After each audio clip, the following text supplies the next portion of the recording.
Give me that mic, give you high five, give me that ear, like the real mic, and focus like I'm good on the jungle, monkey, sick jungle, stick it down, down, focus your issues, never no problems, I'm your preacher, give me that diamond, smoking your boy, give me that blow, and focus your boy, you call me T-Bone, roll that dog, quick in his lungs, let me help with a girl, my lungs, see that bitch, roll, she got a crazy, yeah, see that bitch, baby, call me JC.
Hello all.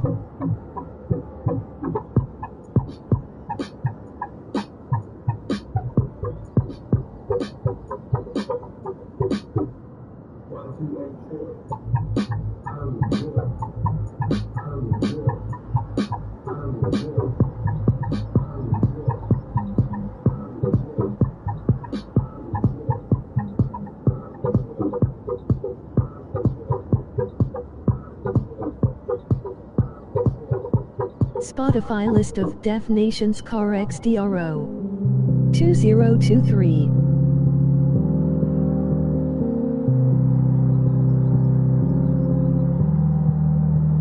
URL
Hello and welcome back to CarX Part 2, Part 316. It was a wonderful morning actually. Construction worker didn't talk about actually, I was actually drinking a little bit, you know. That was a little stash of smell they was saying. I was saying after all this day it was perfect. Like yesterday as well. Yeah, there was something wrong with your throat and smelling in the morning. And I told them a half liter. But you know, something happened here, something happened there, but not on me. Because I'm a boring guy. Especially to say hello and welcome back to CarX as well. Ja, mig så laftigt så Down below in the description you find something on the Spotify stuff, Facebook, LinkedIn also actually give away the Definition playlist on Spotify. I need a glass, goddammit. Where's the neighbor?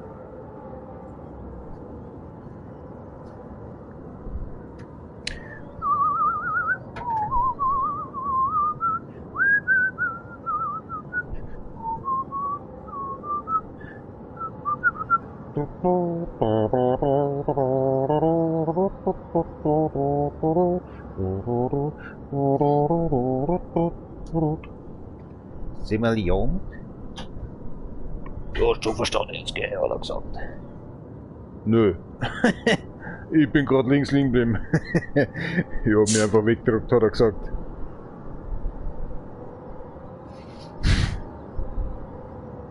Mein Phone? Oh ja.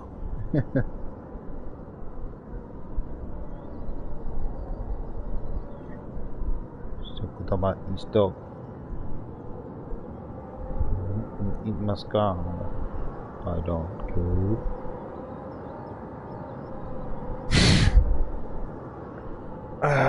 Oh, yes, this Marty. Already 7 minutes gone. You know, I have a construction worker. And, is that okay? Yeah, that's maximum. And, his daughter always... He's a fan of me, okay? Always wanna give me something. Like an Easter egg. A picture from actually the slide. From the kindergarten slide or something. She loves very much. Right now it's not actually the most beloved right now anymore. It's this, oh gosh, I don't know the word even. The trampoline? You just, that stuff, you know. She likes very much right now and, hell no, you know. Oh, it's not fitting? Are you kidding me? Sidewalks? Ooh. Goodbye, cola!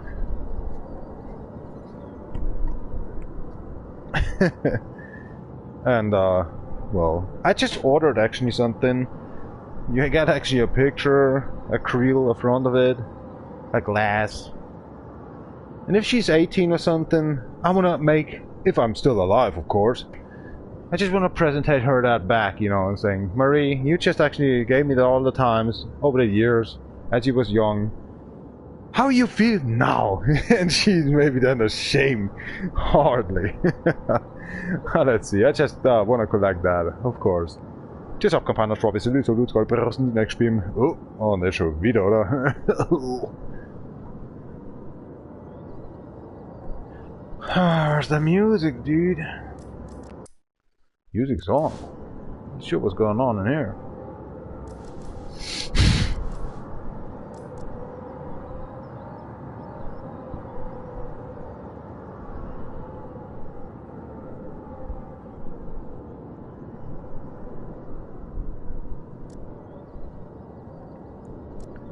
Yeah, it's always selling, right?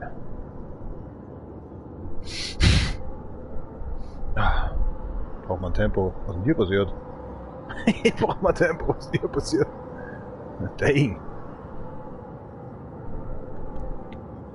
Wer ist Nila? Ah, Nila. Okay, now I got it.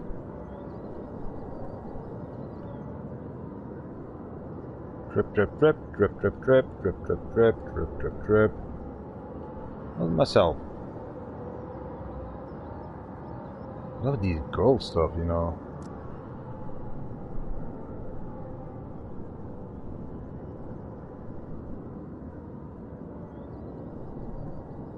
There we go. There's my... Oh my god, there's myself. 38 times downloaded. Has a 4 stars plus. Oh, wow. Thank you very much, guys. Honoring me. That's cool. Thank you.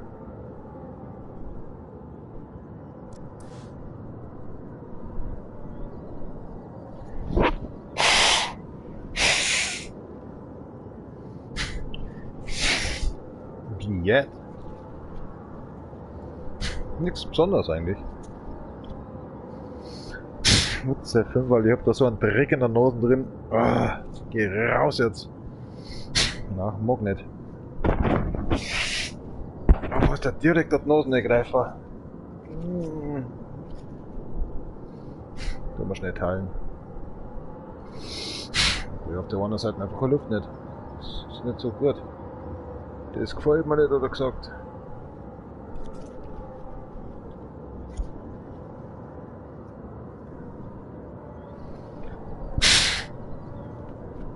Ah, jetzt so. Yippie! Yippie! Dope!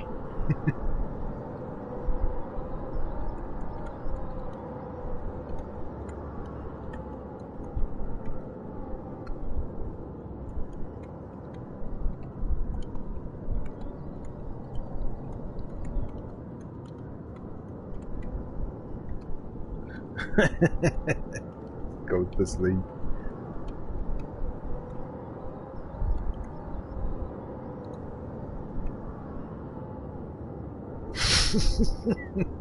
That's a nice one. Oh, crack, mate. Ah, das sind die Hintergründe, ne? Oh, Alter, ich hab das immer verpasst.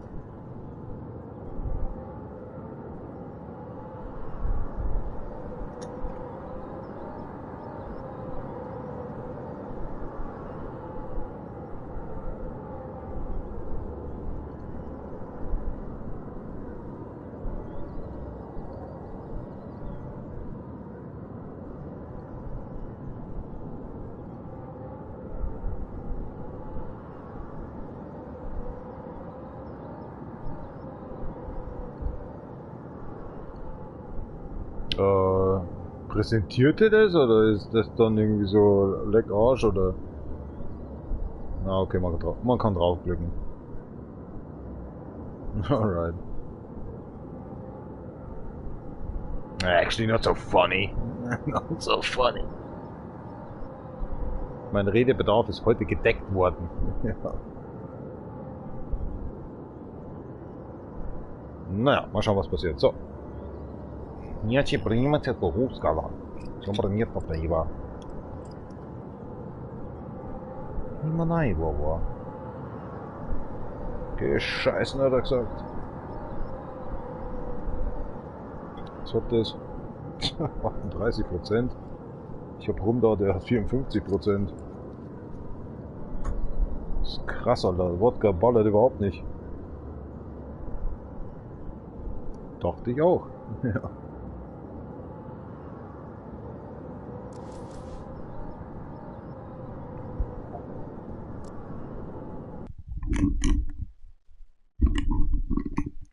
Dude. So that was actually a car I promised today. Actually better say the night time. I just want to play for the winter stuff, right? So hold on a second. Need to check it out. I think it was my phone, right? That was a silver one.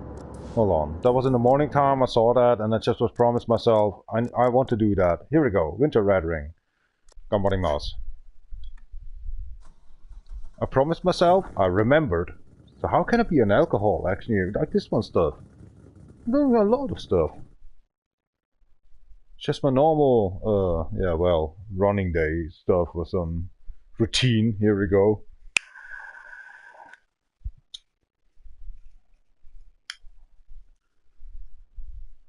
Feuerzeug? Zu verkaufen oder was? Vollpfosten. Aber so dermaßen. Gegen den Posten, verstehst?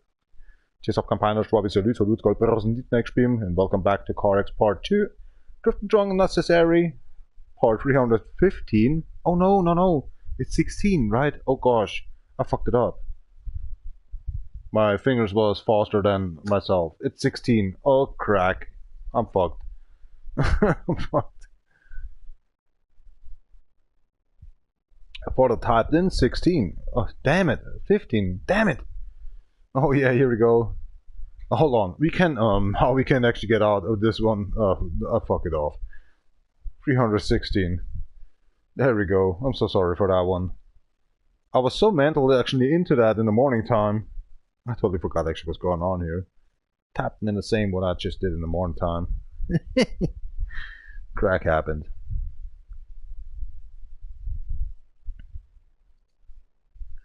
Gut, gut, gut.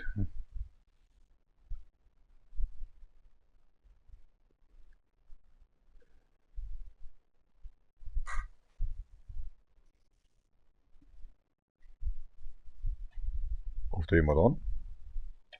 Nö. Nö. Somebody's watching? Nö.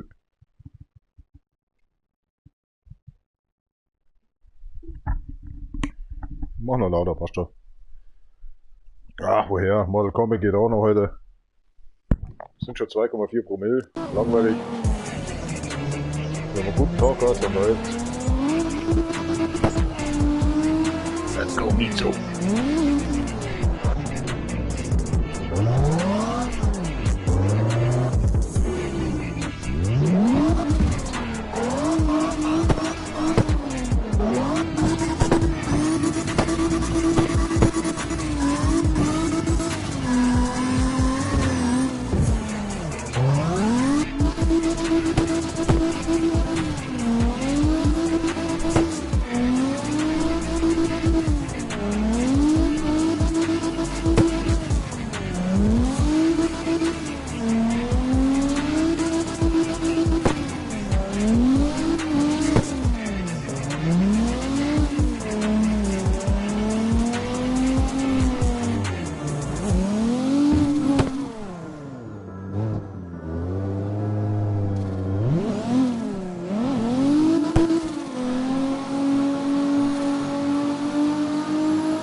On this car.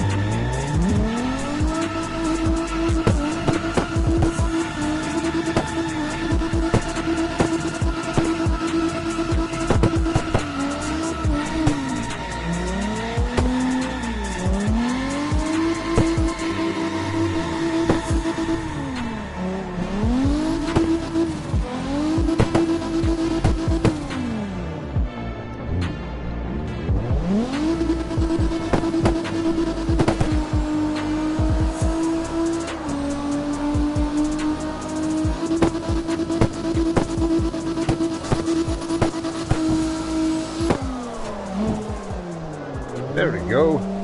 I'm sorry, I just geared up and just my car was actually 180. What the heck? That's unnormal. But it's a Mitsubishi. Normally it should be an all-wheel ride. I'm sorry for that one. Oops. The microphone's still on? I think it is always on like this shit, you know.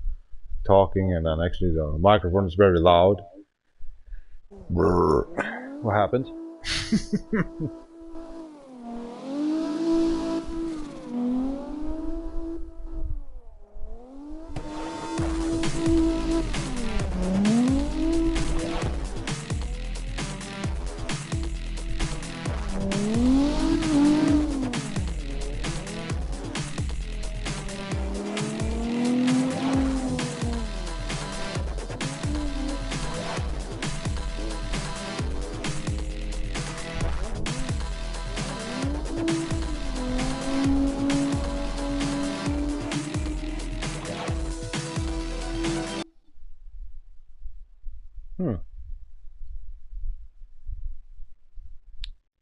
ganze Zeit, gell?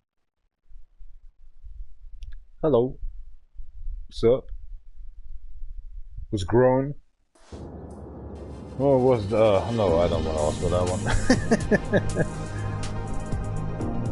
What the hell is that? Sorry, my mind. Ich auf Japanisch war bisher so gut, Gott draußen nicht wegstimmen.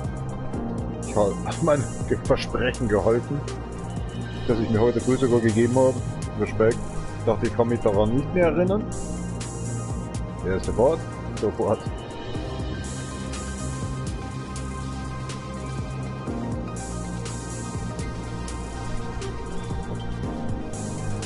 Hi, Red.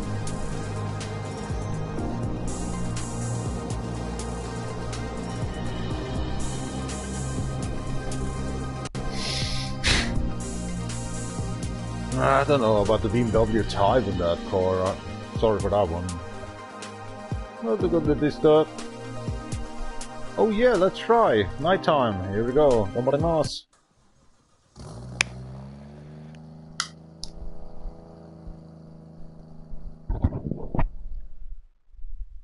Hast du auch andere Sachen, die du mal spielen kannst, weil die geht mir gescheit gerade auf den Sack. Ichiwangas. どこだいで。No, ja, sam ishi kote. Kote, kote, kote, kote. Ishato. Ish. Biru, biru.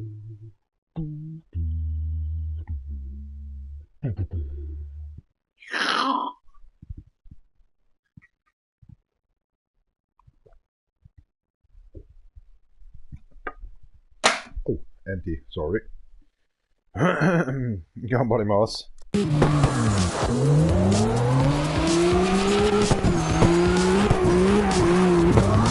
Oh crap!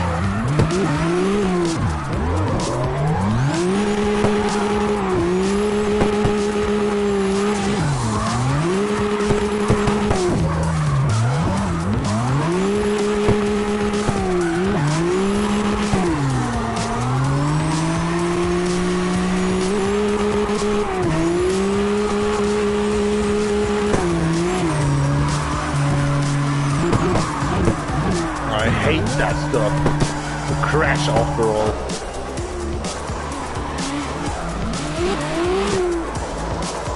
And now we're playing the bird view. The bird is actually behind the car, holding the camera. Yeah, kind of this, right? Frog view is something we're calling it in Germany. I'm not sure about that one. Perspective, right? Perspective. I'm not sure if this is English or not. There's a little cola and vodka. Oh. Oh man, I have not even a hat for you. Oh. Celebrate by yourself. Don't cry. Here, some tissue. It's even his armpit now. Oh my god. Don't be sad. Yesterday you just get a fresh cigar actually. Mr. Guyver Mag. Nitro the Bat. Cheers up. Oh my god, sorry.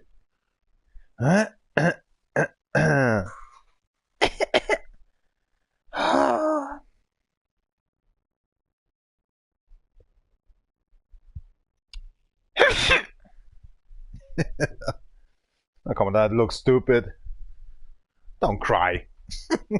Can you just having oh what the hell is that? It comes back. Say okay. Fooling is okay. Okay, bird view. Ganbarimasu.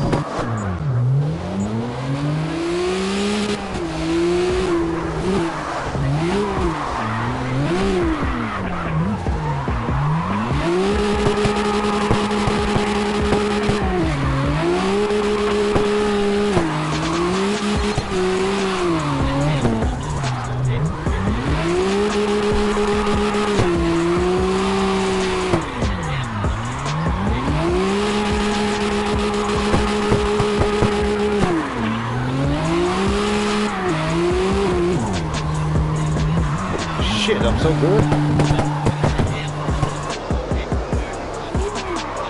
Alright, okay. Okay, I give up. Well, Internor is better than actually in my normal view. I won by myself, but actually I beat myself, or better say, actually I lost by myself, better say. I quit then. That's crazy. Internor makes much fun, of course, yeah, it is. But that vehicle actually created by XDS, right? Created actually for the XDS. Makes good points. At least once we have to drive. Nah. Oh, already. Oh, Gabermac, man. Was that a 5,000? Oh, it's a 55? A 56? I think I need to clean my car.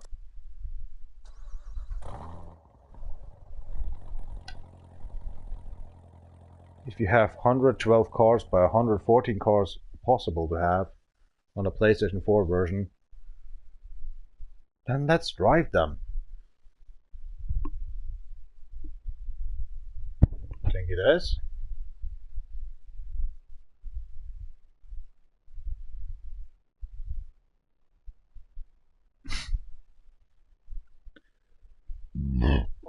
I just found something on Facebook. I thought actually it's looking funny. Just saying actually drifting a while until my eyes are going to sleep, and that's correct. Or maybe my stomach says I have too many soda burn. But I'm not funny anymore. I talked very much today. Too much. I'm not funny today. Yesterday I was very funny. The morning time maybe I was funny, but not now.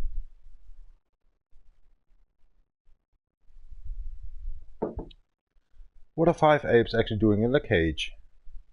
Thinking they're throwing the shit? No, they're building a bus. I'm sorry. Why? Forget about it. Gambarimás.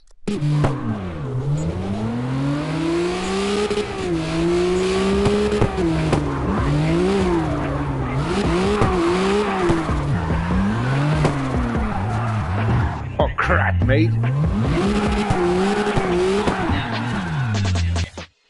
Okay, I don't like the music anyway. Oh my gosh, here we go.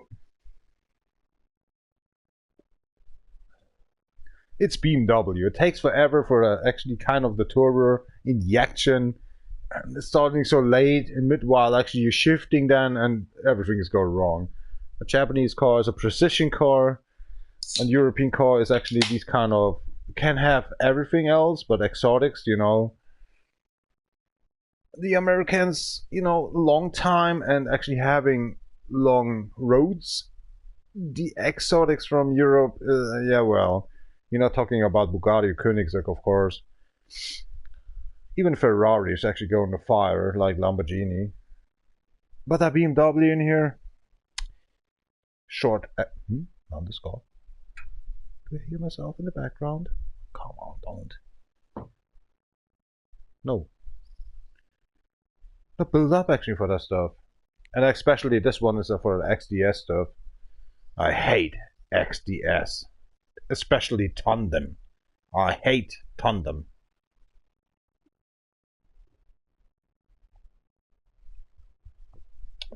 Cold beer, sorry. Couldn't, you know, resist. Gambarimás.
know these guys, they're posing around.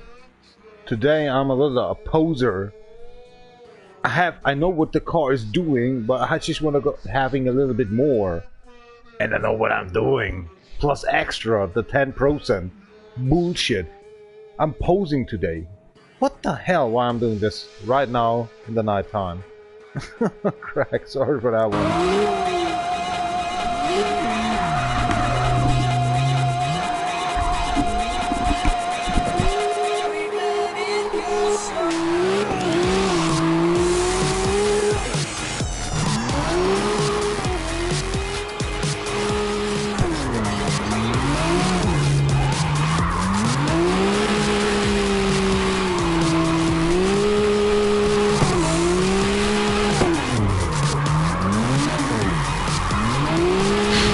Very in German. Poser. The night. Holy grail.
I was actually thinking about it.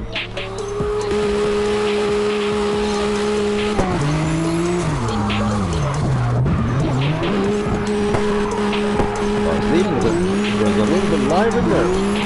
I think so. It's a co-driver.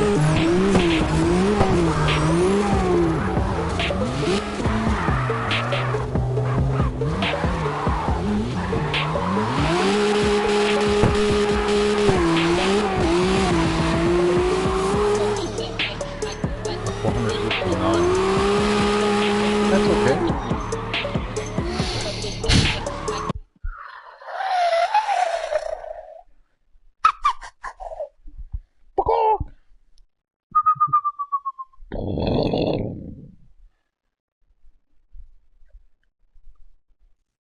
You again. What's going on?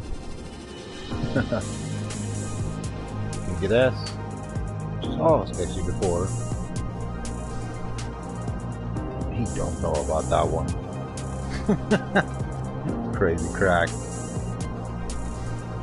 Ah, it's too deep in the front. You hang yourself.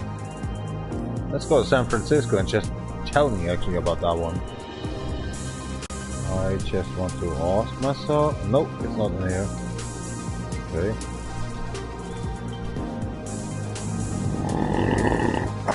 Excuse me.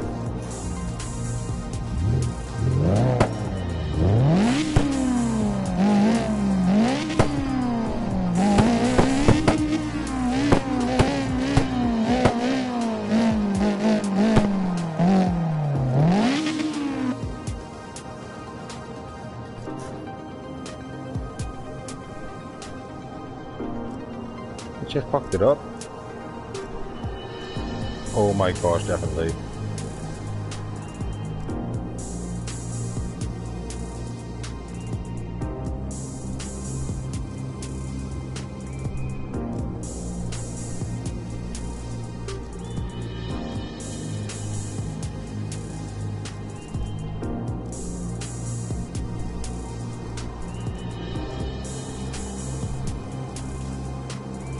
Ah, es geht nicht mehr weiter. Oh, here we go. That's a nice one. What's wrong with you? Sympathetic.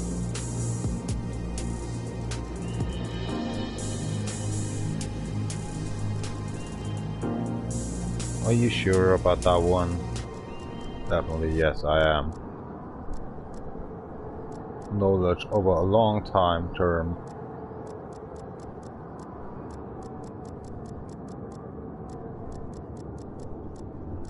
What's that?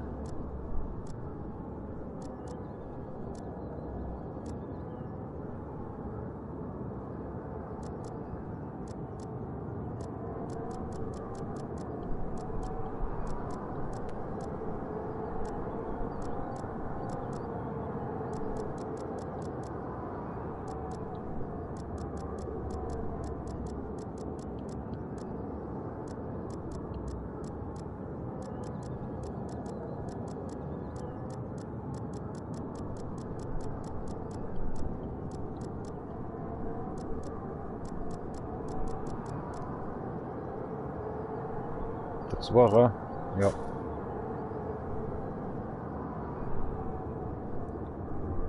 Let's see the difficult.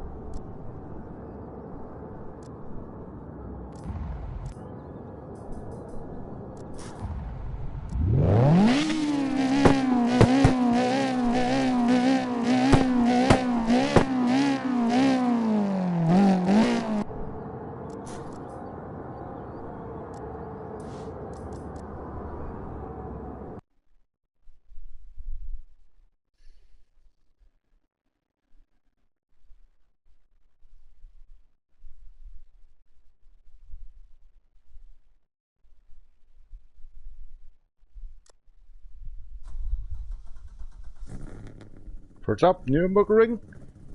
Cheers up, campaign. What is it? Salute, Troy, Prosten, the next stream.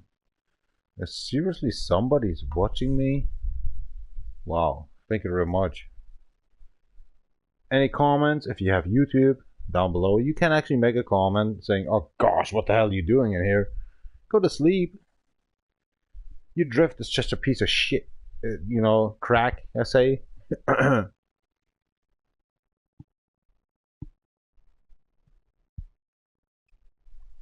This is a live stream. It's not actually produced by somebody else.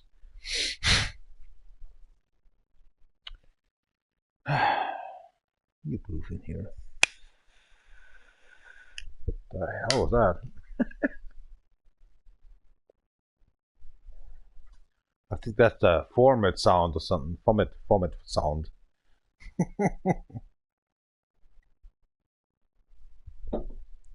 Gambarimasu.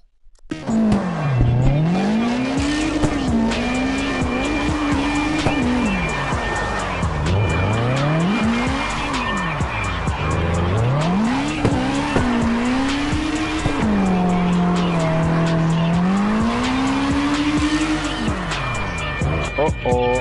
Oh, crack.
It's always the same.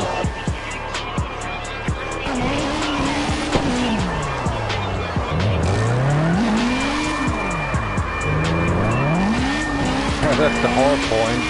You think actually the car is doing itself by KIAI? No, it's myself I'm dealing with.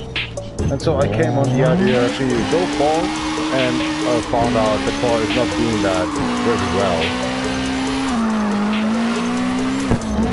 But it was a test.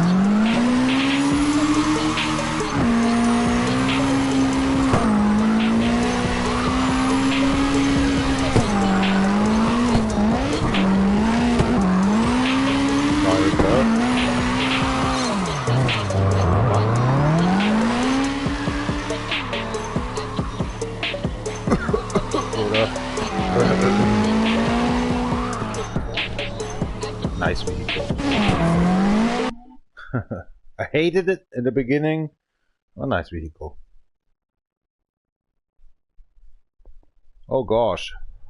Live stream ended up in the 43-minute now. And I need to go to pee. Be right back. Thank you very much for watching nearby. Arigato domo, Anthony. I didn't decide actually what I want to cook tonight. So, not sure. Pizza, vegetables, but just drinking myself off and just go to sleep then. Cuddling, waking up and saying, oh gosh, what happened here? I'm so hungry. Yeah. Weekend, yay. Prepared actually for Monday for the other construction side where I not actually have to be in there involved anymore. What the hell? I still have actually my construction toolbox section down below in that construction side. All these stuff, you know.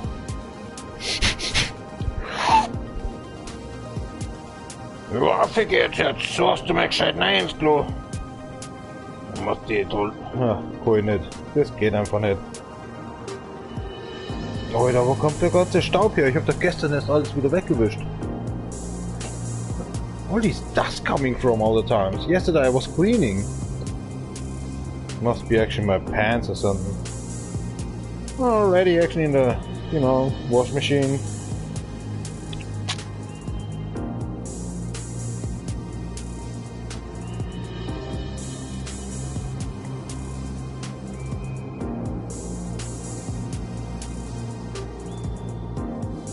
Tonight I just want to testify some muscle cars, definitely. If the hip or not. Probably muscle cars are starting off with the tire 3, 4 and 5.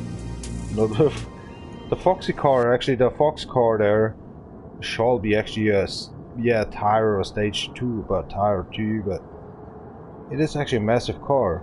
Is that?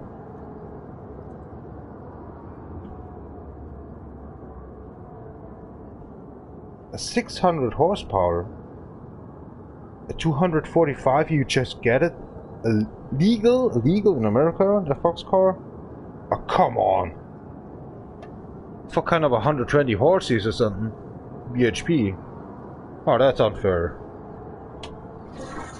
Well, in Germany you get 180 or something with this. Dealing done. Still have alcohol? Yep, hombre. Weekend, eh? Tomorrow I think I want to play continue forwardly Little Dead Island. Well, 2. Dead Island 2. With microphone. And the voice actually goes a little bit down. Because I already hate that game. Played over 50 hours now. Deal with it? You know, let's do this then. Just for fun. Let's get a having a hung. Just up campaign of Robbie's news. I've got browsing the next stream. Tadaimasu. I survived the toilet! Hold on a sec. Oh, how I can deal with this?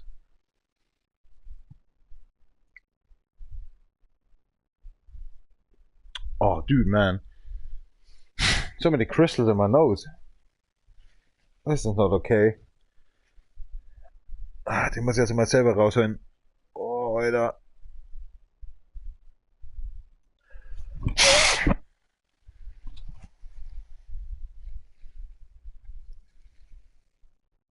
Es tut natürlich weh. Reißt das Tempo schon.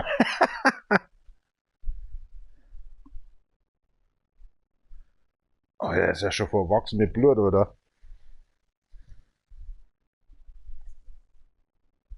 Oh, das tut so weh. Das muss man Fachkraft raus da holen. Ja. Also das ist fast schon rausschneiden.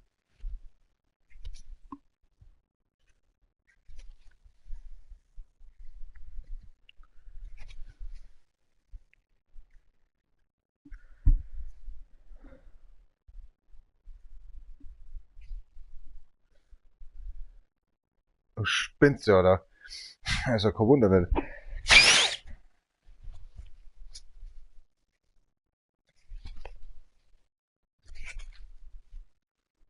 Ja, ist ein riesen Popel, oder? Den krieg ich gar nicht raus. Was gerade wo der hängt. Das fängt schon das Blut noch. Ja, brutal, Leute. Ah. That's the chemical section in the construction side. If you have it in the nose, oh man. Like stone, something is cracked. That's why I'm so doozy and so dull.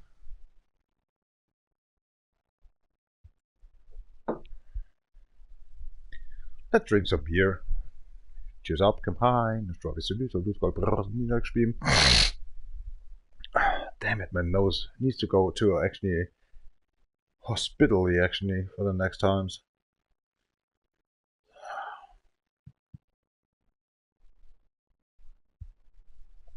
Ich möchte nicht wissen, was alles in meiner Lunge drin ist, oder? Den ganzen chemischen Scheiß. Gambatte. Heute dann. Here we go.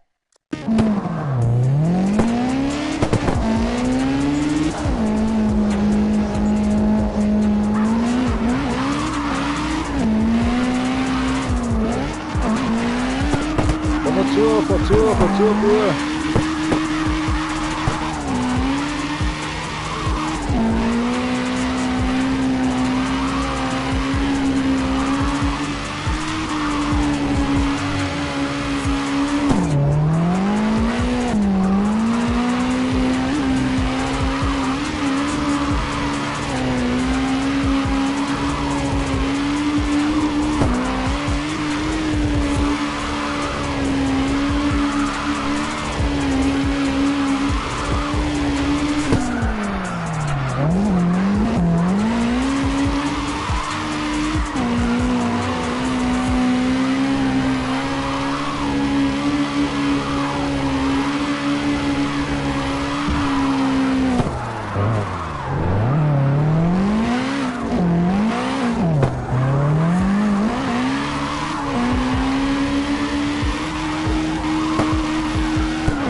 Oh, look at that XPs.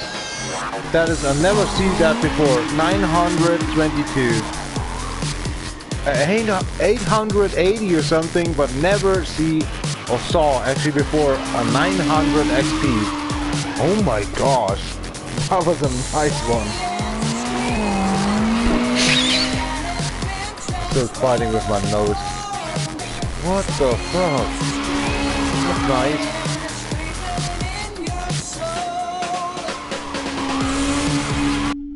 Boom.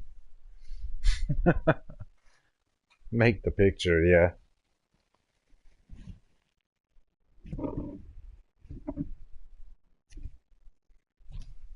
Ich muss einfach mal HNO wieder, ey. Jetzt was rausdiemeln. Das ist fürchterlich.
Oida. Was ist los? What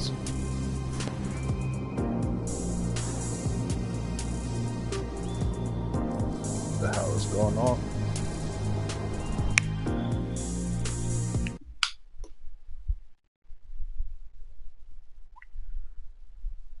The live streaming actually in trending session.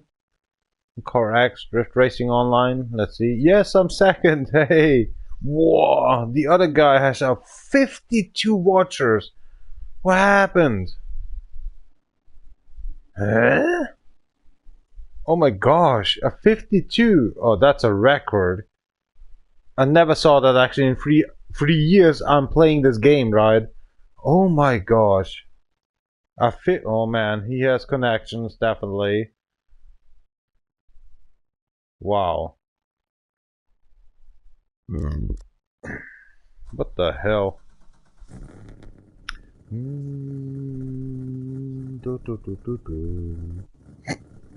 Oh, Hickings.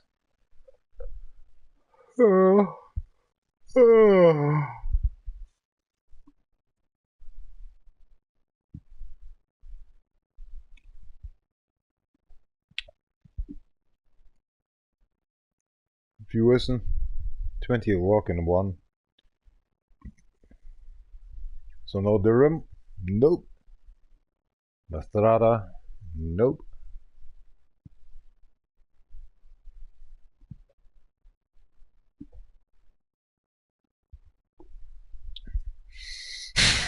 Jetzt was, dass da so viel Dreck in der Nase drin ist, oder?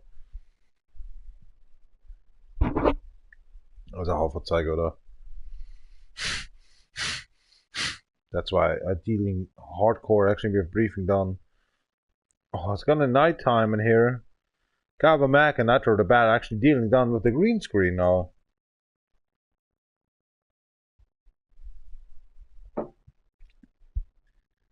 Cavate.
Nice number.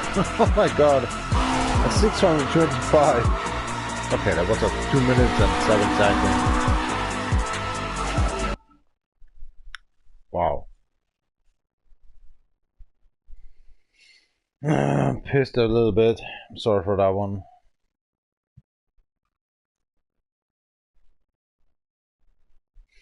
It's my nose. It's just my nose right now. Oh gosh, it hurts. You can't breathe while smoking. So retarded. You again. Sayaka. I call her Saskia.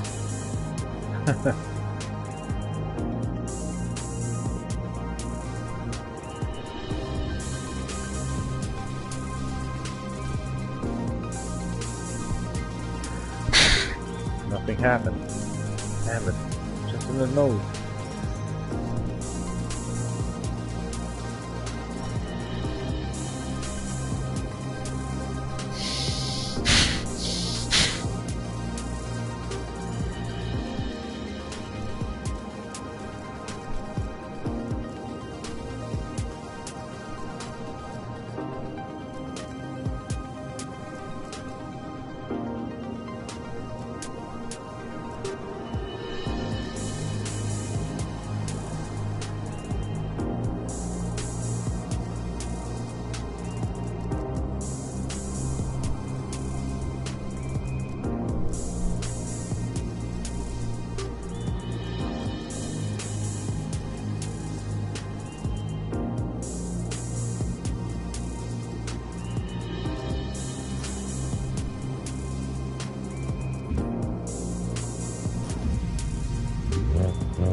Kami ha. Kami. Kami. Doesn't matter. Cheers up. Kenpai. Kenpai.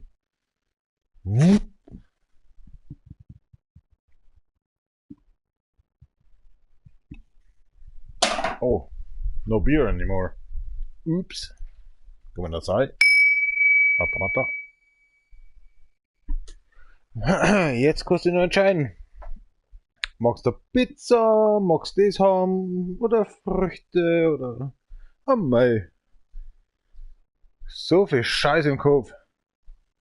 Magst du mal rasieren? Schon da. Oha. Ja.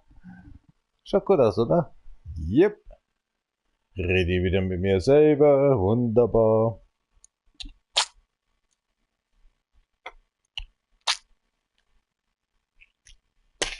Also, wenn man das nicht kapiert.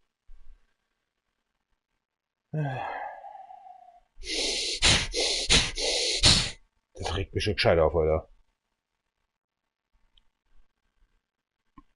Scheiß dämlichen Säcke, oder? Weißt du, schneidest auf, rührst an mit Wasser, der ganze Dampf geht in deine Nasen rein.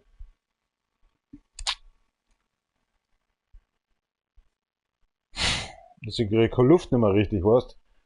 Wenn ich keine richtige Luft nicht krieg, dann funktioniert's hier nicht. Deswegen muss ich mich juckern, in Ruhe was tun. Also raus mit dem Dreck. HNO. In Mainburg.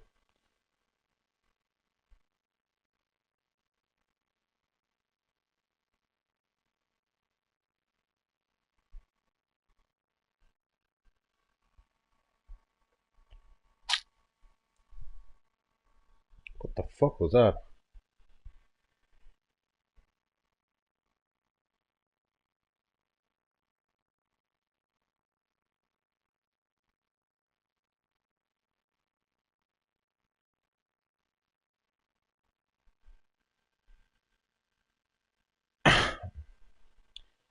Das bringt gar nichts, oder? Irgendwas stimmt hier nicht.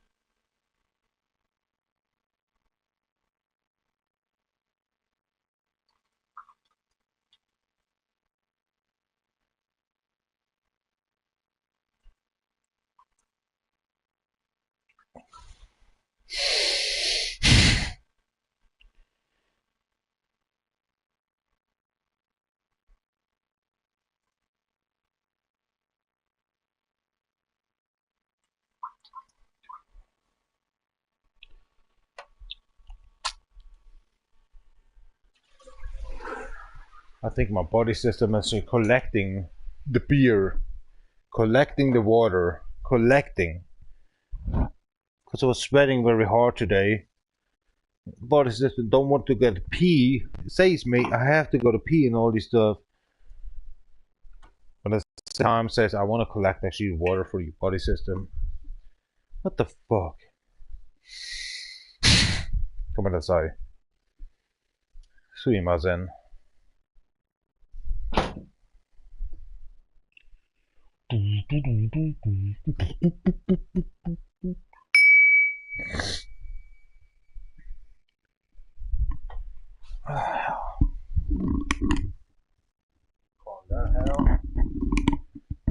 Just boring then.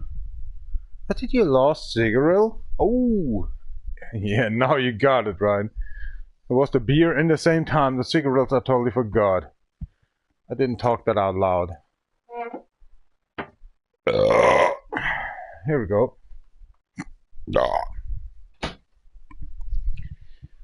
Let's go online, dude. With that vehicle? Why not? Okay. Let's prove ourselves actually about these 24K. Wow, that is animal. I mean, it's a long track, of course. I'm old. Oh, fuck off. I have diarrhea. No. Yes, maybe you have diarrhea. There's so many beer right now. Okay, that's a cold one. Cold beer. Yes. How many people are watching right now? Or see what they are just doing? Oh, come on, guys.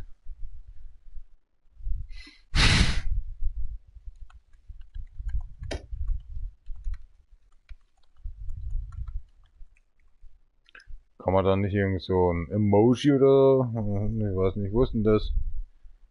Oh, here we go. There's some weird one. I don't know what it is. Comments are for free. Face orange raised eyebrow.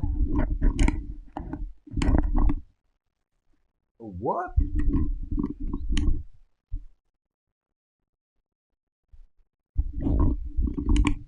Oh, that's better. Now here the car bears. You seriously want to go online? Well, my time. My dough boy. I have a Mac. What about the hair? A natural bat gives a fuck like myself actually to other persons. Gravy morning. I mean, after night or night time.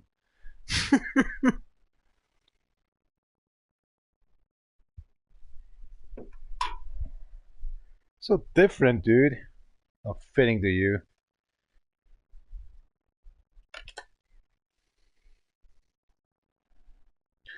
Male grande.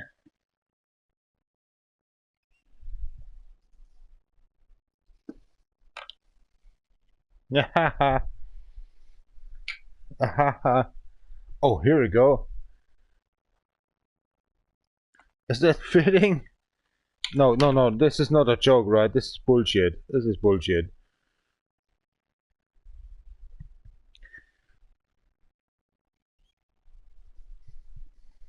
Oh, that's bullshit as well. Oh, okay. Hell.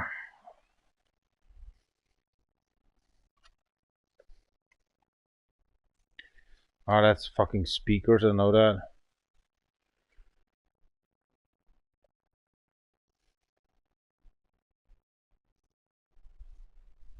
Duh.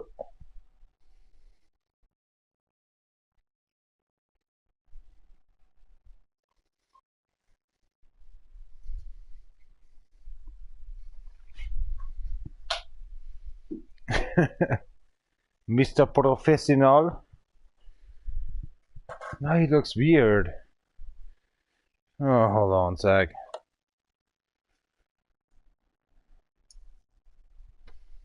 What the hell is that?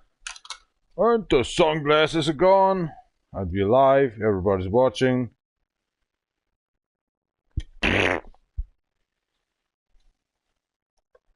Guyver Mac, what happened? It's just a skeleton, that's a problem. Put the cable in here. Just a skeleton, he says.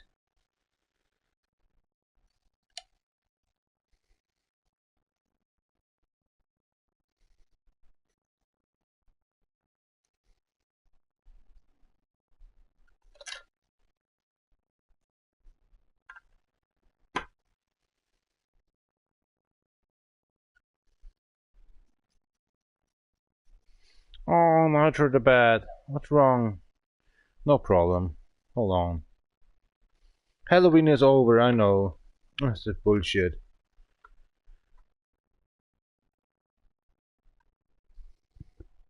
Little cigarette. Nom nom nom. Awesome. So, where's your glasses? Oh, I just lost. Well, I just got the go. None this call. Huh? Oh, there's glasses.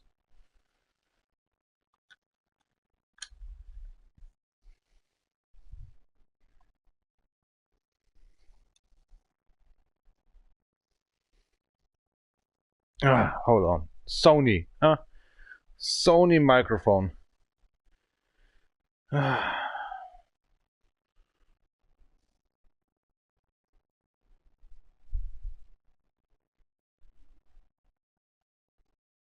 Mr. Operator.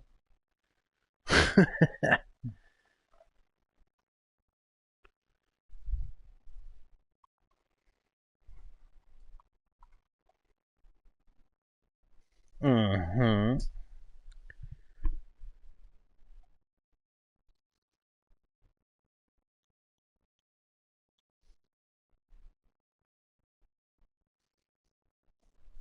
There we go.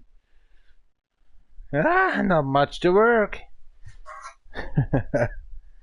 Oh well. Like the microphone. My co-driver. Yeah, it is. Somehow.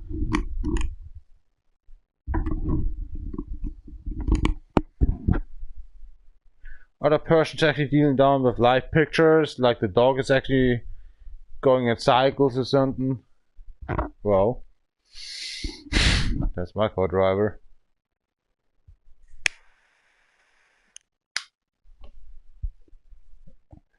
Hide the shit.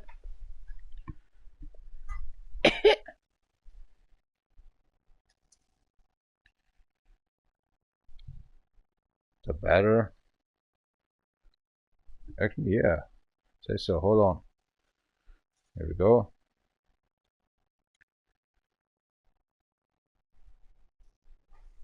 Oh, no, I got it.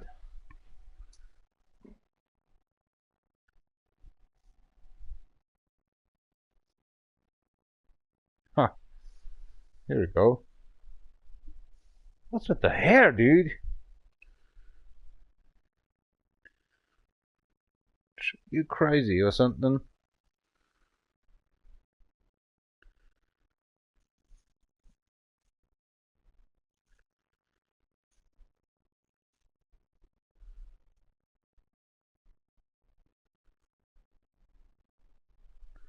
He still put it. Oh gosh. Okay.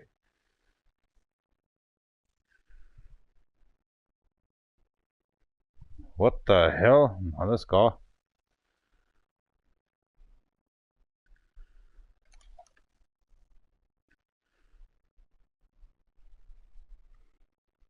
Oh. There was always these hairs, I know. Oh gosh, this is so much.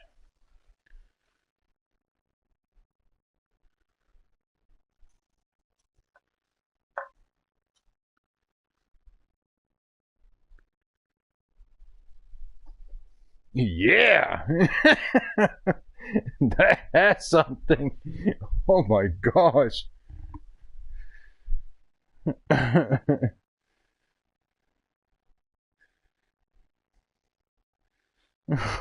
Alright. Here we go. Mr. Guyver Mac. Oh, your sunglasses are a little high.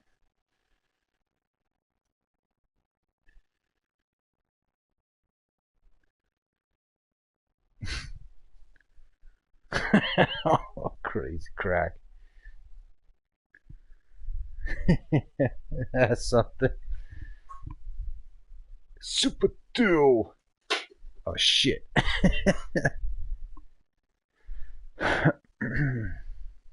Das kleine Partyhütchen bräuchte ich für das kleine Geschöpf der Fledermaus.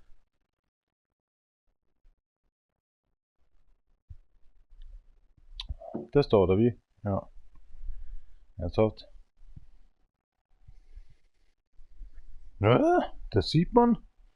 Ach, Schmarrn. Oh my gosh, I can't get it away.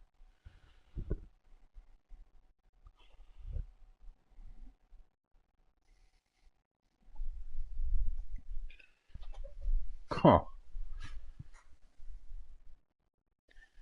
Oh, now I got it.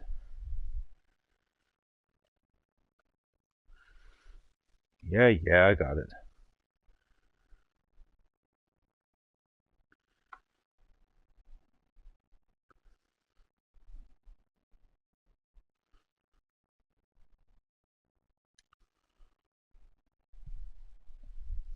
Oh.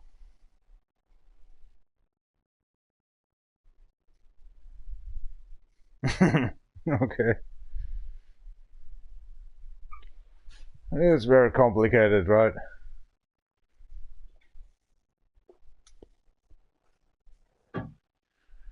Oh, was da für Zeit drauf geht immer.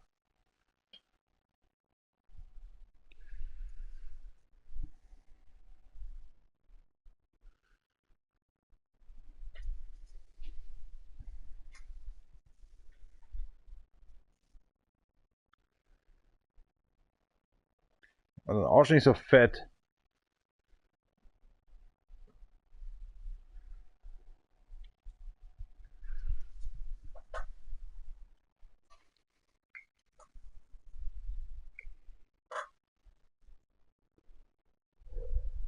Five minutes just gone.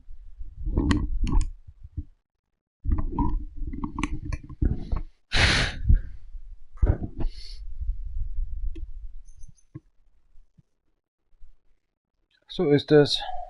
Oh, honey, I'm sorry.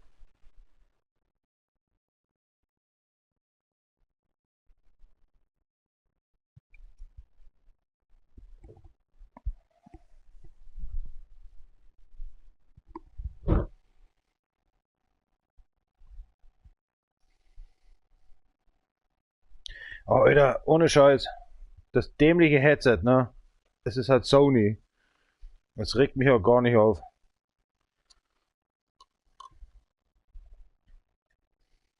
Also kann ich einfach mal das zufrieden geben? Das ist fürchterlich. Here we go.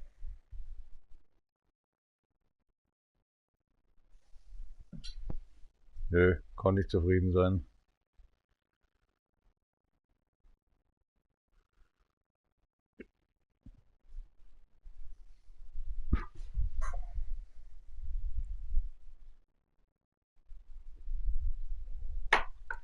Warum? Das ist zu viel und das ist zu wenig. Drehen wir einfach rum. Das ist fürchterlich, ne? Darf nicht im Gesicht sein. Soll aber hier sein. Oh my gosh. Was it the same glasses? No?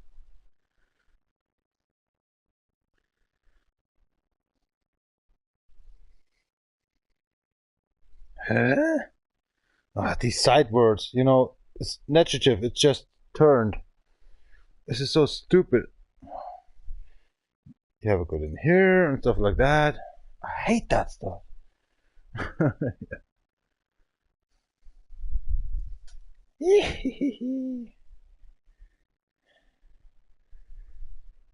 Oh my gosh.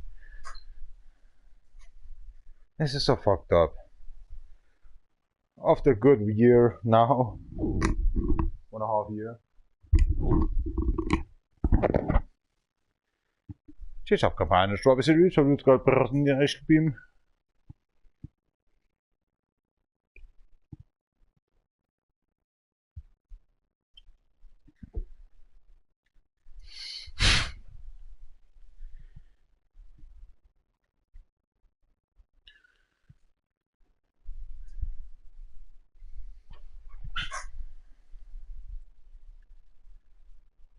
Aparte.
Man. Not my best day. No.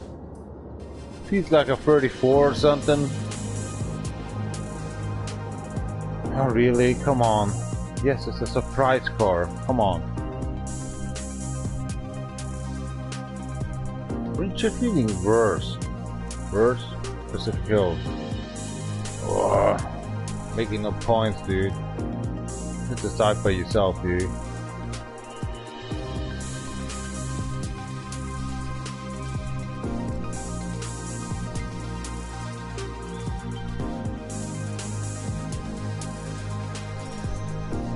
Red Rock, boring.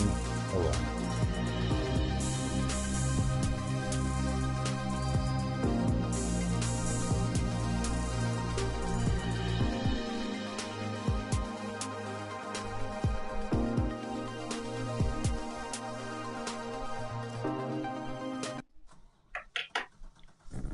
頑張ります. Well. So, decide. Wanna have a pizza? Yes or no? Yes. Okay. Let's get everything out of here. Say so? Let's do so. With extra things, you know. If you have melting down a pizza. Oh, I hate that. Yeah, of course it happens. The fucking oven, man. It's not my thing. It's not my oven, it's just stupid. Give me all the pieces you got, mate. I'm so rage right now.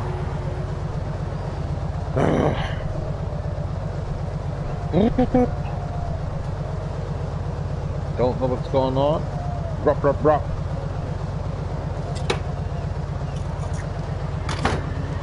Is it bird? Not sure about that one.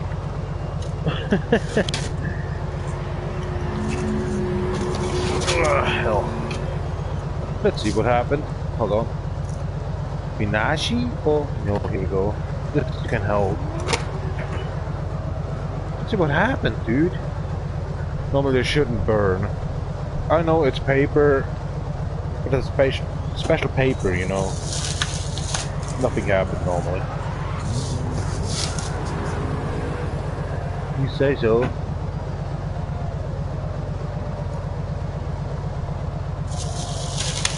Kannst du ruhig anmachen, aber der wird nicht funktionieren.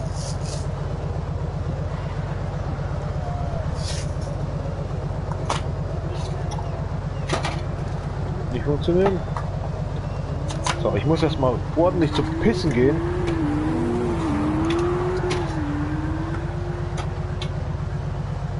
So, schauen wir mal, was passiert. So in der Richtung. Ja. Be right back. Denk dran. Gibt's 40 Minuten. Na, drehen wir es um oder nach 20 Minuten? Ja.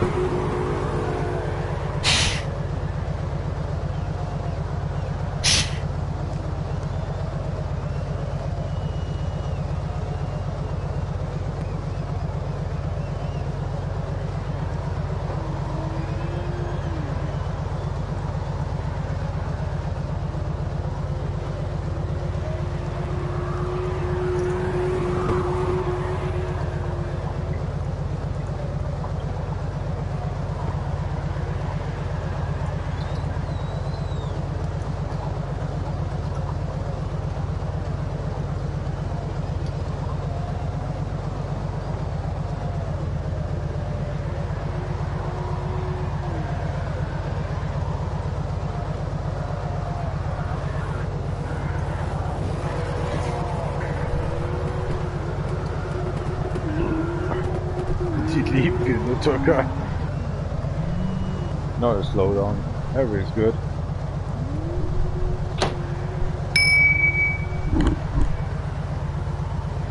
Oh, da musst du wach geben.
Okay, let's go.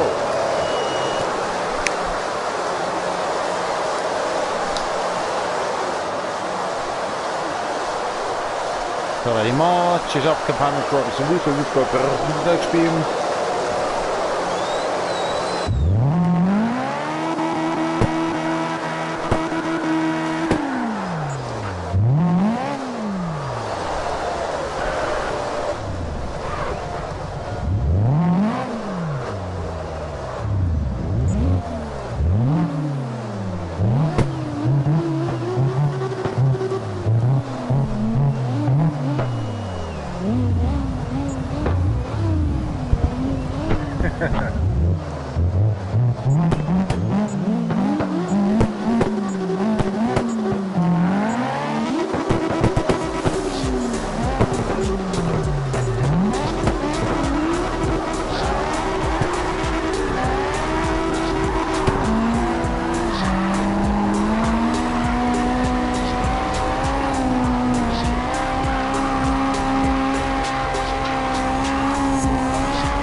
Holy shit, he beat me ass, bud. Respect. Oh crap, man. He's a real not toddling around in here. I like that stuff. They beating my ass.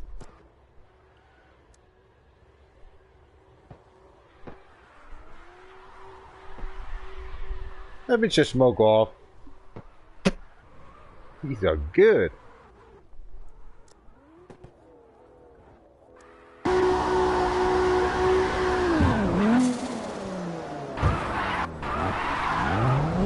Right.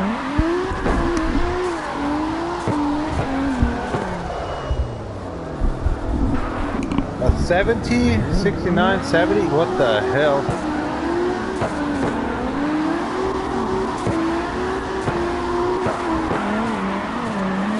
I can't deal with this.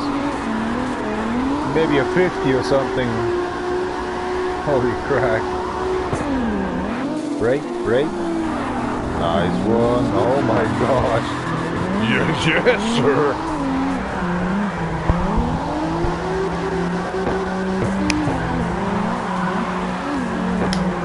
What a 7.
Yay! I won!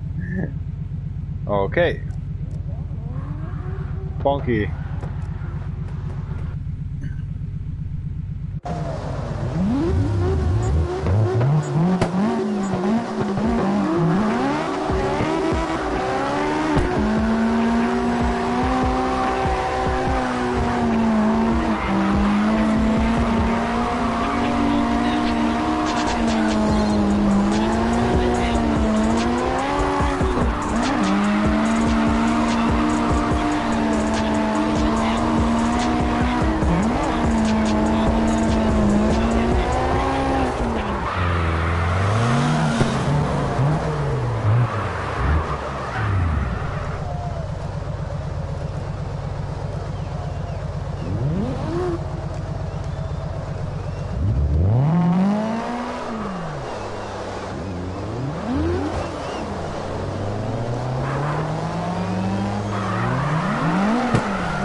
Yay! You won! Oh my gosh! He just let you won? He was a nice guy. Holy crack! Arigato domo hontoni. That guy was a nice guy. He just got slammed and he was so pissed off. Perfect. Don't be ashamed. You're my friend now. I already actually have you on a ladder. PlayStation Network, but actually you on the PC. God damn it. Respect, mate. Love it. You are recorded, mate. Live stream. DJ Volgen. I'm on the toilet. I'm just trying to pee off. I'm so sorry for that one. That's why I don't like actually to going actually online. Too many friends around. Fitting together and stuff. Abgeschlossen? Nö. But we have to drive somewhere else. To Tokyo. You know what that means.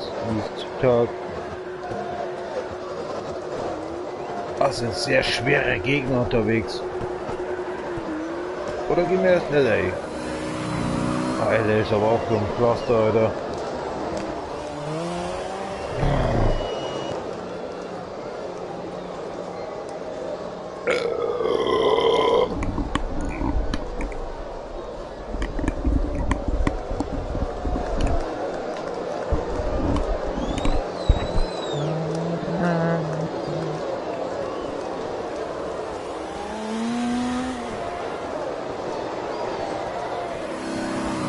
Hättest du als Idiot vielleicht mal auf der Seite stehen? Ich versuche gerade zu scheißen, Entschuldigung. Ah, ich komme gleich, ich bin gleich wieder zurück. Entschuldigung, achtet mich nicht.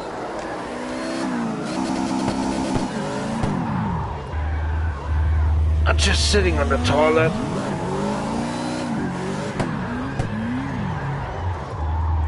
Who the hell is that?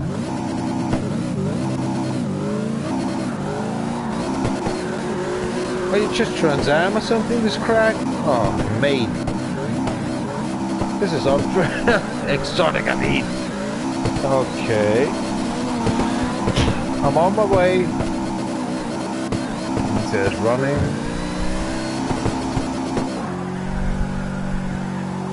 What the hell was that? Oh, lindworm.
Rage!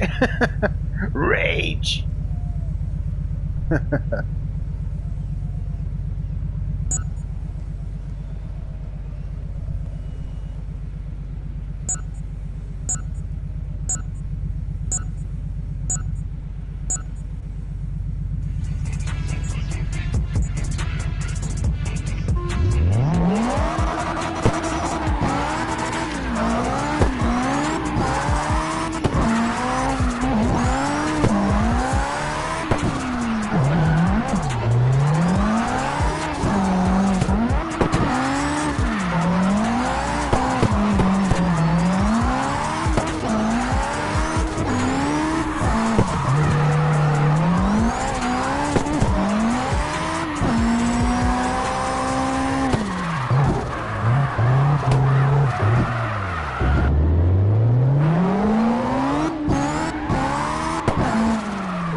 Whoa. Okay. 24 minutes? Oh my, so sorry. I think my tongue is a little bit tranquilized. What does I? Need to wash my oven right now. What are you doing? He says done. Okay, takes for a while. Oh, automatic. Okay, nice one. Can I go to the pee time?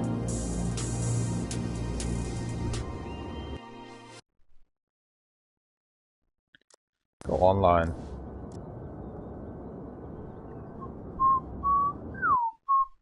Goodbye.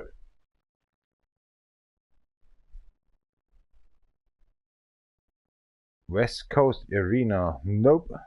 Red Rock. Nope. LA Block. Okay. Nighttime. Let's go to pee. Got enough beer. Nice. Right back. Arigato for watching a little while here. It sneeze. I could to fix this bro.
Das wär's geschimpft, das war's ja selber, Marie.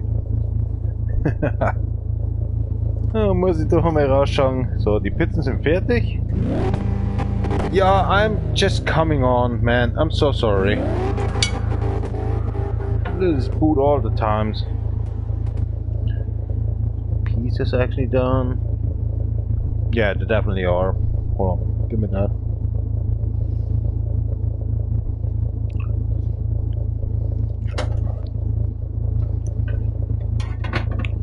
Yeah, let's deal with them. That's a problem. Ah, it's always the bitches. I mean the crackers. Oh, Dark Knight. Pitch black.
Nade.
Oh, so nice. 1800 and the 888.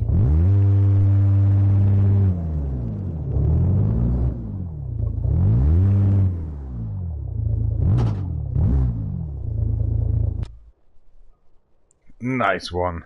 Holy crack, mate. That was a nice one, seriously. 888. Подмете попан. Не ждёшь да, вместе принеси зададните он. Подмете потован. И снова ждем. Дима.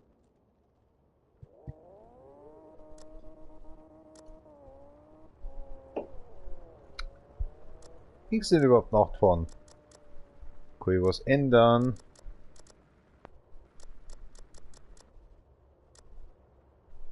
Wie war's? Wie schaut's aus bei euch? Wird's mitmachen oder wird's sterben? Ist kein Bock oder was war's das überhaupt?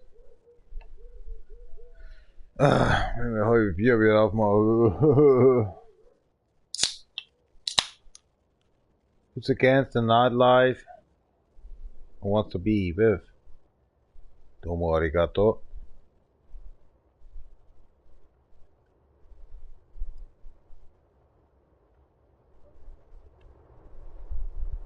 Was zieht das denn da so? Das ist ja der Controller, ne?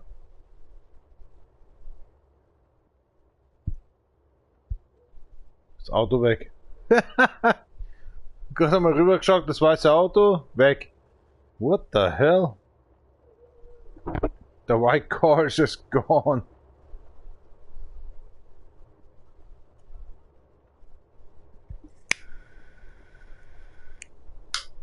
Nobody likes it. Okay.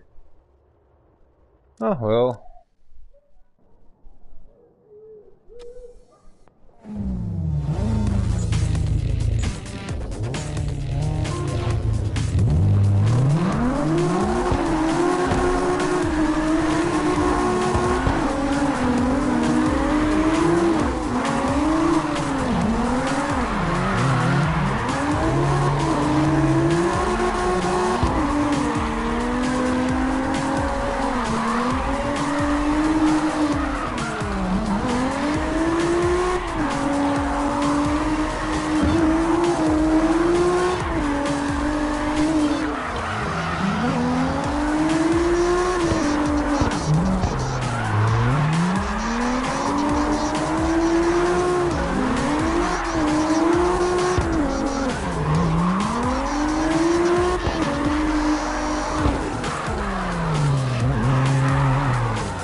to watch my pizza.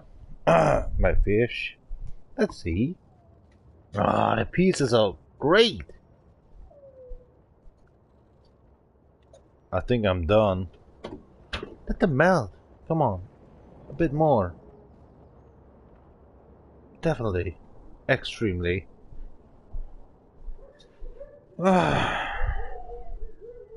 Ohayo gozaimasu. Ohayo konbanwa.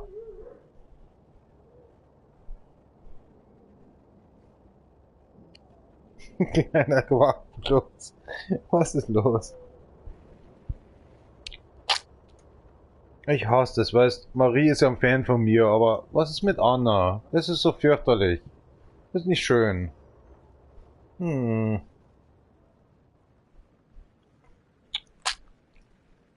Das ist halt nicht so, was ich mag, weißt.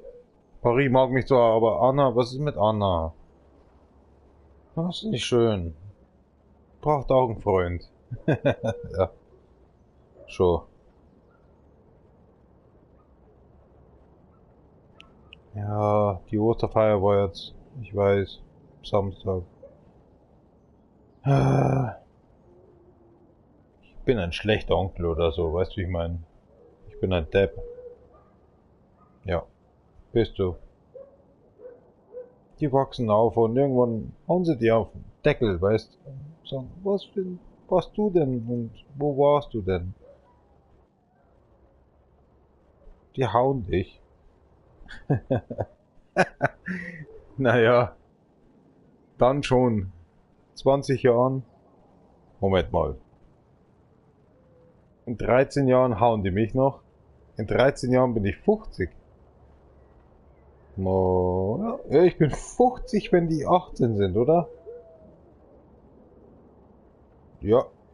Heilige Marie. Ich meine, Anna. Ist ja egal, aber was? Ich bin alt. Oh gosh. Moment, du bist jetzt 37. Die Damen werden, also, ja, ich werde 51 dann in der Zeit, weil die ja, oh.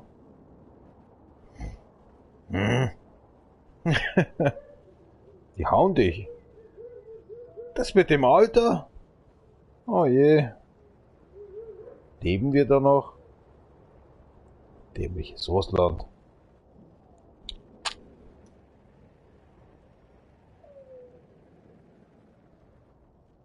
Werden 5 dieses Jahr. Jetzt 52.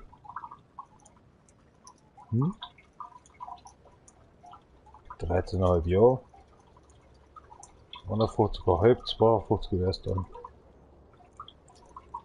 Oh, der Markus. Gute Frage. Ihr redet alle aber. Pass ihn nicht auf. Das ist jetzt 46 oder 41, 42, hat er schon übertrieben. 45. 46. Der wird 46, oder? Und die Damen werden dann 5 Jahre alt. Das Jahr. Ja und dann, sagt er. Ja und dann. Ja und dann, schau dich selber an. Ah, Bettina wird Markus schon schlagen.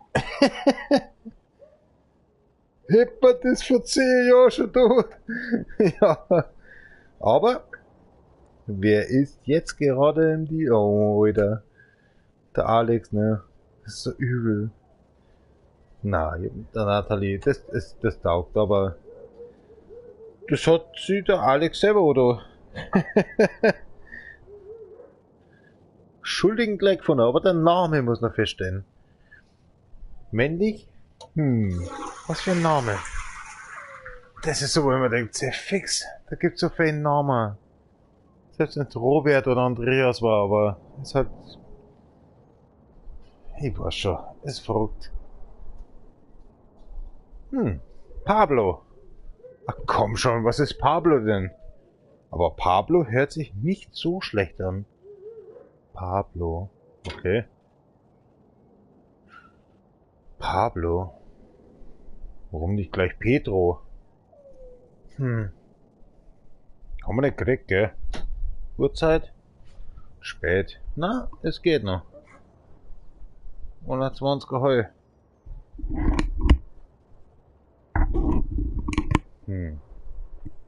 Pablo. Was ist da los? Möchtest du fahren mit mir oder nicht? Auf geht's. Hab Spaß. Magst nicht? Okay.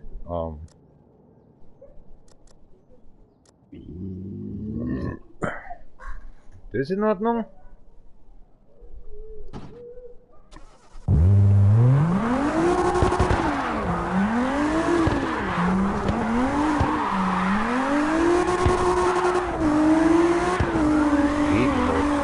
Kasimir. Ui, der Kasi. Kasimir hört sich schön an. Kasachstan. Kasimir. Ui, da.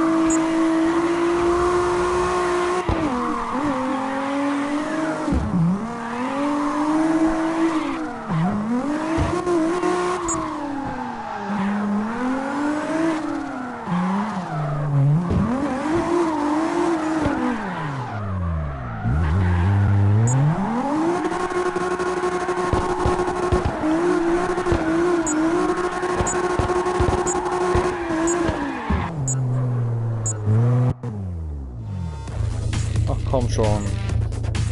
Dann will ich auch nicht fahren.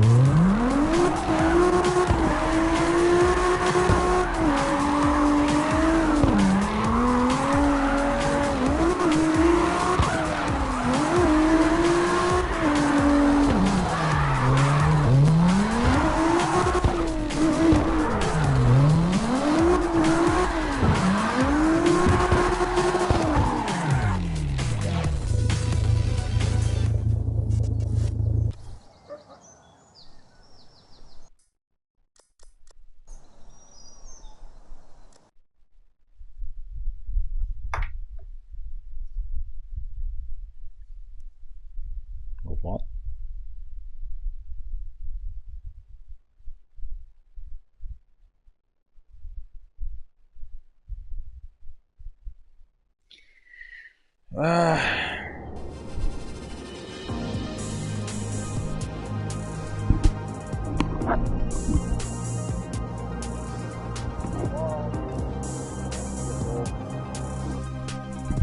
Ja, jawohl, sehr.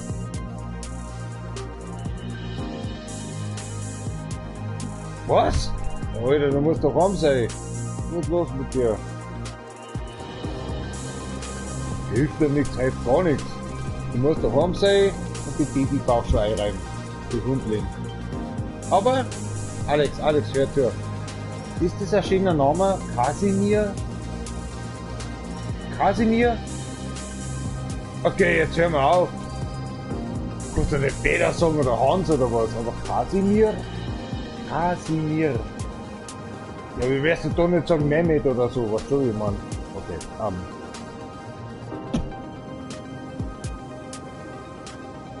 Ja, Kasimir ist mir gerade eingefallen und dachte ich mir, Kosovo, Kasachstan, ja. Ist gut. Ja, putzen oder wer? Du wirst Eurofio, nicht du nie.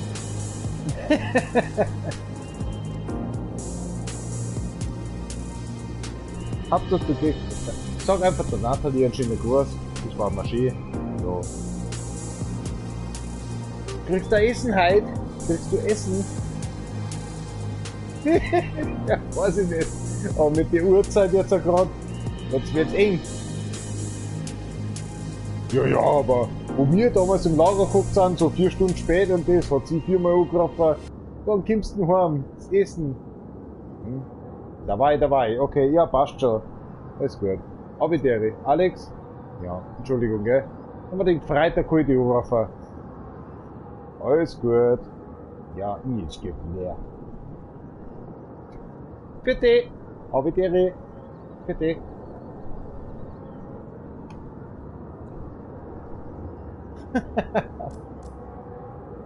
Na, ist er nicht begeistert. Okay.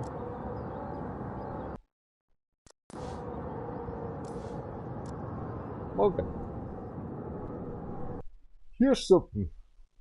Es ist nicht fair.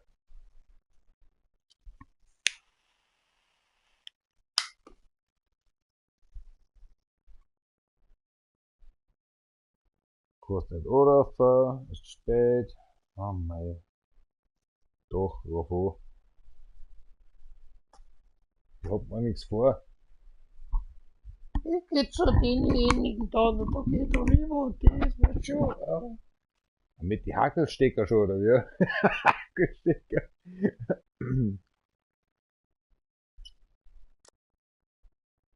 Sitzt du auf der Toilette jetzt, oder was?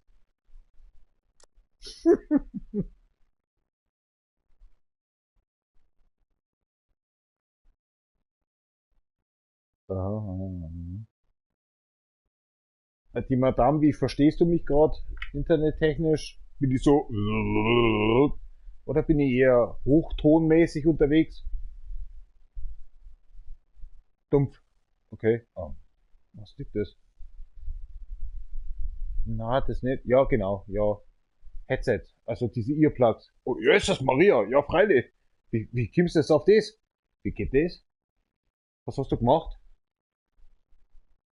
Ja, auch nicht. Ich hock da mit verschränkten Armen. Meine verschränkten Arme, die hocken vom Bildschirm. Ich hab nichts gemacht. Aha. Die russische Nazifizierung. Ja, ich hab da ein paar Leute angegriffen und die haben sich auch gemeldet und haben da im Lager auch was da. Dankeschön für die Leute und da habe ich ein Bier spendiert und Bauleiter ist halt nicht da. Aber der kommt am 8. wieder und ja, das ist schön. Aber wie gesagt, der Mini kommt dann auch und ja, dann können wir alles wieder vergessen. Das war Scherz. Hä? Ja, weil ich hab gesagt, du, Brummer, die Firma Brummer, kannten Sie bitte da mal Neuschirm, weil der Gabelstapler, der macht das nicht lang. Ich tue Neuschirm, aber ich kann nicht Neuschirm, weil der Antrieb, der verreckt mir allerweil. Das heißt, und das sage ich schon seit 2 Jahren. Und der Georg hat's heute gesehen, weil er selber gesagt hat, geh mal rauf vom Gabelstapler, lass mich auf. Der Meniskus Kranke auf gut Deutsch, der jetzt seit 3 Wochen daheim ist und deswegen mache ich also frei in der Firma mit Stundenmaterial und Vorschreiben und den Schmarrn. Und wenigstens der Chef nicht. Und der Georg hat gesehen, oh, der Gabel stoppt, okay, das mag er nicht.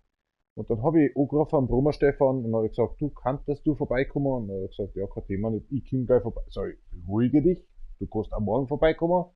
Ja, ist sofort vorbeikommen, auch ein Bier geben und er hat gesagt, du, entschuldige, aber möchtest du ein Bier haben? Ah, das war jetzt genau das Richtige, aber ich kann nicht und das muss ich heimfahren. Sag ich, steckst da hinten bitte rein, trinkst mit deinem Vater, aus, fertig. Aber das mit dem Gabelstapler. Der Gabelstapler ist ja sowas wie, was du lieferst ab und du, auf gut Deutsch, wie soll ich es erklären, du fährst rein, du nimmst ihn auf. Das weißt du selber bei der Konvention, wo du damals warst in der einer Firma. Du kannst nicht anschieben mit dem Zeug. Und das macht's kaputt, weißt du, der Gabelstapler. Der Schneidermichi hat ja auch einen. Und du kannst keine Sachen anschieben. Ab und auf und den Schmarrn, aber nicht anschieben. Und das macht den Gabelstapler seit 7 Jahren kaputt, seitdem ich ihn kenne. Und ja, na egal. So, was gibt's bei dir so nice? Nix oder stadttechnisch? Ja, wie war scheiße? Du gehst scheiße? Du musst mir nur das sagen. Wenn der Finstere in 3 Jahren aufgibt, geh erst einmal wieder 16 Wochen vor den Wald. Du musst mal, wenn du sagst, scheiße, du gehst dir aber du arbeitest ja, oder? Ja, Mann, du musst mir schon sagen, was du arbeitest, weißt du, wie man, ich weiß ja gar nichts von dir. Der Vater ist mir langsam mal egal.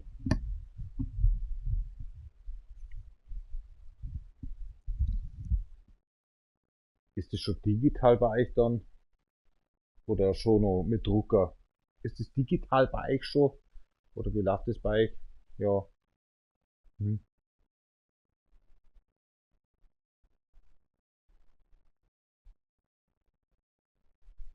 Der Bauchspeicheldrüse ist, weiß ich, aber ich hab mit, Mom, heute habe ich mit 4 Personen geredet. Ja, Mom, ganz kurz, ganz kurz, ganz kurz. Mom, ich hab heute mit sehr viel Leid geredet, wirklich. Die, wo ich von angesprochen kenne, von der Renate, von der Hans Finsterer, ich hab mit anderen Leuten. Und du bist halt der Fünfte. Und das ist Wahnsinn. Heute ist ja bloß Freitag. Und ich hab nix da. Die gehen auf mich zu. Und jetzt kommst du und ich möchte bloß wissen, Mom, du bist mein Mom. Was feit da denn? Und kann man da helfen oder bin ich ein Depp und oh nein, nein, nix mit Marihuana, Mom, nix mit Tabletten oder so ein Schmarrn. Na, ich weiß schon. Ja, okay. Na.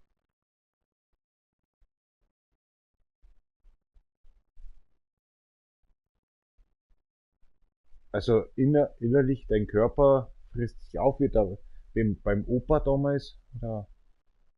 Hm. Moment. Organtechnisch und depressiv, wie ich. Depressiv bin ich ja sowieso, das weißt du selber. Aber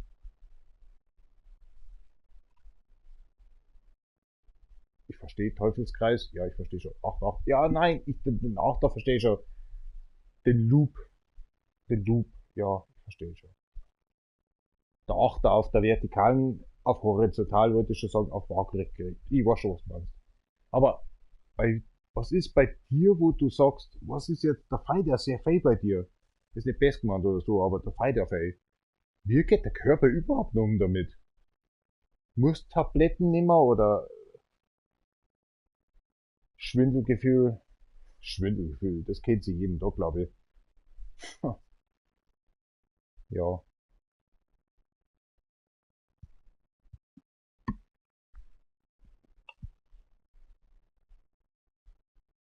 das muss der Christopher gewesen sein, weil der ist auf den Weg gekommen. Der hat alles kaputt gemacht bei der Mom. Wunderbar, oder? Doch, ich bin schuld gewesen. Aber ich kann dich beruhigen, ich stehe immer noch auf Frauen. Nein, nein, ich möchte bloß das sagen, weil nicht, dass du sagst, ja, super, jetzt ist er schwul und das ist irgendwie kaputt geworden wegen dem. Nein, nein. Was Barbara macht, das weiß ich leider nicht. Keine Ahnung. So ist lesbisch sein, das ist in Ordnung. Aber, ja, ja.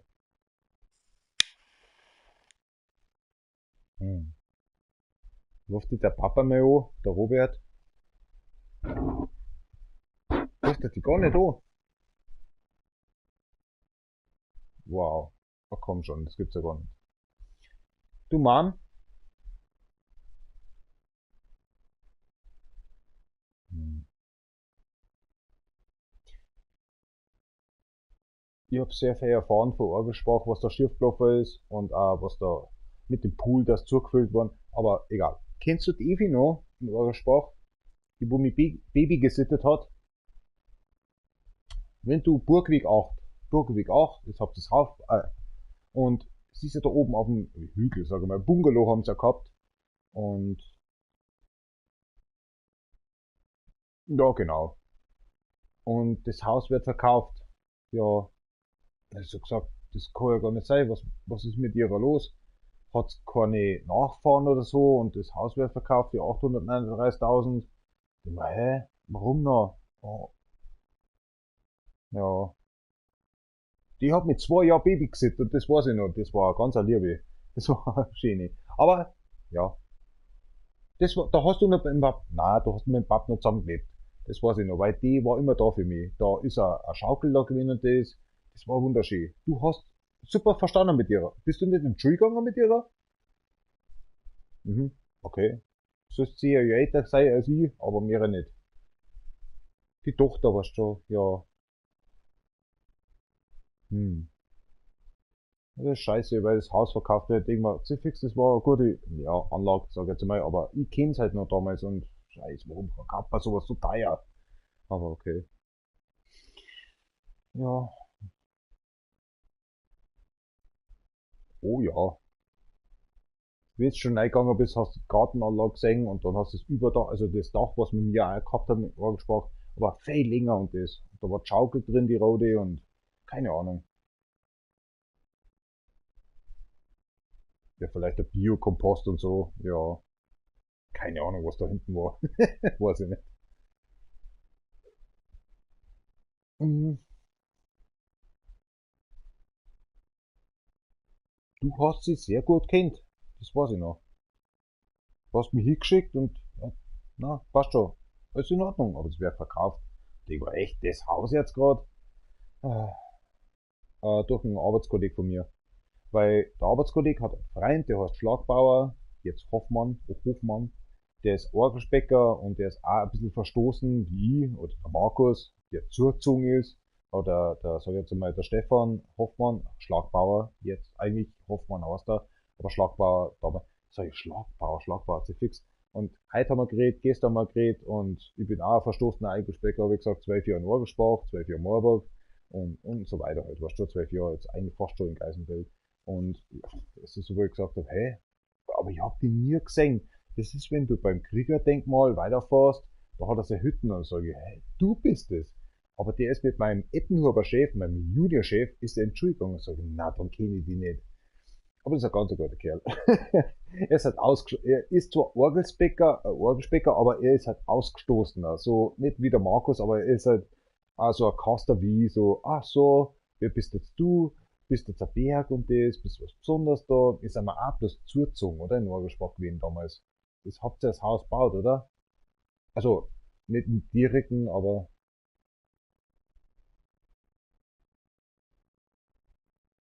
Doleschl, ich weiß schon, Doleschl ist bei der Hauptstraße beim Wasserturm in Geisenfeld. Ja, die Straße oder die Hauptstraße.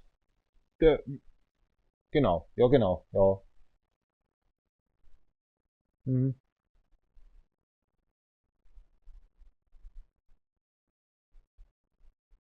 Ja,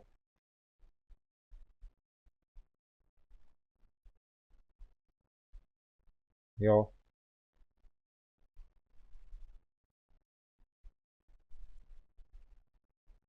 Nicht schlüsselfertig, oder wie man sagt. Ja, ja.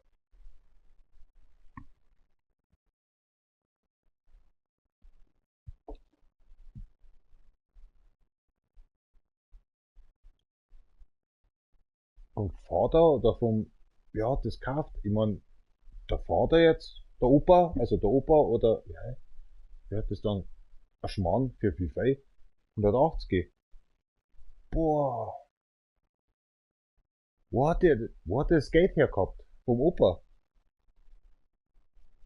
Hat's da schon Kritik gegeben? Echt? Ja, ja, ich weiß schon, was du meinst. Satellitenschüssel, Bayern 1 oder 3, glaube ich. Ja, ist auch so egal.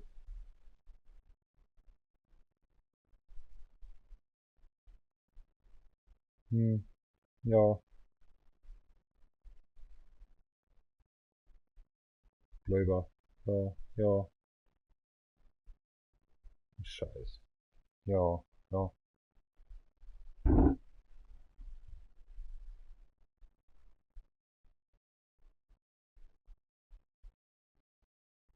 Das sagt der Andreas allerweil. Das verstehe ich. Der Andreas sagt das allerweil. Ja.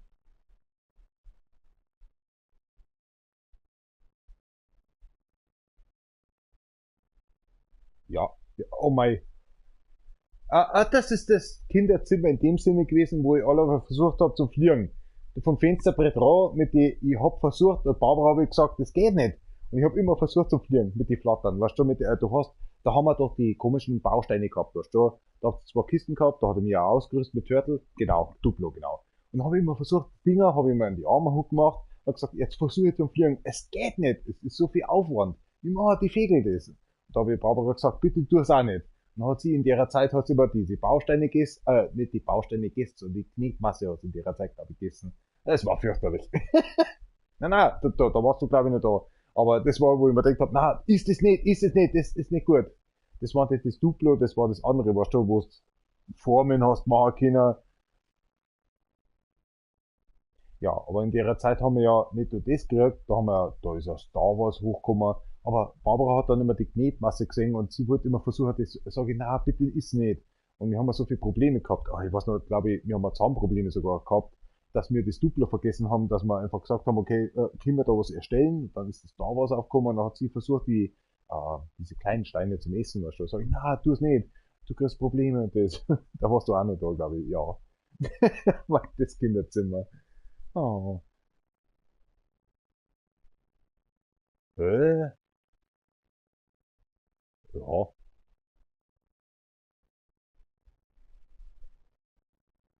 Mhm. Ja.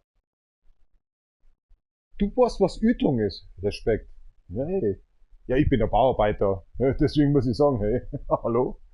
Okay. Willkommen in meinem Leben.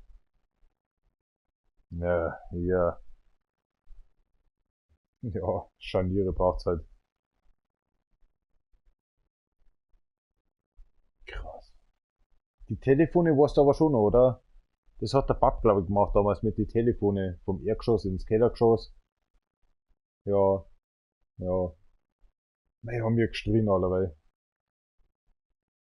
Sie war im Hochstuhl drin und der Christopher natürlich, jetzt ruf ich Papa an, der ist im Keller. Der will nicht, nein. Ich mag einen Papa reden. Und da haben wir immer so gestritten und das rote Telefon in der Küche drin war schon bei der Küche und Esszimmer. Oh mei, schon. Ja. Hm.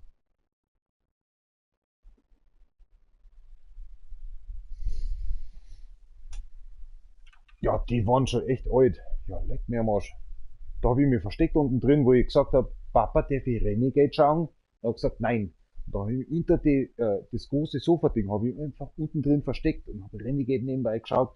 Der Papa ist dann eingeschlafen, so, ja super, jetzt kann ich ins Bett gehen. Aber er ist nicht aufgefallen. Das war immer so der, wie heißt es, Cat and Mice, na sag schon, Tom and Jerry. Das habe ich mir mal gerne angeschaut. Mad TV ist dann gekommen, der Vater ist schon eingeschlafen und auf einmal Renegade. Na, ist wie unter Membach abgeliefert worden, sag ich, darf ich Renegade schauen? 8 Uhr? Nein, du darfst nicht mehr. Und der Onkel, der Thomas immer, nein, du darfst nicht. Ich kann's dir nicht zulassen. Ich war so bockig. Bin auf der Treppe, wo der Webstuhl eigentlich ist, bin ich allerweil gehockt und hab gesagt, na, ich möchte aber bitte schauen und darf ich nicht. Und der Onkel immer, na, du darfst nicht. Tut mir leid, musst ins Bett gehen. Ah, da war ich so best. Der Renegade halt. A-Team, Knight Rider, scheiß drauf. Aber das war, hab ich nicht dürfen. Ab 8 Uhr war Schluss. Musst ins Bett gehen. Naja. Ja, ja. Mit dem Computer, meinst du mit dem Computer, wo du mit dem Apfel da geguckt bist und hast gesagt, möchtest du Apfelscheiben? Hast du mir immer Apfel gegeben oder was? Da wo der Fernseher drin war. Das war ja Premiere damals noch, oder was war das damals? Nicht Sky, aber Premiere oder so. Der war ein bisschen, ja, nein, der war eigentlich in der Dingens drin, sag schon, Wandschrank. Hm? Na, der war andersrum.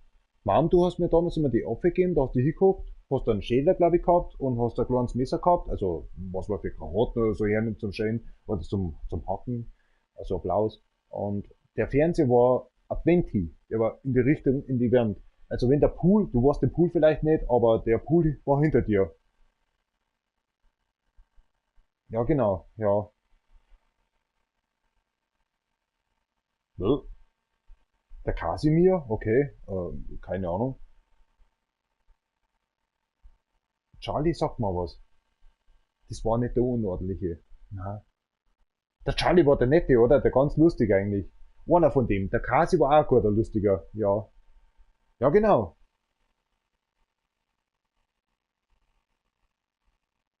Was?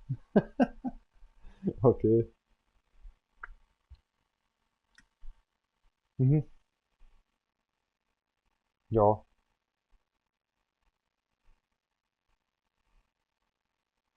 Mhm. Ja. Oh. Und jetzt haben wir bei dir, oder? Mit dem Schmarrn.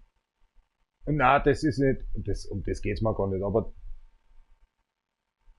mhm.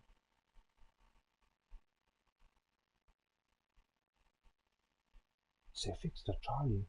Ja, passt schon 2 Jahre. Charlie. Ja, ich weiß schon. Aber, was jetzt ein Deutscher oder was ein Russ? Deutscher. Mhm.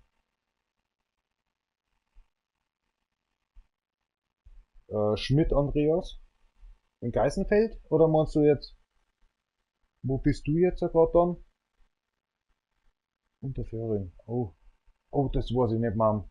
Ah, weißt, es gibt, wo der Pap und mich immer hingeladen hat, auch mit dem Steffen damals, das war so im Minger. Mhm. Ja, okay, na, glaube ich, na. Mhm. Hm. Aber ich kenne den Charlie. Den Namen kenne ich definitiv nicht jetzt auch von Two and a Half Men Schwachsinn da. Nein, nein, der Charlie, der ist mir bekannt. Definitiv. Okay, ja, krass.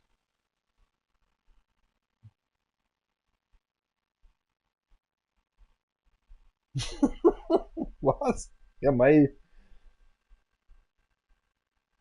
Bist der Preis oder bist der Bayer? Ja. Bist der Preis oder bist der Bayer? Zudeln kann ich eh nicht. Na, entweder das oder die ist komplett drüber. Ja. Mei, das muss jeder selber wissen. Die salzige Brezen kommt ja auch noch. Ja, Schmarrn. Die tanzen auch die Österreicher mal, weißt du schon. Die fressen's komplett. Ohne. Oder mit. Ich weiß nicht. Ja, das war eine schöne Zeit, ja. Mom, wir waren mal eigentlich bei dir, körperlich. Mental, ja, okay, scheiße, aber. Ah, okay, eine Frage.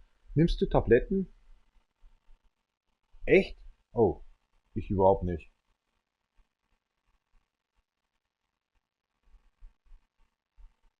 Ich habe ja, mhm, die Erna damals, also die hat mich heute angesprochen, wo ich geredet habe mit ihrer, sage ich, kennst du Untermettenbach? Sagt sie, ja, sie hat Draht aufgebunden, sie hat Kopf aufgebunden und das. Sag ich, hä?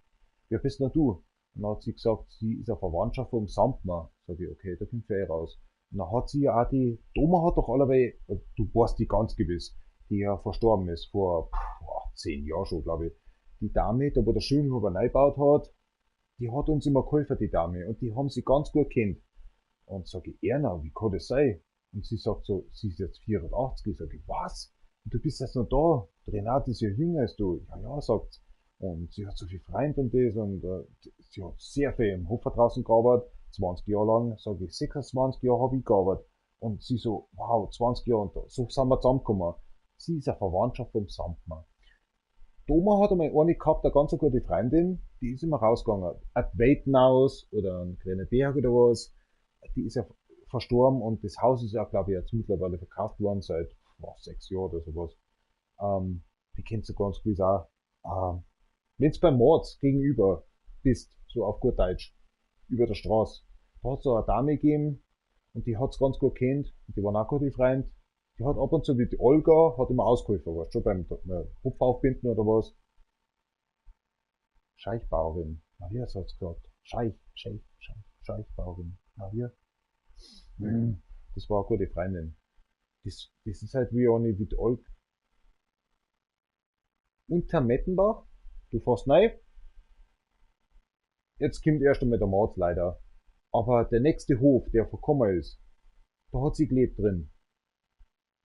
Hm. Unter Membach? Noch einmal? Na. Scheich oder wie haben sie geschrieben? Ah, rechte Seiten. Der zweite Hof. Mhm. Die hat alle, die hat aber den Koffer. Ja, die hat, ja, mag sein, sie war allein, sie ist auch überstimmt. Ja,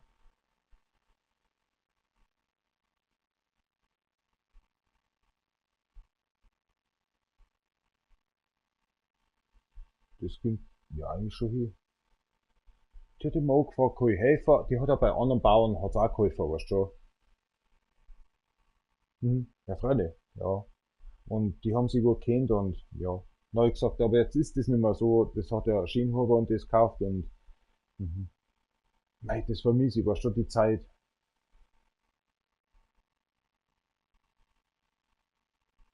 Da hast du mir damals in der Zeit gesagt, ja, mit der Brigitte mag ich nicht Hopf aufbinden. Und dann sind wir doch an die Wetten ausgegangen, und Olga oder der Ludwig war dabei. Die Welt weißt du selber, das ist ewig lang gewesen, aber ganz ein kurzer Hopfergarten, also ein schmaler Hopfergarten. Aber es ist ewig lang gegangen. Jetzt hat ja der Mord schon. Und in der Zeit war so, na, mit der Brigitte geht nicht hinaus. Da habe ich schon gemerkt, oh, da gibt's, naja, ein bisschen Schwierigkeiten. Ja, nehme ich euch nicht böse.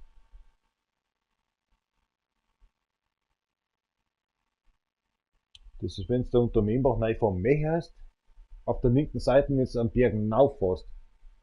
Da ist sogar, glaube ich, ein Kreuz jetzt da. Ja, da war schon immer ein Kreuz da. Ja, genau. Dann haben sie einmal den Weg, haben sie auch gepflastert mit den Rasengitterstore. Das ist perfekt. Ich hab's geliebt mit dem Radlfahren. Ja. Und der Tommy hat sowieso gesagt, jetzt brauche ich kein Allrad nicht, jetzt kann ich auffahren mit dem 60er. Das war immer, ich gesagt, oh mein Gott, jetzt kippt er gleich über oder so. Ist schon gescheit aufgegangen. Hm. Ja. Da bin ich damals in der Welt bin ich gestanden, gelingt hat's. Der Ludwig, ich kling gleich wieder. Ja, ja, von wegen 2 Stunden später.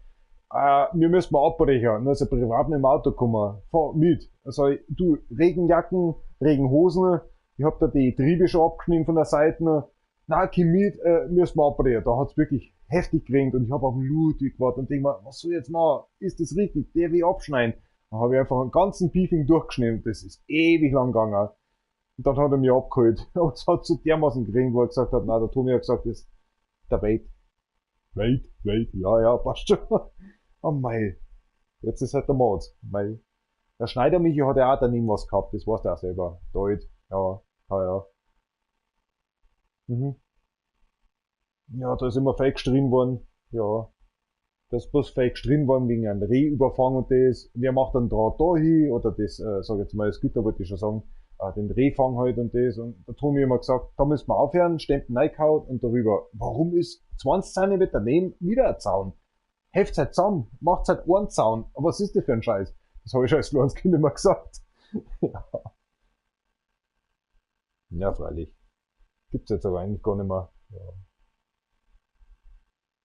Na, ja, aber trotzdem fressen sie noch. Oh mein Gott, wir haben ja, letzte Woche haben wir fast ein Reh zusammengefahren, habe ich gesagt, Markus, gib over. Was macht das Reh jetzt? Was denkt's? Markus, einfach mal von der Geschwindigkeit einfach mal runter. Da sieht der Markus das Reh schaut die an, läuft aber mit uns mit. Wir waren bei 35 Kilometer pro Stunde, das Reh läuft noch und läuft noch. Ja, möchtest jetzt du halten oder soll mir halten?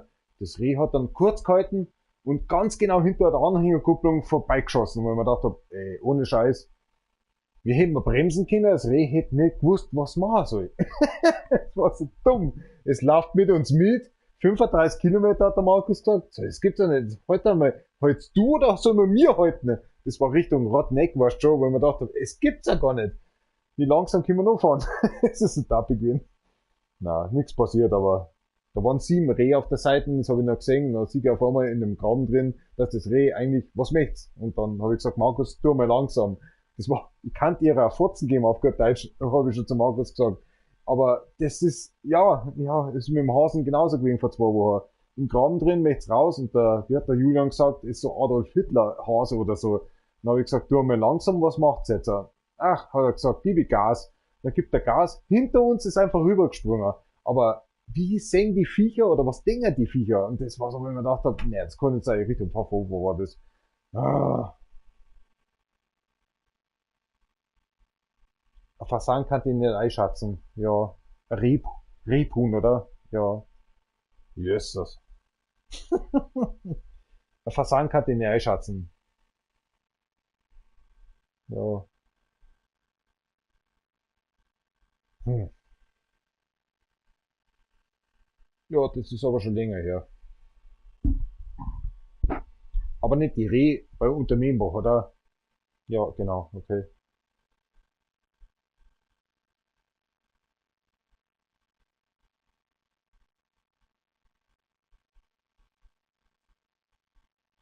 Da wo der Tommy eigentlich sein Wald hat, oder? Oder wie?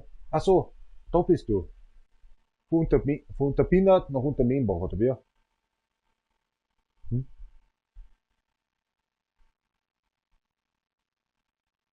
Ein bisschen, ja. Ja, ein bisschen. Schon. Ah, da schon. Ach, Schmarrn. Da sind die schon dagegen gekommen. Ja, der weht halt dann. Okay. Wow. Das ist so tappige Viecher. Ah, das ist da, wo das Jesuskreuz steht. Da, wo damals immer Dämme drin gehängt sind.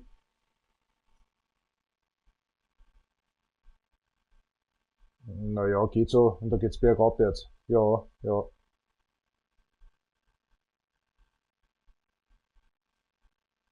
Der Walter hat einmal gesagt, der hat einen Dachs erwischt da oben. Wo ich gesagt, hey, was macht denn der da oben? Ja, ja. Das hat, da hat er seinen Opel noch gehabt. Mhm. Krass. Schlimmste. Nix. Na, vernichtet. Ja. Das Geld geht auch mal irgendwann zu Ende. Na, verkauft halt. Für 2 oder 3.000 Euro oder was. Aber du, der hat das ja 25 Jahre teilweise gehabt, den Vectra, oder? Den Vectra wollte ich schon sagen. Den silbernen, ja. Am Anfang hat er einen weißen gehabt. Omega, oder? Omega hat das geheißen. Na, davor hat er einen Omega gehabt, den weißen, weißt du schon. Opel Omega, den weißen. Den kennst du gewiss auch noch. Ja, aber der hat auch so einen weißen gehabt. Kannst du dich nicht erinnern. Hä? Okay,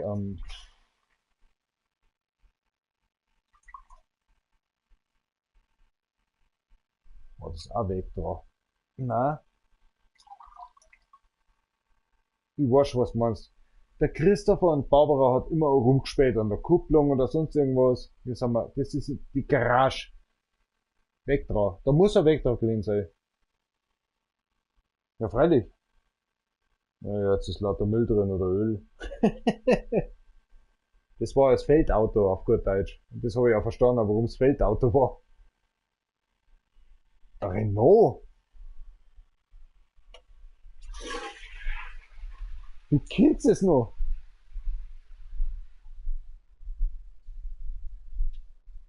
Langsam. Mhm. Na, Mom, kenne ich nicht. Heilige Scheiße. Na, wo ist der gestanden? Ja, der Tommy hat da hinten drin, da hat er sein Bulli immer gehabt. Da wo jetzt eigentlich auf gut Deutsch das Pferdebandel aufgeht. Da war immer der kleine Bullock drin gewesen.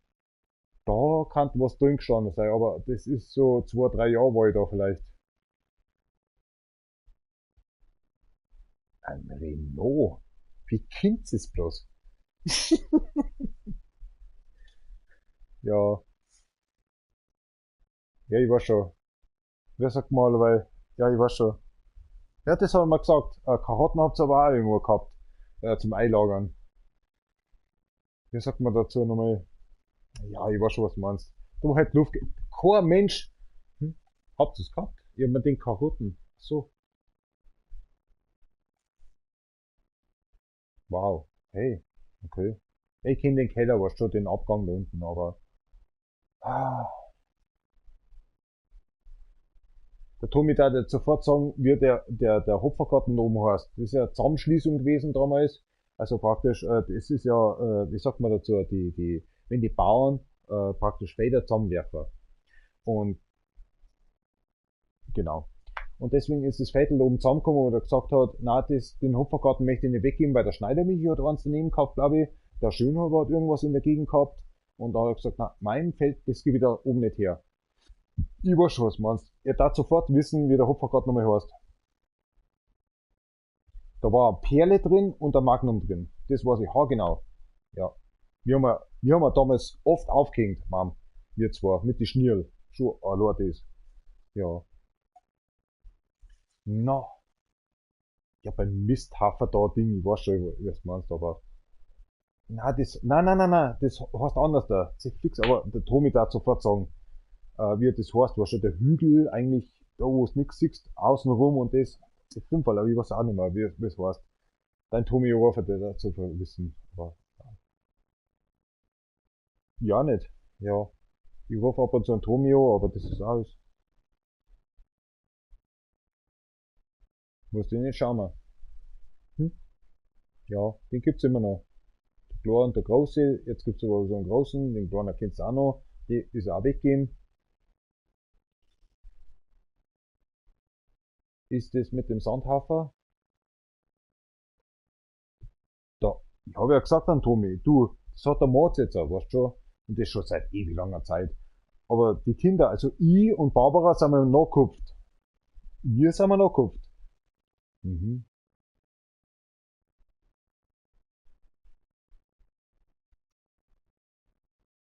Da hat der Christopher das erste Mal Polo gelernt, wie man fährt. Weil der Onkel gesagt hat, du kannst einen 60er nehmen, fährst bloß vorwärts, dass einfach der Anhänger dran ist und fährst vorwärts, dass wir aufladen können und das auf gut Deutsch aufsteigen können. Und da habe ich einen Rückwärtsgang und Turbo und was es nicht gegeben hat, habe ich alles verwechselt und der war so besen und dann habe ich es doch geschafft. Und dann bin ich vorwärts gefahren, habe aber nicht gewusst, wie weit ich fahren soll. Und da ist ja ein Schluss, da ist ja dann ein Hang gekommen, also nach oben. Das heißt, du bist dann reingefahren zuerst einmal in den, sag ich jetzt mal, in die Seicher, in den, wie sagt man, in die Schrägen. Und dann hast halt, wie viel waren das? 17 Beefing oder so. Ungefähr so. Und es ist ja immer schräg gewesen. Und das war, naja, ich wusste nicht, wie weit ich fahren soll. Und dann habe ich einfach Bullock mittendrin stehen lassen und der Ludwig war sehr sauer dann, weil er gesagt hat, es kann ich besser. Sag ich, ja, du, ich bin 6 Jahre alt und das. Und, oh mei, das war scheiße. Ja. Nein, den kenne ich schon noch.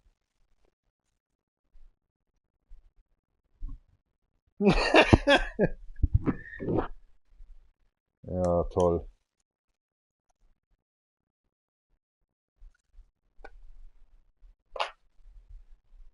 Musst halt dagegen lenken. Ja, der Christoph, das war ja, Christoph glaube ich hat er geheißen. Das ist ja so Sohnemann, der verstorben ist, der Radlfahrer. Und der hat mir ja gesagt, okay, das war halt der Moment, wo ich auf dem Beefing ausgerutscht bin. Das war der Sand, das hat einen ganz bestimmten Namen gehabt. Mein Gott, was ist los mit mir? Ja, okay, ich habe einen Haufen getrunken, aber um das geht's mir nicht. Ja, Sandhaller, nee, wie heißt denn der? Wir haben einen speziellen Namen gehabt, immer für Hopfengarten, wie Biergart oder Krenner Berg oder Weid. Und dieser Sand, ja, was haben wir denn? Wie haben wir das genannt?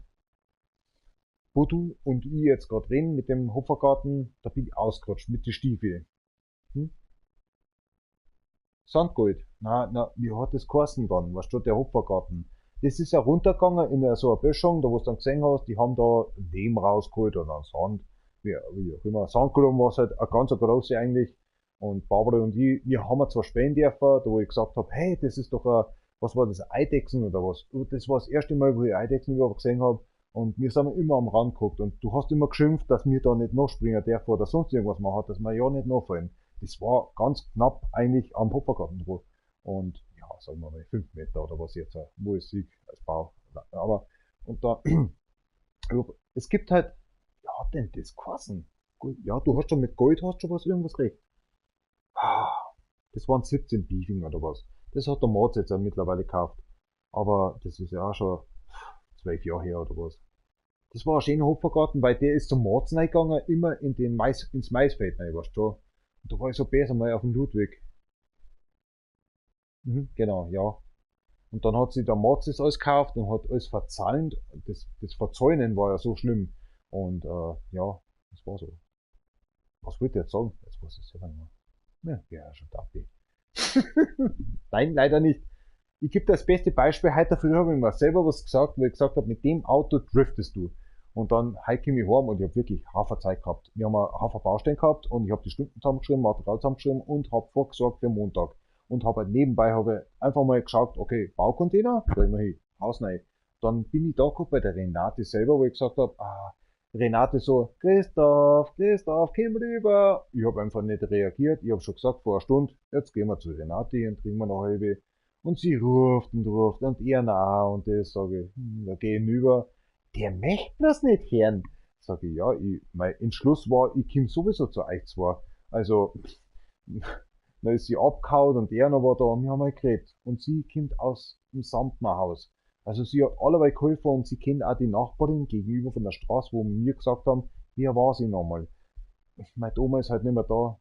Ja, die Madame, die Spitzau, genau, dankeschön. Die hat doch gewiss einen Vornamen gehabt, oder? Das weißt du aber auch nicht. Genau. Aber super. Na, das war echt eine gute Freundschaft. da war der Clark nur da, weißt du schon, das war halt ein Dorf. Das war nicht das Anti-Dorf-Geschmatze oder so, die waren halt da füreinander und das hat mich begeistert. Ja. Es hat ja bei euch nichts gegeben, oder? Ja, ja.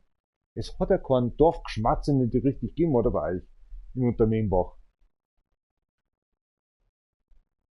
Mhm, ja. Echt? Oh, scheiße.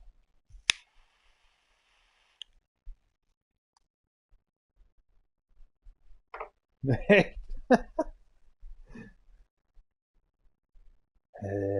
Friedel, echt? Okay. Genau, ja, ja. Oh. Okay, ich möchte es nicht besser sagen. Ich hab's halt, ja. Zum Backerfahrer habe ich gesagt, zum Schlagbauer, ja, ist schon irgendwie Inzucht oder was in Orgelsprache. Da sagt er so, ja, eigentlich schon, gell. Sag ich möchte es nicht besser sagen, aber ist oder ist nicht? Ja, ist schon. Und dann denkst du halt an Unternehmbach auch, aber Unternehmbach ist nicht so schlimm wie Unterbinnert. Das muss ich gleich mal sagen. Mei. Aber was, Inzucht ist ja nicht die Inzucht in der Hinsicht. Mei, ist halt ein Dorf und, mei, blaues Blut oder so. Ich weiß schon, was du meinst. Ja. Na, das habe ich jetzt nicht gemeint. Ich sehe es bloß in Unterbienert halt einfach ein bisschen. Aber das ist nicht so in Unternehmbach. Na, definitiv nicht. Na.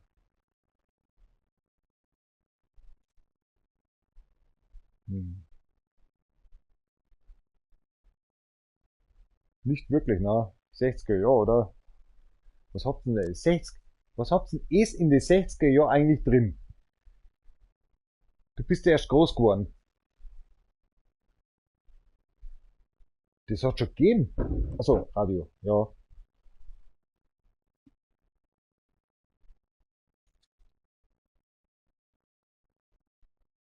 Ah, okay. Das war auf jeden Fall nicht Rudi Carell. Na,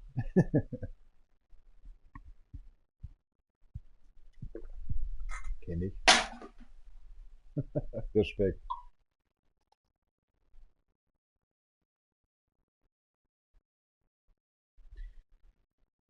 Hm.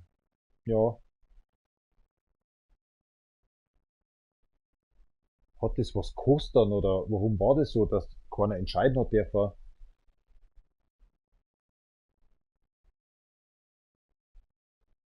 War das teuer damals? Also, dass du gesagt hast, du musst einen Fernseher kaufen und möchtest einen Fernseher kaufen und das, mhm.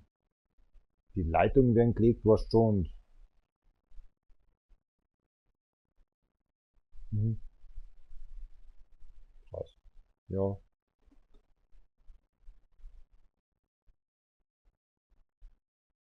50 Kilogramm? Ja, ich weiß schon, ich verstehe schon. Zehnten. Ja, ich weiß schon, was man. Ja. Hm, ja. Damals hat es noch keinen freier Hopfer nicht gegeben. Das war einfach wirklich, also ich sag dir wie es gleich, weil im Ober 12 Jahre habe ich gelebt und ich habe viel mitgekriegt. Die waren ja 27 Brauereien waren das so in der Richtung und jeder Bauer, also jeder, sagen wir, zwei Bauern haben auch eine Brauerei gehabt. Und der Ziegler hat überlebt jetzt in Moorburg beispielsweise. Aber zwei Bauern haben beliefert für eine Brauerei. Und das war nichts anderes in Geisenfeld. So in der Richtung. Deswegen, ich schätze das wirklich. Und jetzt sind so viel weg. Ja, weil es freier Hopfer und Scheiß und, naja, Ingo Brügge sein. Ja, ja. Ja, mhm.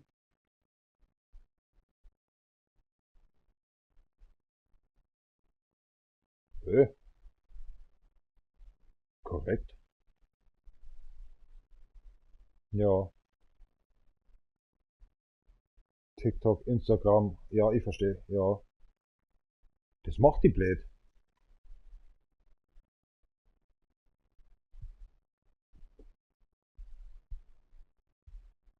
Du hast kein Facebook nicht. Okay.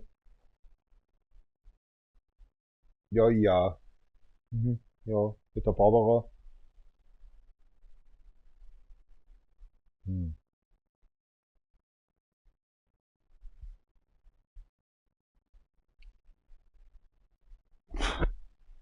Scheiße, ja. Silicon Island. Ja, scheiß drauf. Mom, ich hab schon viel verloren da. Ja, ich hab viel verloren.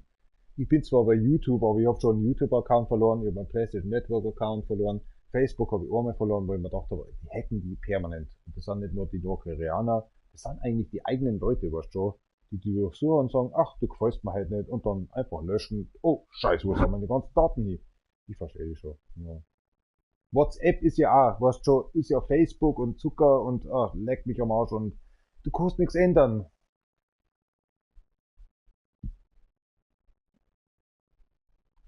Ja, du bist mit dem Radl hingefahren, oder?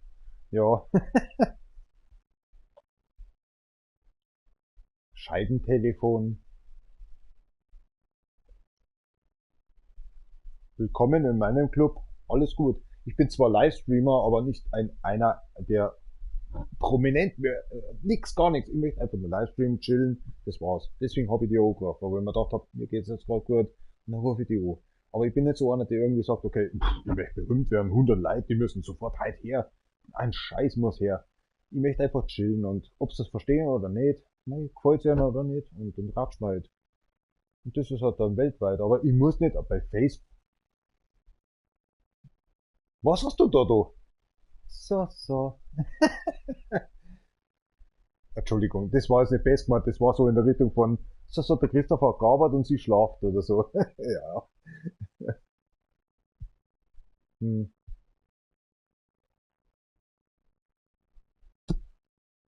Was sagt der Chef? Ist der kulant oder so? Oder? Na, so, Chefin. Tut's denn da drauf? Okay, also tut's denn da? Okay. Ich meine, Amerika gibt's ja auch kein Ostern nicht. Ja. Mhm. Wow.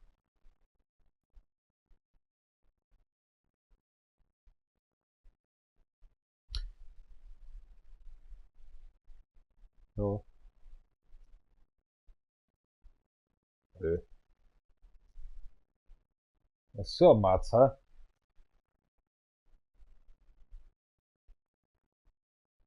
Mhm. Ja. Almino, ja, ja. Geil.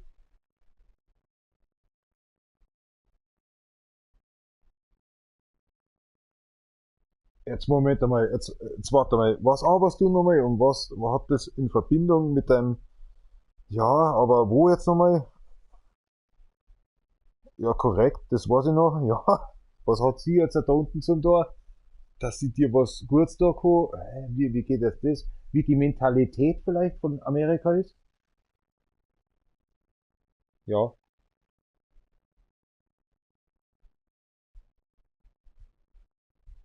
willkommen in meinem Job. Ja, ja. Also sie ist Deutsche, aber in Amerika, da sieht sie halt mehr und, ah, okay, okay. Hm, ist nicht wurscht.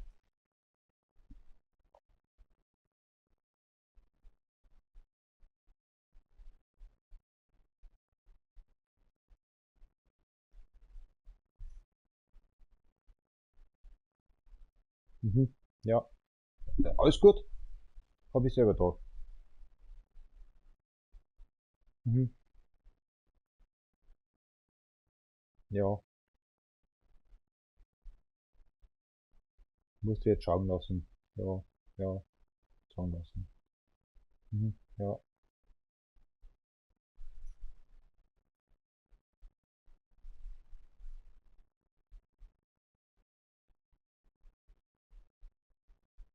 ich glaube schon, noch, ja.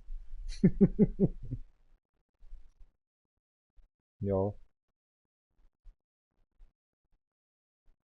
Ja, bist du jetzt Beamtin? Hä? Warum nicht? Ah, scheiße. Mhm. Ach, Schmarrn. Echt jetzt? Ja. Aber Mom, du bist doch in der Realschule gewesen, oder? Kann das sein? Na? Ah, nicht. Oh, okay. Aber das hat mit dem nichts zu tun, was du jetzt tust. Ja, weil du kannst trotz alledem höher reinrutschen, auf gut Deutsch. Ja.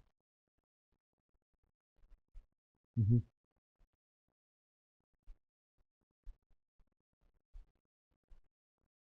Geschnuppert. Hast du damals in Ingolstadt gelebt, neben der Sparkasse, wo ich die ab und zu einmal besucht habe, wo ich übernachtet habe? Mit der Playstation damals. War das die Zeit, ha? Mhm. Ja.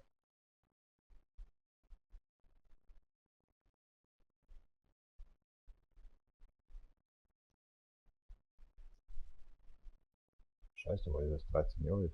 Ja. Mhm.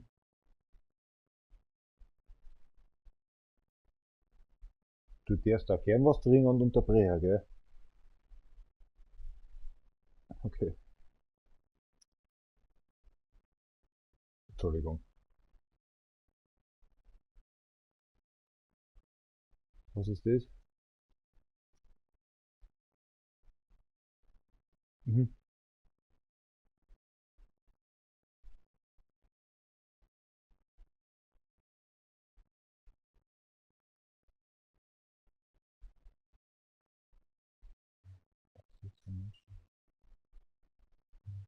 Ja.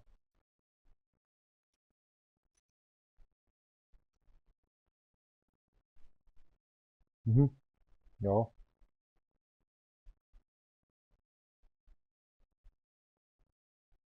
Darf man dann sagen Lageristin, aber das heißt anders da. Logistin. Kann das sein?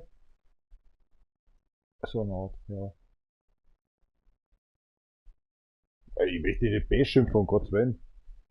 Ich war beim Wolf auch drin. Ja, ja.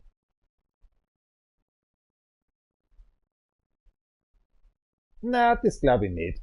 Du bist eigentlich vom Bauernhof raus. Mit dem Sparheben, das, und das liegt nicht. Nein, nein, nein, nein. Okay. Du bist 45 Jahre alt, oder? Jetzt halt's inne. Das haben wir denkt. Du haltst jetzt inne. Wenn ich sag 45, ich weiß, aber ich hab so 45, jetzt muss ich innehalten. Ja, ja. Hm.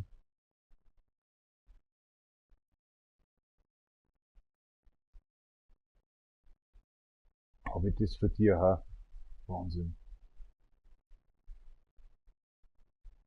Ja. Na, ich verstehe dich mit dem Innerlichen und depressiv dann auch noch. Ja, ja. Ist das.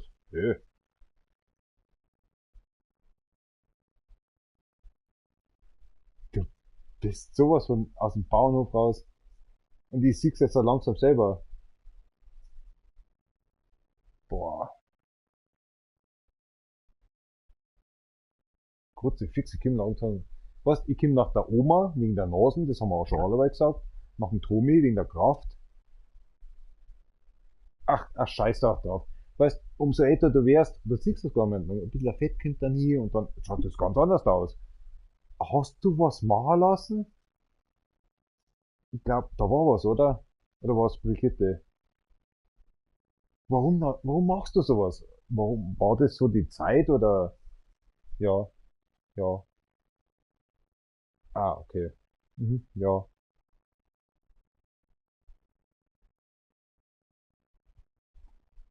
Aber das war jetzt nicht wegen, wie sagt man da? Mhm, ja. Deswegen frage ich ja. Ja, okay.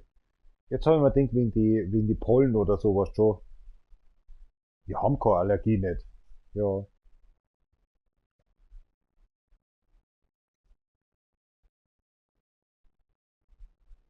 Zwischenwand? Ja, ist das. Mhm, ja.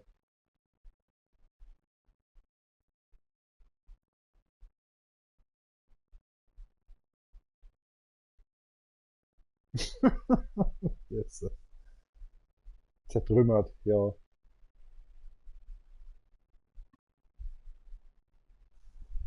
Äh,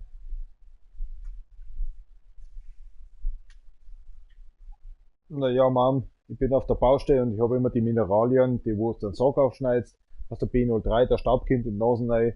Und ich hab mittlerweile auch ein paar Betonbatzen drin in der Nase. Der Markus sagt's genauso. Sagt jedes Mal, wenn er mit dem Putz arbeitet oder was, es ist halt übers Wochenende, dann trieft's ohne Ende aus der Nase raus. Sag ich jetzt ganz normal, Hauptsache raus mit dem Schmarrn.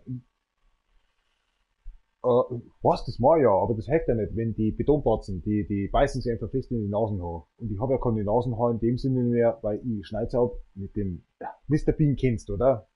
Mr. Bean. Da tut er sich den Nasenhaarschneider dann rein und dann, und das habe ich jetzt auch. Und sage ich probier's. Und ist ja nicht so. Aber die Popel oder wie man sagt, die sind halt oben drin. Halt beim Live,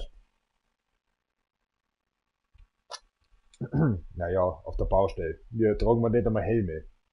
Das war's das selber. So in der Art. Also meine Fingernägel schauen gut aus. Mei. Aber es ist halt ein bisschen da schwarz und da vom Bitumen oder was. Mei, das kann man nicht ändern. Perfekt bin ich auch nicht. Ja. Übrigens, die Finger habe ich vom Onkel. Der hat einmal so breite Fingernägel gehabt. Das hat nichts mit dem Lutschen oder sonst was gehabt, nicht die Daumen oder so. Das war echt von meinem Tommy, also vom Thomas, weißt du. Ja, freilich, der hat auch so breite Fingernägel. Das kommt von dem, weil ich halt keine Schaufel nicht hingenommen habe, weil ich einfach die Hände zum Kram hergenommen habe oder zum, ja, Hupfer aufbinden oder so. Das macht er immer noch, ja. Gibt's da einen Nachfolger? Wer macht das nur? Bist du so eine, oder wie? Ei. Aber du hast, ja.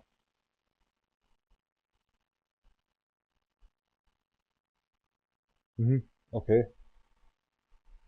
Der Markus aus Orgelsport, der hat gesagt, der kriegt von der Bettina, also von der Frau, kriegt immer so einen Nagellack oder was, dass er nicht mehr beißen kann, weißt du, dass es so ekelhaft schmeckt. Da sag ich, was ist denn das für ein Mist jetzt? Aber der hat den Zwang, dass er ab und zu einfach die Finger legt. Sag ich, warum macht es das? Vom Ernststrasser genauso, der Bur, der beißt einmal ab. Äh, sorry. Ich schneid's halt unter der Duschen und fertig aus. Warum macht es so? So, ja.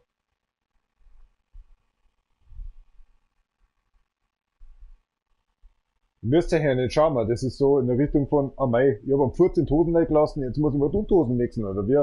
Muss ja nicht gleich sein. Aber das ist so, das ist halt, was sieht halt die Fingernägel, ne? Personalität. Hm. Na, meistens nicht. Meistens nicht. Ja, Tommy ist ein Kettenraucher gewesen damals. Weil er nervös wird, oder wie? Oder was meinst du? Nervös? Oder, tsch, du, der hat Uhren gehabt, der hat Computer hergerichtet und alles vom Flohmarkt und das, der hat doch seine Beschäftigung gehabt. Jetzt nimmer, na.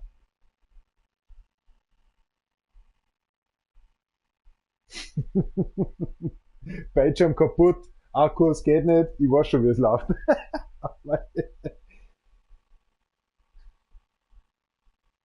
Das musst du nicht checken, das ist Männersache. Es ist so. Man gibt sie nur eine Chance. Man gibt sie nur eine Chance. Ja, du der zwei Sausteine jetzt, da wo es ablegen konntest. Oh, das ist ja sowieso. Oh mein. Das ist halt der Tommy. Der ist froh, dass der Walter noch hilft, weißt du schon. Der Walter hat ja mal geholfen und dann hat er Kreuzweg gekriegt und hat gesagt, oh, jetzt müssen wir Woche aufhören, weil der Walter muss sich erst einmal herrichten, dass er einen Draht aufbinden kann, weißt du. Das war so, wie ich gesagt habe, ist alles in Ordnung. Ich habe Walter alles Gute zum Geburtstag gewünscht und das am 21. und das. Ah, sagt er auf einmal, hat der Walter heute Geburtstag? Sag ich, ja, der Walter hat heute Geburtstag.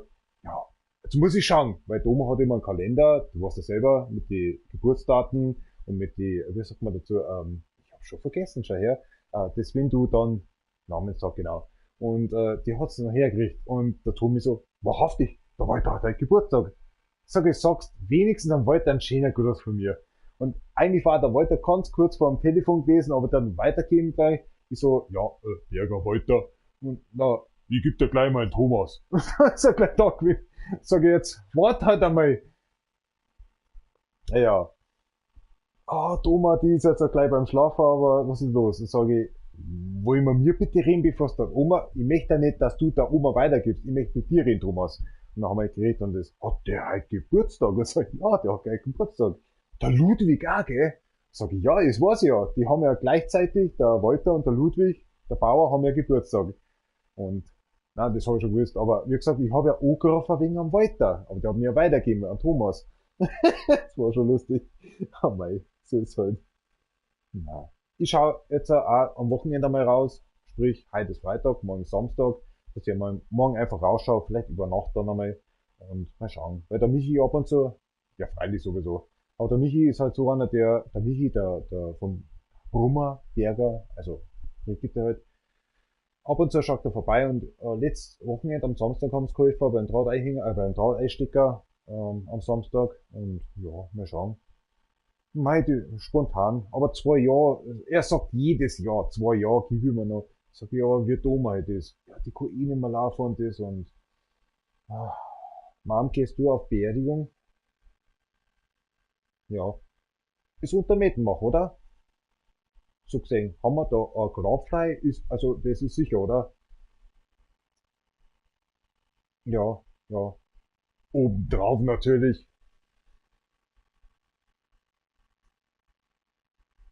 Da wo der ja, da wo der Hans Finsterer seltsamerweise die Kirchenglocke umfallen hat lassen. Mei, das weiß ich jetzt ja mittlerweile, was da losgegangen ist. Ja, das ist ja gerade noch übers Grab drüber gegangen. Na, der ist ja schon lang verstorben. Aber er ist halt gefahren. Der Christopher war immer so einer, der ist ja von, was war das? Moorburg? Unterbinnert, Oberbinnert, Unterbinnert und da bin ich immer ausgestiegen, weil ich gesagt habe, okay, ich möchte nicht Orgelsprache, ich möchte zu meiner Mom, zu meiner Oma und der Membach rein. Also bin ich Unterbinnert doch immer ausgestiegen. Und das war auch der Tag, wo der Opa verstorben ist. Der Wolfgang. Wo ich nicht gewusst habe, dass er verstorben ist. Und da bin ich ausgestiegen. Das war nur Zufall. Du hast ja, wir haben ja kein Handy nicht gehabt, nichts. Ich bin bloß ausgestiegen, weil ich wollte eigentlich zur Oma rein. Also zur Rosa halt. Und dann warst du da auf der Treppe und total aufgelöst und das, was ist denn da los? Wo kommst denn du her? Und das, und genauso hast du mich gefragt. Ich wollte eigentlich bloß zur Rosa reingehen. Ich wollte eigentlich über den Berg rübergehen. Aber das war so, ich glaube 2 Jahre, ein Jahr später oder was, wo dann der Tommy gesagt hat, oh, ich glaube, da kommt der Sandsturm. Da wo der Kirchturm umgefallen ist. Und da bin ich gerade in der Zeit den Buckel nachgegangen, wo der Walter seinen Freund gehabt hat, auf der rechten Seite, den Bücherfreund auf gut Deutsch. Und da bin ich gerade rangegangen. Ja, der hat ja, einen schönen Balkon hat er gehabt, mit Zeichnungen, das drauf gehabt, Malerei halt, auf gut Deutsch, und, aber egal. Ich bin gerade rangegangen und, na, haben wir gedacht, was ist denn das jetzt? Warum kommt jetzt da so ein Sand daher, so rot und so? Und da bin ich weitergegangen und das, und, ich bin einfach Schneider und dann Berger und dann nein und der Tommy so, geh mit, geh mit! Und der Tommy hat mir später verzeiht, vorher hat er gesehen, ich glaube, jetzt kommt der Sandsturm. Das gibt's ja gar nicht in Bayern. Da ist in der Zeit der Hans Finsterer, der Altfinsterer, den ich auch damals auch noch kennengelernt habe, vor, ja, 7 Jahren. Er hat einmal gesagt, er wollte Stützen holen, der Turm ist eingefallen, als er wiedergekommen ist der Turm nicht mehr da gewesen. Nein. Und in der Zeit bin ich zu Oma reingegangen, weißt du, mit dem Tommy. Dann habe ich meine Hausaufgaben eigentlich gemacht. Und ich habe nicht verstanden, was da los war, weißt du, das war so brutal.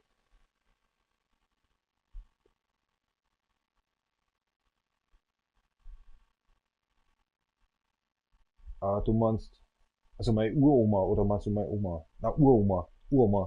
Die, wo bei der Hypervereinsbank jetzt, mhm. Da hat's einmal so über der Hypervereinsbank, oder wie das geheißen hat, wenn du, ja, man fährt halt eigentlich auf dem Hauptplatz hier, aber so gegenüber links, ja. Hm. Die habe ich nicht lang kennt. Die einzige, wo ich kennt habe, das war vom Schneider. Also praktisch von deiner Mom und vom Schneider her irgendwie, die habe ich ganz gut kennt, weil die haben mir immer Schokolade gegeben. Und der Barbara war auch dabei. Hä? Nein, die ist ja im Bett gestorben, oder? Also, verstorben. Die hat einen Stuhl gehabt, da hast du neu koten können.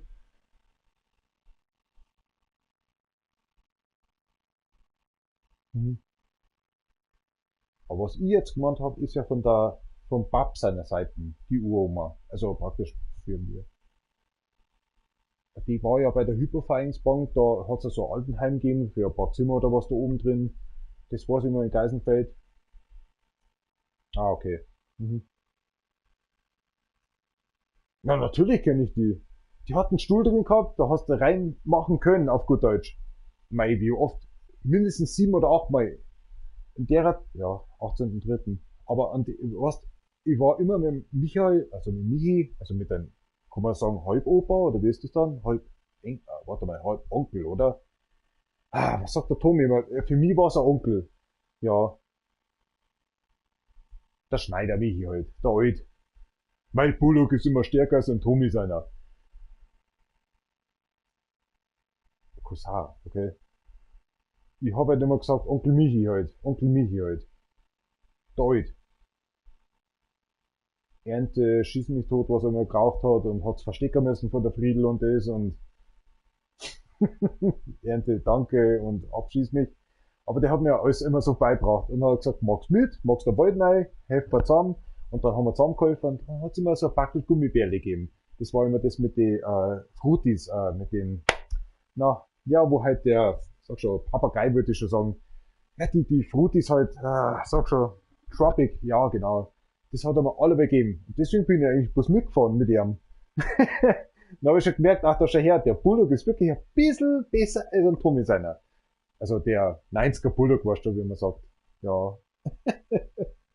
Na, es hat echt Spaß gemacht mit Michi. Dann hat er gesagt, nein, ich war unterfroren und das und Frieda hat dann gesagt, dort Fürsten auf, ich hort's ein und das. Das war wirklich schön. Und da habe ich erst den Michi kennengelernt und der war auch noch jung in der Zeit. Wahnsinn, also. Da habe ich erst mitgekriegt, der Walter und der Michi, die waren ja in Amerika.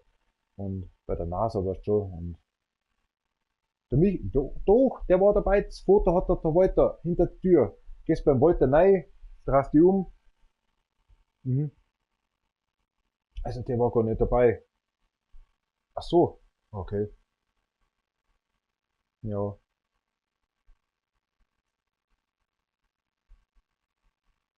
Jetzt wird's bayerisch. Oh, um Gottes Willen.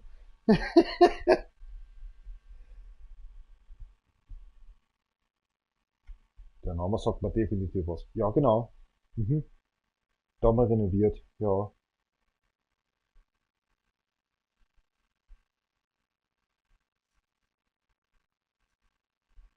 Wisst ihr, da wo du den Buckel nachfährst? Wenn du den Buckel nachfährst, wo unter Pinnert und der Membach den Buckel nachfährst? Mhm. Ja, die kenne ich nicht. Rechte Seiten kenne ich vom Walter. Der hat sich ein Buch ausgeliehen ab und zu. Ja.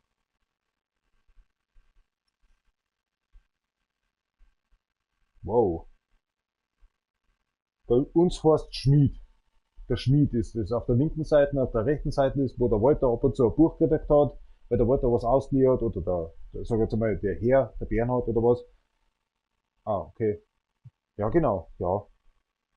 Da habt ihr mal ein Feld gehabt, oder? Kann das sein? Habt ihr so ein Feld gehabt da hinten draußen? Der Tommy hat's mir mal gezeigt. Und das ist ja schon ewig lang her. Aber da ist so ein Kreisel gewesen, wo er gesagt hat, da möchtest du ein Feld haben? Echt? Das war ja, klein. Mhm. Ja.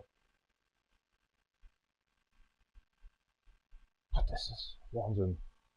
Da war ich nur jung, das soll ich vielleicht 15 gewesen sein. Da haben wir mir nur eigentlich hochverzupft, weißt du schon, wo du da geguckt bist, Fotos gemacht haben, mit der kleinen Kamera, die erst aufgekommen ist, wo ich mir gedacht habe, und dann habe ich mir eine vom Mediamarkt gekauft. Warst du dabei? Nein, das ist was anderes. Das ist vom Tommy gekommen, diese Kameras. Mit den SD-Karten, das waren gerade mal 128 Megabyte oder was, das war schon übertrieben. Ich glaube, das war weniger. Aber na, ich habe dann gesagt, Hopferzupfer, ich habe 2000 € verdient oder was, und dann sind wir in Ingolstadt reingefahren zum Mediamarkt und dann habe ich eine Sony-Kamera gekauft. Warst du das oder der Walter? Ich glaube, der Walter war's.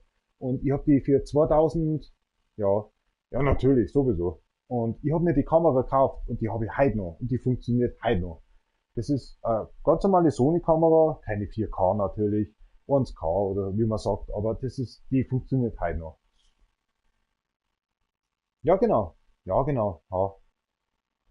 Dann hast du gesagt, warum kaufst du das? Das ist so teuer gewesen und das so. Nein, die wollte ich unbedingt haben. Und die habe ich heute noch. Und die schieße ich nicht einfach weg. Na, das sind Erinnerungsstücke, die kommen in den Tresor rein, aus fertig. Schon. ein Discman oder so, oder beim Ludwig, wo ich gesagt habe, wenn du an Grenner Berg oben bist, mit den Postgeräten, was ich über Doma gekriegt habe, Margit halt. Hab ich gesagt, kann ich die kontaktieren? Dann hat er es reingesteckt gehabt, in 60er Bullock, und ist dann aufgefahren an Grenner Berg. Dann habe ich ihn gefragt, bist du schon da? Bist du? Oder wie, hörst du mich? Ich weiß nicht, was ich gesagt habe, aber das war, du hast das bei der Post anmelden müssen eigentlich. Aber er hat dann gesagt, ja, er hört mich noch. Und das war so, wenn du dann Walden auffährst an Grenner Berg, da hat er mich noch gehört. Auf einmal war er weg. Ja, weil die Stromleitungen da waren. Also, die sind immer noch da. Und da war es dann vorbei. Oh, da hat der Ludwig nichts mehr sagen können. Und das war, wie gesagt, das war halt Technik. 4 Batterien rein, und das Gerät, das habe ich immer noch, was schon. Na, sowas gebe ich nicht weg. Na. Jetzt stehe ich vor der Toilette und möchte suchen, aber ich weiß nicht wie, weil, es geht halt nicht, ne.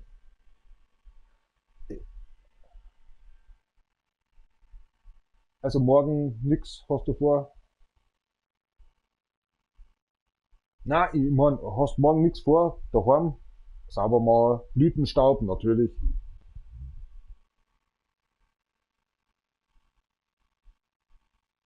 Bist du Hausmeister? Hm. Zweckgesellschaft.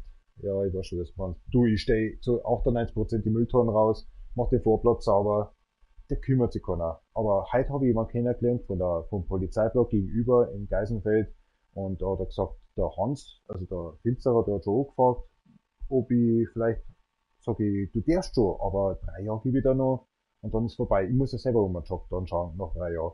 Weil ich glaube, das geht dann immer weiter, und sagt der Hafner selber dann, also, ja, schön, weil er hat ein Kindelein und das, sage ich, du bist jetzt auch schon Hausmeister beim Finsterer und das, und man hat sich der Hans letztes Jahr wirklich angefragt, sagt der Miesmet, ja, schon, aber er möchte nicht arbeiten da drin, aber letztes Jahr war's gut noch. Das Jahr beim Hafner ist halt so, gibt nicht Arbeit. Es sind 7 Teams, aber die sind immer dann teilweise um 6 Uhr fahren zwar los, aber die kommen teilweise um 14 Uhr schon heim, weil sie sagen, okay, mehr kommen nicht da an der Baustelle, und sag ich, also wenn du zu uns kommst, dann habe ich was gefragt, hast du einen Kranführerschein oder kannst du Kran fahren? Und er hat gesagt, ja, kann er. Er macht das meistens. Und dann sage ich, okay, der Deutsch ist auch gut. Und so haben wir zusammengeredet. Und der Werner ist hinten drin gehockt, und wir wollten eigentlich ein Bier trinken, erst draußen gewesen, hat zusammengehört, hast du einen besseren Besen? Sage ich, ja, schau her, geh her. Und so sind wir zusammengekommen. Und dann sage ich, hey. Und wir kennen uns schon seit 4 Jahren. Und das ist ja Hafner und Hans Finsterer. Drüben steht das Hafnerauto, dann gehst du aber rüber jetzt mal. Das sind nicht 5 Meter. Und ja, wie gesagt, und ich hab den Kerl schon öfters gesehen, dass er bei uns Rasen macht, wo ich mir denke, hä, beim Finsterer? Ach Hans, was ist los mit dir? Hast jetzt einen eigenen Hausmeister vom Hafner. Du weißt schon, dass der Hafner 4-mal größer ist als der Finsterer, oder?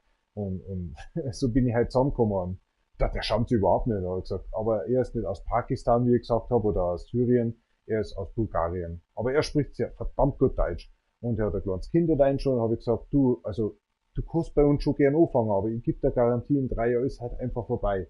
Und er hat gesagt, beim Hafen, da läuft's auch nicht gerade rund, und das, obwohl die eine große Firma haben und viele Baustellen und Teams, aber ist halt auch nicht von 7 bis um 16 Uhr oder was. Ist halt mittendrin 14 Uhr mal Schluss, oder ist nicht weit, hat er gesagt. So, du kannst gern bei uns anfangen. Aber der hat einen Autoführerschein, der kann Kran fahren, so wie ich, ist egal. Aber was, ich bin ja mit dem Mauerdrucken irgendwo unterwegs, Rockermeier oder sonst irgendwas, wo man jetzt so tun. Aber es war halt schön, wenn er Kranfahrer da war.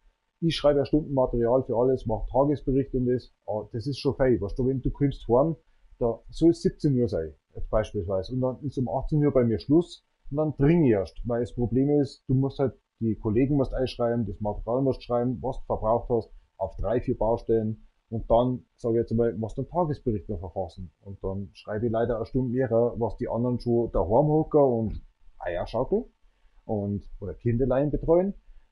Aber es ist so, wo die dann auch wirklich Verständnis dafür haben, wenn ich am nächsten Tag dann sage, da schau her, das habe ich geschrieben, ist das in Ordnung, wollt ihr unterzeichnen, das habe ich jetzt Material für heute noch, nimm es mit, oder? Und dann schauen die drauf, ach, du bist ja verrückt, und das, ja, aber es tut mir leid, der Georg ist nicht da, Meniskusoperation, und so geht's halt weiter, und nein.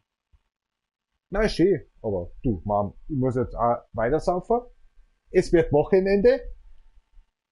Hast du, was isst denn du eigentlich dann, wenn du da so depressiv dahin wirkst, und was isst denn du so? Fisch? Oder, na, ohne Scheiß, was tust denn du? Eher Veggie. Ja, also Kopf. Ja.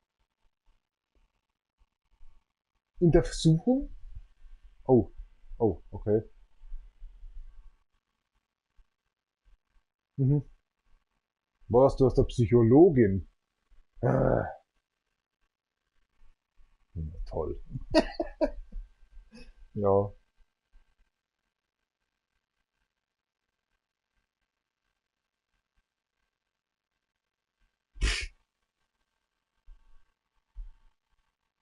ich hör drauf. Ja. Ja, Pfui-Teufel. Die kosten ja so viel. Früher war es ja 1 Euro, 2 Euro. Ja, ich war schon 5,39 oder was. Wow. Ja. Gibt's einen Wobano? Ich weiß schon, was meinst, aber, oh, Mom, ohne Scheiß, ich gehe gern zu McDonalds, McFlurry, Pommes frites, McRib, alles gut in Ordnung. Jeder sagt Scheiße, aber die Preise sind so hoch. Das ist beim Döner genauso. Ja. Hm. Ja. Hm. Ja. Hey, da war ich auch schon.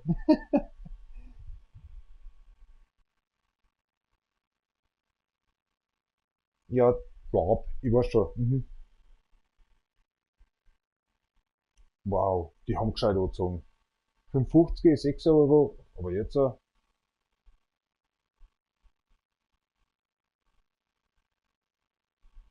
wo der Appetit liegt, ja, gerade, ja.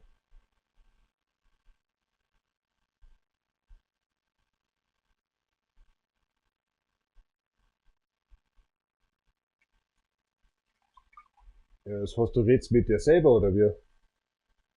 Redst, nein, ich mein, redst du dann mit dir selber, wo du sagst, geht's heut oder machst eigentlich nicht? Oder das hab ich. Genau. Ja,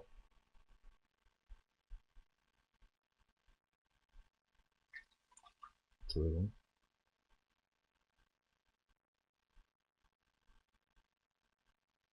Ja, es funktioniert, läuft. Kostet das Vertrauen. Ja,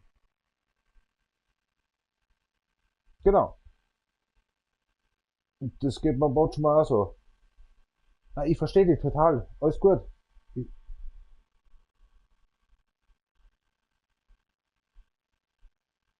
ja,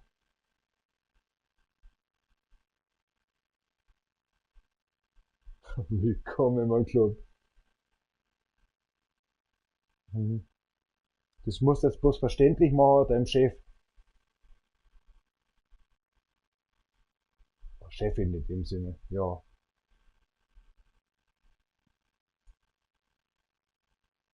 Keywörter. Oh, was ist das? Hat das was mit, was ist Hämatologe? Oh, Kopfgedächt. Mhm. Okay. Ja. Also Inneres. Inneres. Wenn du das schon nicht kennst. Hämatologe, das hört ja schlimm an. Ist das? Ja, wow.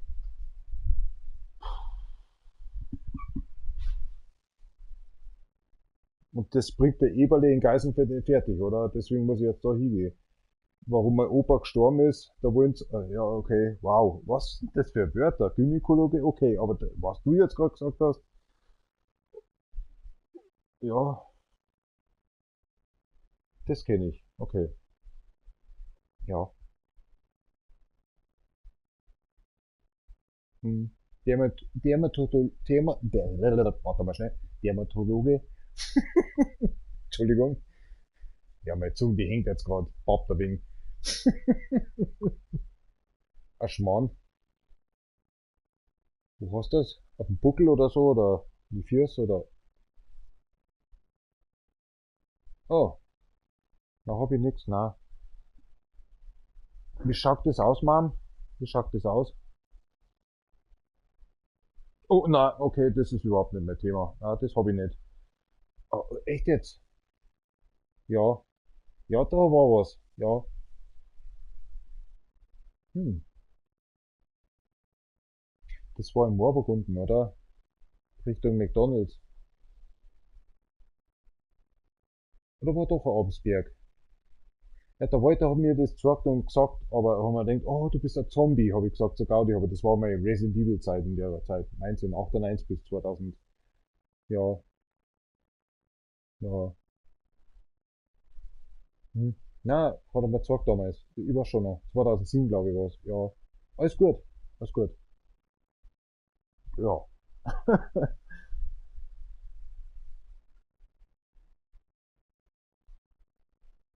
Ja. Ja, leck mir was.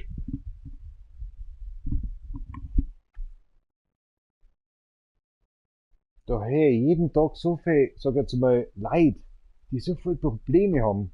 Und dann sage ich, ja, ich bin 37 und ich hab's jetzt auch da ein wenig, da Hautflechte ein wenig, das liegt auch vielleicht vom Runterspringen, vom Gerüst und das und dann höre ich mir meine Mamo und denk mir, leck mir was, das ist anscheinend ganz normal.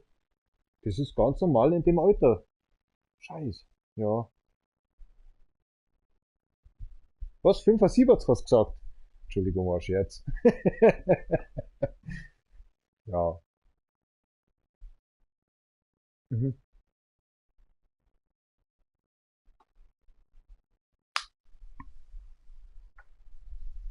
Bist du so weit schon mit VDK? Okay, krass. Das hat Oma immer gemacht. Wow, hey. Kriegerverein? Ja. Das schon, ja. Ist es Ingolstadt oder ist es so, ich weiß nicht, ist es regional oder, ja. Mhm. Nein, ich kenne mich nicht aus. Ja.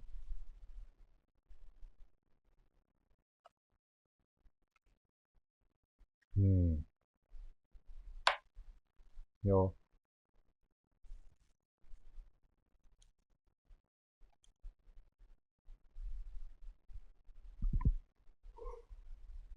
Die haben halt zwar nicht so viel Geld zum Kämpfen dafür, aber die versuchen es. Ich verstehe das. Margit hat es, die ist ja permanent drin gewesen. Ja.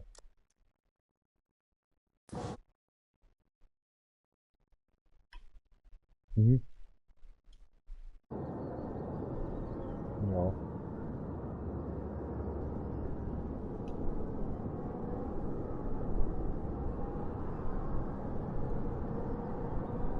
Gottes Willen.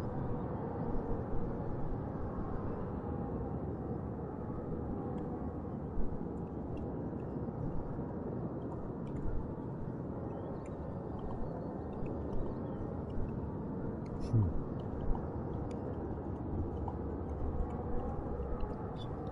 Muss sein. Jetzt halt ruhig. Sorry, no, I am talking to my mother. Ja. Das habe ich nie verstanden halt beim Opa. Ja. Der ist ja auch verstorben und da hat es immer geheißen, Überhitze, Zecken oder was er Thomas gesagt hat. Da waren so viele Zecken drin und das, in Wirklichkeit Überhitze gestorben.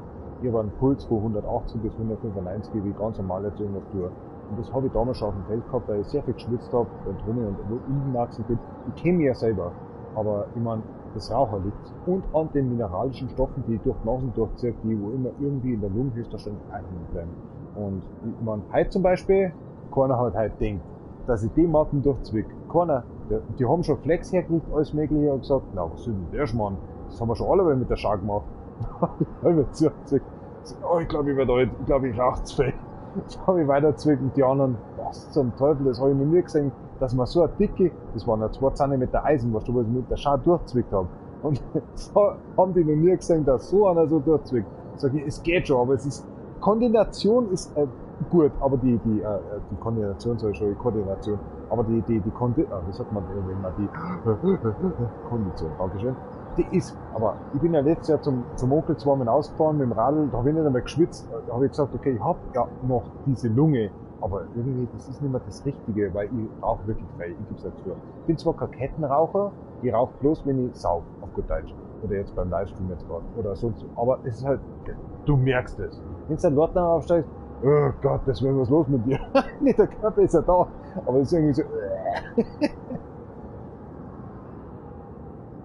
Mom, wenn ich meinen Körper fit halten möchte, Da schaue ich meine Kalender da, die jetzt da ganz schöne Mädels sind das war was anderes da, okay? Dann darf ich einmal sagen, am Sonntag jetzt gehen wir mal spazieren. Also, ja, aber du weißt schon, was ein Bett war oder so. Du weißt, was ich jetzt meine, so in der Richtung, weißt schon. Aber das habe ich halt nicht. Dann saub ich halt und raus. Ja. Oh, hörst du mich noch? Ja, abgeschweift. Ja, das sind die erotischen Gedanken immer und Entschuldigung. Möchte ich doch gar nicht. Oh, das ist ja das Schlimmste, was du überhaupt machen kannst. Dass die Mom dann eine Freundin zurückbringt. Wie peinlich ist das denn? Bist du die Petra oder so? Ach so, ja, ich kenne das. Mhm. Ja, na, von der Nachbarin, die bringt mir jetzt auf. Nein, das ist ein Blödsinn. Das macht keinen Sinn. Das ist ein Schmarrn. Das ist ein Schmarrn. Nein. Jeder Arbeiter, selbst der sag ich jetzt mal, also die rechte Hand vom Chef würde ich schon sagen, selbst der Chef sagt schon, was ist los mit dir? Sag ich weiß auch nicht. Ist halt kompliziert und so aufwendig und ich bin ja selber mit mir beschäftigt und es ist wirklich so. Ich habe ja bloß ein blödes Apartment, aber da ist so viel zum Tor. Da gehst du in die Arbeit rüber und hast.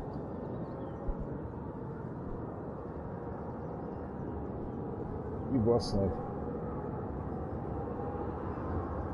Damals habe ich immer gesagt, der Papa ist ja schuld gewesen, dass ich auseinandergegangen seid. Und das geht's mir gar nicht mehr. Ich sehe halt bloß, ich tue ja auch gern arbeiten, aber ich chill auch gern. Das heißt, ich bin eigentlich der Papa und du. Also ich bin halt nicht so wie der Papa, aber ich bin halt du auch. Aber es ist halt so, ich verstehe das, aber es ist halt so, wenn ihr eine Freundin habt, reizt mich an, oder möchte, dass da Geld verdient wird, oder, weiß nicht, mag sie, dass ich rauche und sauf? Ja, glaube ich weniger, weil sie mit der Kinderlein haben. Kaum ist sie schwanger, möchte ich sagen, mach einen Führerschein fertig. Ich verstehe das ja, aber der Stress, oder auch nicht Stress, aber ich tue mir, ohne Scheiß, den Stress daheim tue ich nicht an, aber ich tue halt sauber machen. Die Fenster habe ich erst sauber gemacht. Ja. Der Bauleiter hat gesagt, ja, ich denke zweimal mehr vor als der Bauleiter. Also für was bist du eigentlich nur da? Christopher, hör endlich auf mit dem Dinger. Jedes Mal, wenn ich schon herkomme, du hast schon einen Zettel hergekriegt. Das ist doch erst in 2 Wochen. Dann sage ich weiß schon, aber haben wir es da? Das ist fürchterlich. Die ringen sich auf, die mögen mich sehr gern, wirklich. Ja, das ist täglich. Du schreibst schon vor die Stunden für das, was die anderen arbeiten und können es einhalten. Tragt einfach kurz die Stunden rein. Fertig. Was gemacht habt, Position 1, 2, ja. Nein, überhaupt nicht. Nein, ich nicht. Oh, nein, das geht gar nicht. Ja, Kant, aber ich hab keinen. Nein, ich hab halt keinen. Und weißt, sicherlich habe ich jemanden. Aber die sind schon 60, 50 Jahre alt, die sagen, jetzt geht's auf Renten zu und das. Die wollen ja noch. Ja. Aber du lässt dich dann auch verarschen, weißt du, wie beim Hansieg. Und gestern habe ich ihm gesagt, hey, wie schaut's denn aus? Ja, du hast was zugesprochen, kommt jetzt der Brummer, kommt der Christian. Den habe ich noch nicht angeguckt. Du, vor 3 Tagen habe ich dir das gesagt, das war am Dienstag, also Dienstag nach dem Montag. Und dann sagt er so, ja, nein, den habe ich noch angerufen und das habe ich dir vorher, glaube ich, gesagt, das waren die ersten Gespräche. Da habe ich angerufen und gesagt, der Stefan, ich komme gleich vorbei, ist kein Thema nicht. Deswegen habe ich ihn wieder gegeben. Das hat wirklich keine 25 Minuten gedauert. Der war einfach da. Aber wenn der Hans, er vergisst es einfach. Du bist doch bei uns auf der Baustelle, ich habe da mit dir geredet und das vergisst einfach. Das ist so einfach, ich bin nicht da. Und wenn ich ein Chef war, ich war nicht, also, nicht der Beste. Höchstwahrscheinlich gehört dazu. Nein, die haben ein verlängertes Wochenende gehabt, mit Ostern und das, letzte Woche und über Ostern halt auf Montag. Und deswegen, lass die Eichstätter Freundin höchstwahrscheinlich jetzt erstmal zeigen. Ist halt so, man hat es jetzt oft gesehen oder so an dem Tag. Und deswegen ist er da. Ich habe bloß Angst, dass er zuhört. Oder vielleicht schaut er mir auch zu. Naja, egal. Ist ja nicht schlimm. Ist mein Chef. Nein, ist mein Chef.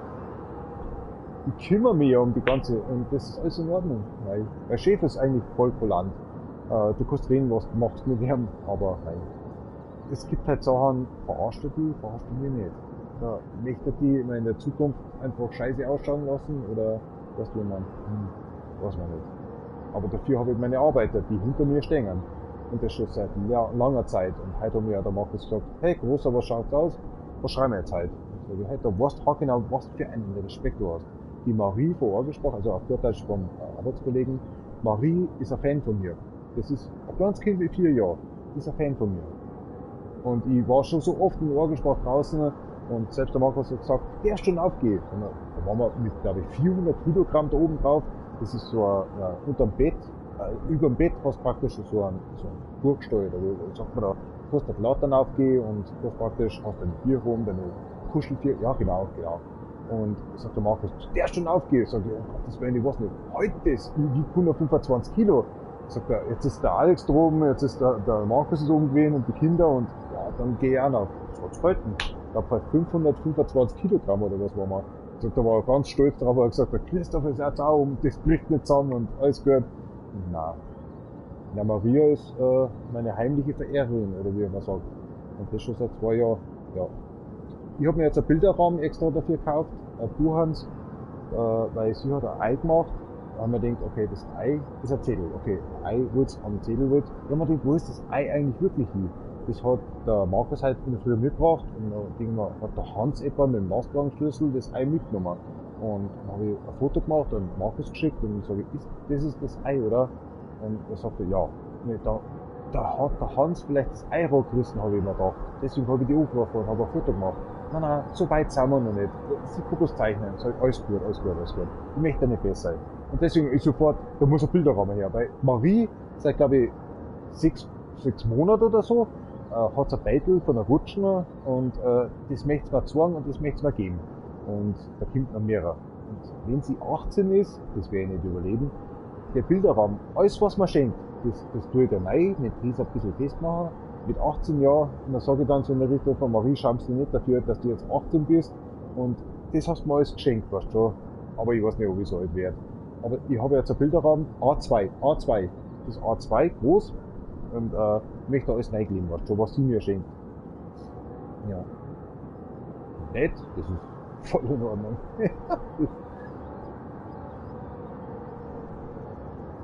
Im Juni, ja. Ich wusste eigentlich. Naja, mit 4 Jahren, du warst ja selber.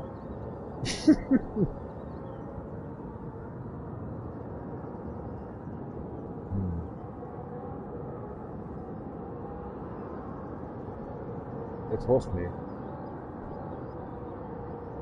Die sind nicht tauft, aber ja. Nein, ist in Ordnung.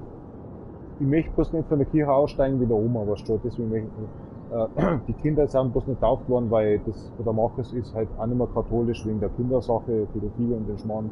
Und sage ich voll Verständnis. Jeder von uns Arbeiter ist dann ausgestiegen, aber ich kann nicht aussteigen wie der Oma, aber schon, das liegt mir doch schon am Herzen irgendwie. Ich bin der Margit, ich meine der Rosa, deine Mom. Ja. So fix, das steht nicht drin. Natalie steht drin, vom anderen von Alex. Oh mein Gott, jetzt war der nicht drin. Da muss ich doch mal nachfragen. Aber ich weiß, im Juli haben sie Geburtstag. Das ist der 4. Geburtstag, ja. Wir sind ja Zwillinge, weißt du schon. Die eine ist halt 1 Jahr zurückgeblieben in der Hinsicht. Das heißt, wenn sie jetzt in die Hauptschule reingeht, dann ist sie nur in der Grundschule. Und das möchte der Markus eigentlich vermeiden. Aber Marie ist ja diejenige, die einen Stand gekriegt hat. Die hat ein bisschen Probleme gehabt mit der Geburt und das und ja. Und die hat einiges durchgemacht. Ja. Und deswegen ist sie 1 Jahr schon voraus, weil sie sehr forsch ist. Also sie beschäftigt sich mit Sachen, die wo eigentlich ein 5-, 6-jähriges Kind schon macht. So in der Richtung. Und Anna ist halt ganz normal. Ein ganz normales Kind. Und Marie ist halt Marie. Und die ist halt ein bisschen voraus, weil die ist halt forsch, weil die interessiert. Ja, weil die einen Stand hat. Die hat sehr viel durchgemacht schon. Und die interessiert sich natürlich, was wird mit mir gemacht. Ja.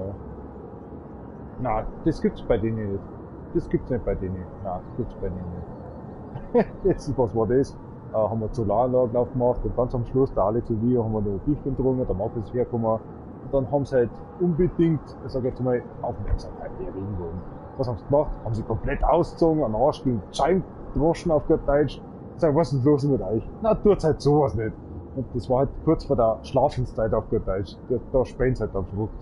Was weiß ich, was ich damals gemacht habe, aber nein, nicht, jetzt bitte nicht, jetzt. Ich gesagt, machen müssen, war das bei dir auch damals so und so? Ja, mei, Aufmerksamkeit, das ist Aufmerksamkeit. Das ist ein Ding halt. Der Papa geht auch am Abend irgendwie nachher in die Badewanne oder so und das war halt bei dem ja auch so, wo man denkt, ah, jetzt geh jetzt auf. Oh mei, so sind halt. Ja. Es gibt halt, zwischen den zwei ist halt so, ja, es gibt ein bisschen, wie soll ich sagen, ein Zwiespalt, wo Marie dann was zeichnet und Anna das nicht versteht oder so, oder Puzzle baut und Marie haut dann drauf und möchte einfach bloß das Puzzle irgendwie fertig bringen, die Gescheite eigentlich, und Anna möchte eigentlich das und dann streiten sie und dann warnen sie halt, aber ist halt normal. Aber irgendwo sind sie sich dann einig, wenn sie dann Backformen oder so geben oder was, das ist halt was anderes da. Man sieht halt, die arbeiten miteinander. Meine Earplugs haben gerade aufgegeben. Das war's. Oh, Seiten geht noch, aber die anderen. Immer die rechte, oder? Das gibt's ja nicht. Also, Ding. Sauber halt.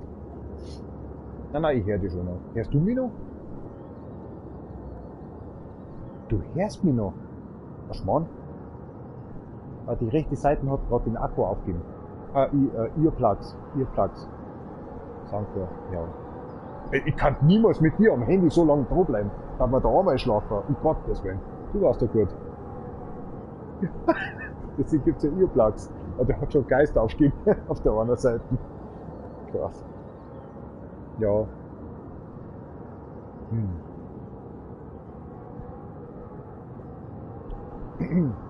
Du hast natürlich 40 Stunden, ne? Ich hab bloß 8 Stunden, ne? Ich tue schon seit 3 Stunden Livestream und das, mei, das ist ein Klumpen manchmal, aber immer die rechte Seite geht zuerst aus. Ganz komisch. Weil ich Deutscher bin, oder was?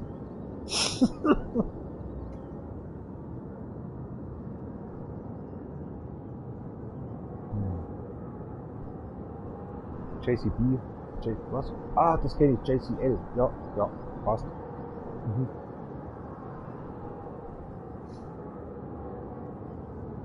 Ich auch. Polnische.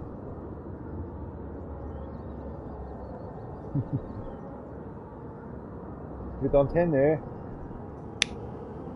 Oh.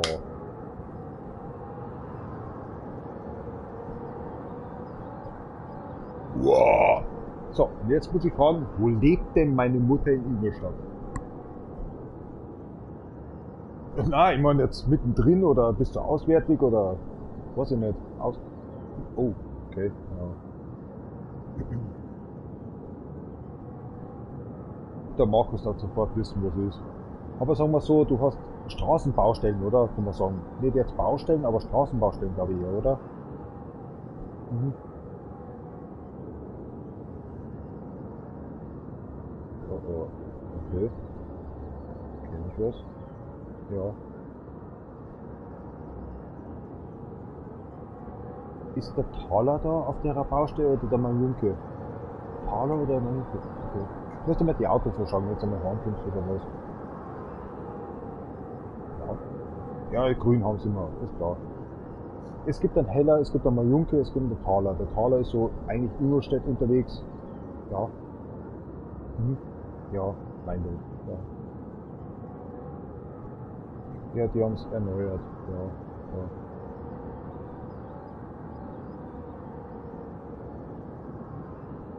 Hey. Oh. Wir sind aber nicht dabei, oder? Ja, Gott sei Dank. Mit Meilinger Grundschule hast du nichts zu tun, oder? Mit der Meilinger Grundschule hast du nichts zu tun. Schule wollte ich schon sagen. Meiling? Sagt er nichts? Meiling? Ja. Ja. Ja, das weiß ich, ja.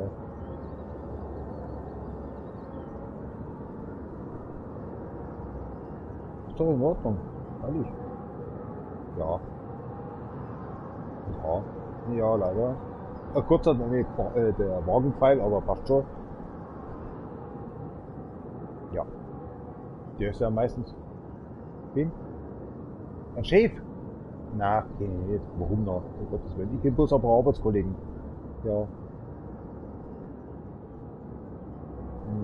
Na, Manfred war so einer, das war sie. Alex? Nein, das ist nicht der Chef, oder? Da reden wir vorbei. Ja. Was? Der Manfred, ja, es hat so Sachen gegeben, aber okay. Okay, ja.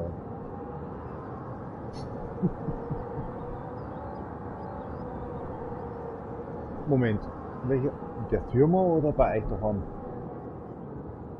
Daheim, ja. Mit der Sparkasse, wo ich die besucht habe, mit der Playstation. Okay, ja. Oh, das weiß ich nicht, Mann. Wo Tiefmann gekommen ist, oder? Auf der Deutsch, wo ich rein war. Ja, oh mein, ja genau. Oh mein, das weiß ich nicht, Mann.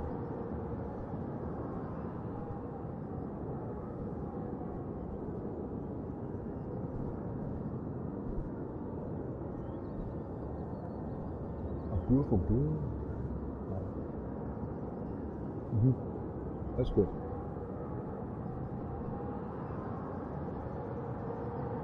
Paul-Leser. Metzgerei Paul-Leser vielleicht? Gute Metzgerei. Paul-Leser ist gut.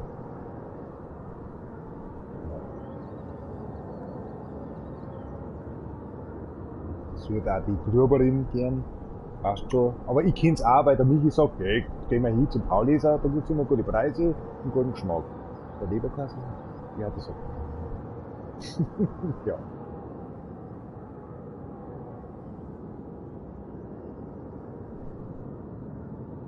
Um Gottes Willen.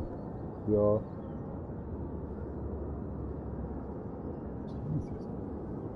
Mhm.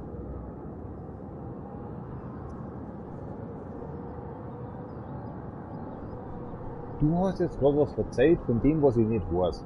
So, jetzt verzeih ich dir was von Geisenfeld. TSV kennst du auch noch, Tennisheim. Und der Wolfgang hat ja das ein bisschen betrieben. Er war mit der Ober... Ja, und da hat immer einer zurückgeliefert. Und das war ein Getränkemann. Und den habe ich gestern wieder gesehen. Und der hat auch in Geisenfeld, wenn du jetzt auch sagst, die Kreuzung, wenn du noch kennst, die alte, da hat der Huber hat damals eine Metzgerei gehabt. Mittlerweile ist er so und wie gesagt, der hat nicht weit weg gewohnt davor. Und das war der Getränke, der Vater hat ihn ganz gut kennt. Pablo oder so, weiß ich nicht. Aber der Typ, der hat immer Getränke für den TSV geliefert und die haben sie ganz gut kennt. Und den habe ich gestern wieder gesehen. Das leckt mich am Arsch. Und dann sag ich, ja, ich habe mich auch erinnert, ihr seid ja immer TSV, seid unten gewesen. Ich war immer der böse Bub, weil ich habe unten das Eis von der Gefriertruhe habe ich rausgeholt. Dann habe ich noch geschaut, wo ist das Eis mit den Kaugummi unten drin? Und dann bin ich am Tennisplatz immer Stravanzen gegangen.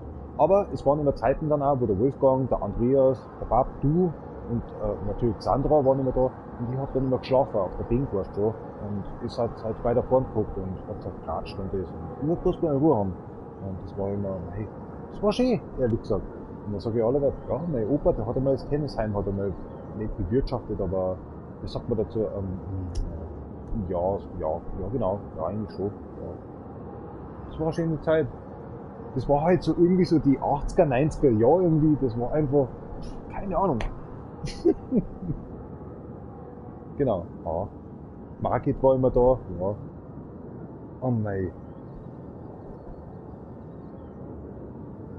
Das habe ich nicht mitgedacht, nein, ja.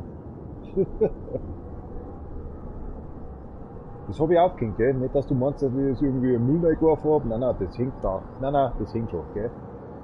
Alles gut. So einer bin ich nicht.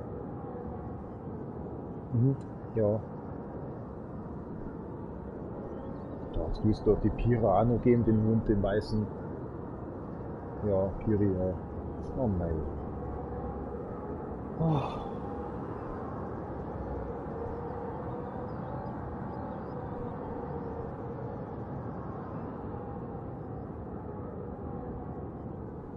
Ja, Mama ist halt auch nicht mehr so da, weißt du. Ja.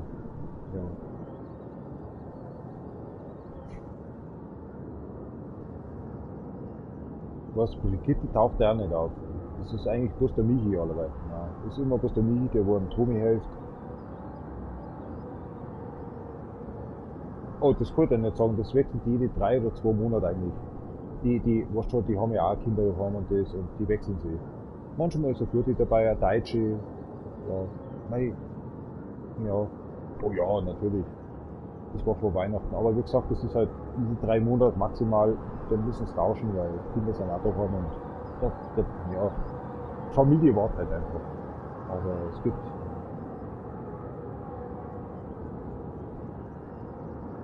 Hä? Ich soll aufpassen. Mom, jetzt warte mal. Jetzt pass mal auf. Heute früh habe ich ja Kran fahren müssen und das ganze Schmarrn und was ich nicht alles heute schon durchgemacht habe. Aber in der Früh, und ich habe auch gesagt, für nichts habe ich erst einmal, in der Früh bin ich aufgewacht um 4 Uhr. So, was machst du jetzt? Gehst schlafen? Wenn du schlafen jetzt gehst, Christopher, dann ist es so, dann vertraust du der Kreuz wieder, der knackt und das bis um 6 Uhr, bis der Wecker geht. Also, werd wach. Und dann habe ich das spät auch gespielt, was ich jetzt gerade tue. Ich weiß nicht, ob du bei Facebook oder sonst was, oder vielleicht siehst du mich auch, oder keine Ahnung, ist mir ja wurscht, ob du mich reinschaust oder was, ist halt meistens wurscht. Also, so, ich hab dann gespielt, wo ich gesagt habe, 1 Stunde Gewinner. Und dann habe ich halt einen Wodka mit Cola gesoffen, und das war halt 1 Liter. Und, nein, alles gut. Die haben gemeint, ich komm gar nicht, weil ich habe ein paar Fotos habe ich weggelassen, so, das gibt's nicht, dass meine Arbeitskollegen jetzt ab und zu mich durchschauen. Und, scheiße. Die haben gemeint, ich komm nicht. Und ich war bloß spät, weil ich 3-mal auf Toilette gehen haben müssen. Also, wegen gestern der Fischsuppen. Und das war wirklich ein wunderschönes Gedöns, was ich da gemacht habe und das. Aber man muss halt dann flüssig halt ein bisschen in der Früh gehen. Und, dann haben sie gemeint, ich komm nicht. Und dann haben sie gesagt, was hast du da? Da 4 Stunden später, nach der Arbeit, wo mein Lager dann wieder war, wo Morbach gesucht haben, am Hof drin, und dann sagen sie so, also, was hast du eigentlich da in der Früh? Ich sag, warum? Was geht?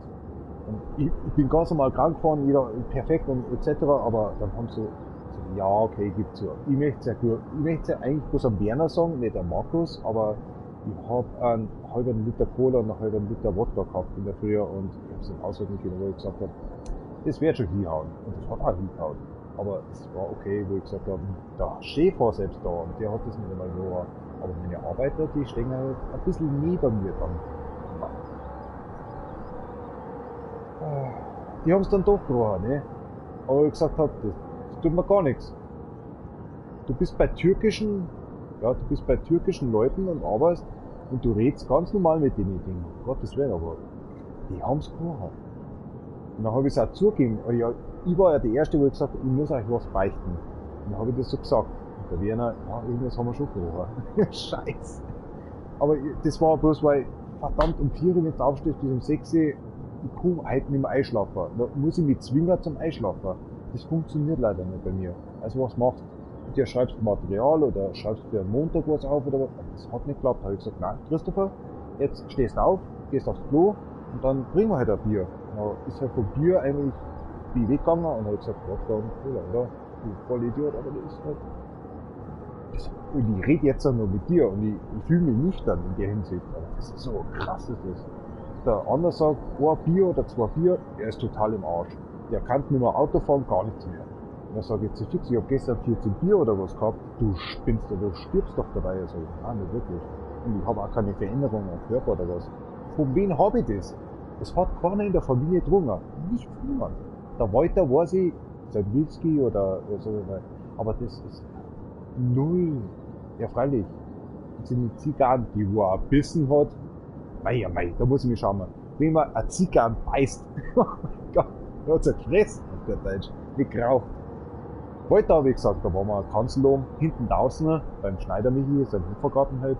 Und so, ich wollte, du, ich habe jetzt 3 Sektflaschen in der Früh gesoffen, bevor es eigentlich 7:15 Uhr war, wo wir rausgefahren sind, hinten aus. Ich wollte, ich glaube, mein Herz ist stehen geblieben. Und da war da, ja, hast du viel gesoffen, oder? Dann frisst er von seiner Zigarren raus. Aber du machst das an. Und dann ist schon das Meerseil gekommen, weißt du? Dann haben wir uns bucken müssen. So, ey, du weißt schon, was ich dir sagen möchte. Ich habe jetzt 3 Sekt gesoffen und ich war damals ein Jung, 22 oder was. So, mein Herz ist gerade stehen geblieben für ein paar Sekunden. Das habe ich direkt gemerkt. Also, oh mein, hast du gesucht? Dann ist das Querseil gekommen und dann sehe ich, wie er das raufrisst von der Zigarre. Ja, sag einmal. Ich meine, Zigaretten, das sind 5-fach und dann frisst er rauf. Also, das ist halt der Walter gewesen. Mei. Ja. Ich habe ja immer gestohlen, weißt du, die VHS-Sachen oder seine Figuren von der Nase und alles, was, wo ich gesagt habe, Entschuldigung, Walter. Und später, ich habe mich immer entschuldigt für das. Aber ich gesagt, Walter, ich habe den Pariser Turm, wo du da hinten warst. Aber er hat gesagt, ja, war niemals da drüben. Das ist eine Briefbeschwerde, oder wie er gesagt hat. gesagt, Walter, ich gebe da alles zurück. Und das war ohne Walter war ich gar nicht so kräftig geworden oder hätte einen Ansporn gehabt, dass ich überhaupt was werde. Der Tomi war halt einfach bloß das Arbeitstier, wo ich gesagt habe, okay, ich mag eigentlich nicht arbeiten, aber es war halt schön zum Sehen, dass ich doch einmal schneller war als der Tomi da was beim Auslabern oder was. Und Oma war auch immer dabei. Und Oma hat mir das Aufbinden gelernt und das ist gut. Ich bin, im Gegenteil, ich bin nicht böse. Und durch den Wald rumpeln mit dem Walter und mit dem Tomi, die Baumstumpf auf der Schulter schon zu haben, als junger Kerl. Und die haben auch schon 50 Kilo gewogen oder mehr. Und immer diese blöden Rosendinger da, was schon, da bist du drüber gestolpert, wo am Boden sind, was schon die Streicher alle, weil, oh Gott, das hat mich aufgeregt. Aber ohne das war ich nichts geworden. Deswegen war ich so von der Vorderseite erzogen worden, vergiss es. Milchbubi. Ich bin stolz auf eure Familie, glaubt man das, aber sowas von. Ja, was das ist schön, das sage ich jeden Tag eigentlich zu dem auch, aber ich sage, schau mal die Milchbübis an, die immer an den Handys rumhängen. Aber was, die kriegen jetzt ins Kraftstudio, ja, pumpen ja, und jetzt pumpen wir im Gehirn, was das haben, wie es aufhebst und das, und wie es das macht. Die Genialität muss halt ein bisschen da sein. Okay, Mom, das war's schon. Super. Dankeschön, dass halt ich habe angerufen. Verdammt! Ja. Schön, dass du angerufen hast. Mir ruft der keine Sau nicht an, gell? Ich muss immer anrufen. Egal wen. Selbst an Stani in Polen, dass ich sage, am Montag kannst du bitte um 7 Uhr im Lager sein. Da fangen wir mir an. Also um 6.30 Uhr bitte. Das hat er verstanden. Bei Facebook hat er mir einen Daumen gegeben. Das passt schon. Ja. Oh nein.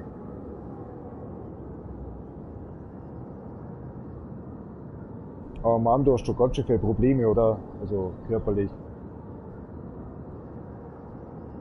Ja, du lachst. Muss ich da mir Sorgen machen in 5 Jahren oder so? Aber letztes Thema. Ja. Wie stehst du dazu? Möchtest du beerdigt werden oder ist dann noch Krematorium oder wie ist das dann? Mhm. Das ist ein Scheißthema, ich weiß schon, aber ich möchte was nachfragen. Ja.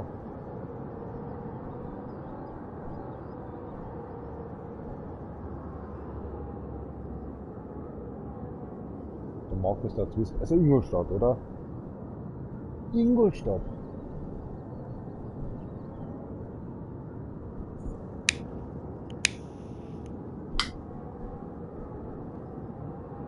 Ja.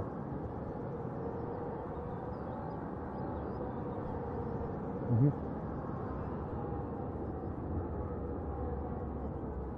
Verstreuen, also nicht ohne, dass man, okay.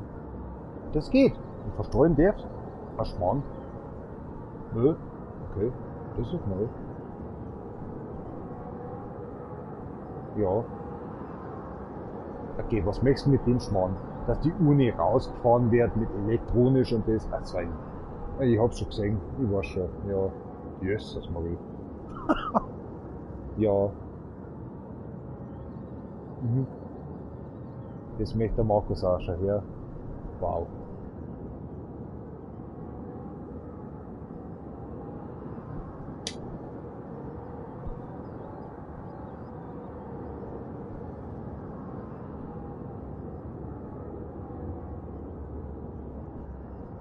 Wenn der Christopher mal tot ist und es ist ja bald soweit und ich meine mit 40 oder so, aber was schon, das ist halt auch, ich bin eigentlich nicht böse, wenn ich einfach dann verschwinde auf der Deutsch. Darf überhaupt kein Best nicht werden.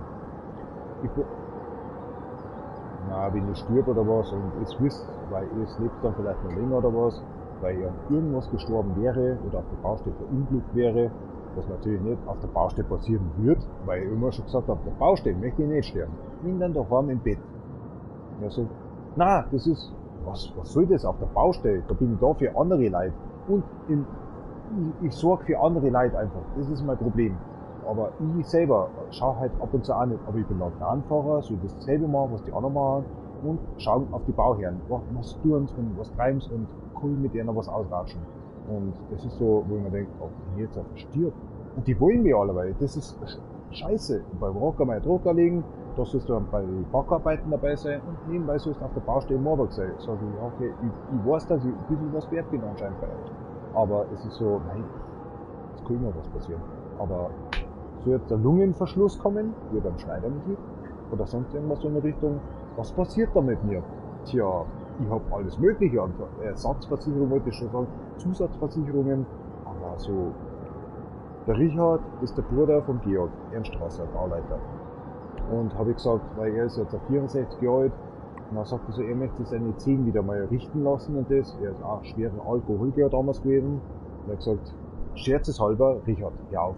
Ich kenne den erst seit 2 Wochen, aber der hat mir damals Umzug geholfen auf Hausen von der Margit zu Unternehmen. Und der hat mir einmal helfen müssen, weil der Georg gesagt hat, er hat keine Zeit mehr. Und da hat er mir das erzählt, dass er Alkoholiker war und das. Und es ist ein bisschen schwierig geworden mit seinem Bruder und das. Und die Firma ist insolvent gegangen. Und wie gesagt, jetzt ist er bei uns in der Firma drin, weil er seine Firma aufgegeben hat, da wo er gearbeitet hat. Sehr lange Zeit. Und er möchte sich immer die Zähne richten lassen. Und dann sage ich, du Richard, trau dich halber, lass die Zähne bleiben, das kostet ein Haufen Geld. Ich gehe jedes Mal zum Zahnarzt. Lass mir auch Zähne richten, 500 € da, Kassenanteil 208 €, 300 € Ergo, Zusatzversicherung, geht klar. Du musst halt vorstrecken. Dauert 3-4 Wochen oder was, dann kriegst du das Geld wieder zurück. Und sag ich, Richard, du, ganz ehrlich, du bist jetzt so alt. Spar lieber für deinen Grabstor. Das war mir lieber. Deine Zähne und das war nicht besser. Der Richard hat es ja verstanden. Aber das war so, wie ich gesagt habe, warum möchtest du deine Zähne für, was weiß ich, 20.000 € richten? Sag, spar lieber für deinen Grabstor hier. Das war mir lieber. Und da kann man wenigstens drauf schauen. Deine Zähne interessieren mich gar nicht. Aber das war so, der Richard natürlich, hast schon recht, gell? Ja, natürlich. Ja, mein Gott, weißt du, das ist so fies. Die Arbeiter, die wissen bloß, dass ich ihn kenne, der Kinder, und ich hab so viel mit ihm schon geratscht. Und die alle, und wie ist der Richard? Fühlt er sich gut auf der Baustelle? Sag ich, ja, was ist los mit euch? Ja, ich kenne ihn ja schon von damals. Der hat mir beim Umzug geholfen und das. Ja, natürlich, alles gut. Und das, und jetzt mittlerweile kennen sie ihn ein bisschen und taugt schon. Aber wie gesagt, das war ein bisschen ein Scherz, weil wir uns 2 Jahre kennen und sag ich, Richard, hör auf damit. Die Zähne jetzt richten wegen dem und das ist vorbei. Aber bitte, einfach, denk an deinen Grabstor. Das kostet okay, 5.000 € auf jetzt, weißt du. Das ist ein Schmarrn. Das war bloß ein Scherz, aber der hat sofort verstanden, um was gegangen ist. ja. Für 63, weißt du, du bist 64, dann wärst du jetzt als Schütze, aber 64 Gewehr da und machst jetzt mit deinen Zähnen noch was und das Kronen und Überbrückungen und was kostet das und gespart was für was anderes und das war der Grabstor. Ist nicht Bestmann gewesen, das hat er ja gewusst, aber das hat er mir ja zugelacht und er ist ein super Kerl. Wir haben jetzt ja schon 3 Jahre, also 3 Tage jetzt mittlerweile zusammengearbeitet und also das ist einfach, hör auf mit dem Schmarrn, der Spekulation deine Zähne. Ist schon vorbei so in der Richtung, aber das sagst du ja nicht. Dass schon vorbei ist mit Freundinnsuche oder so, oder weißt du, wie man. Hör auf, du hast schon so lange auf dem Bau gearbeitet. Spar auf dem Grabstor hier so in der Richtung.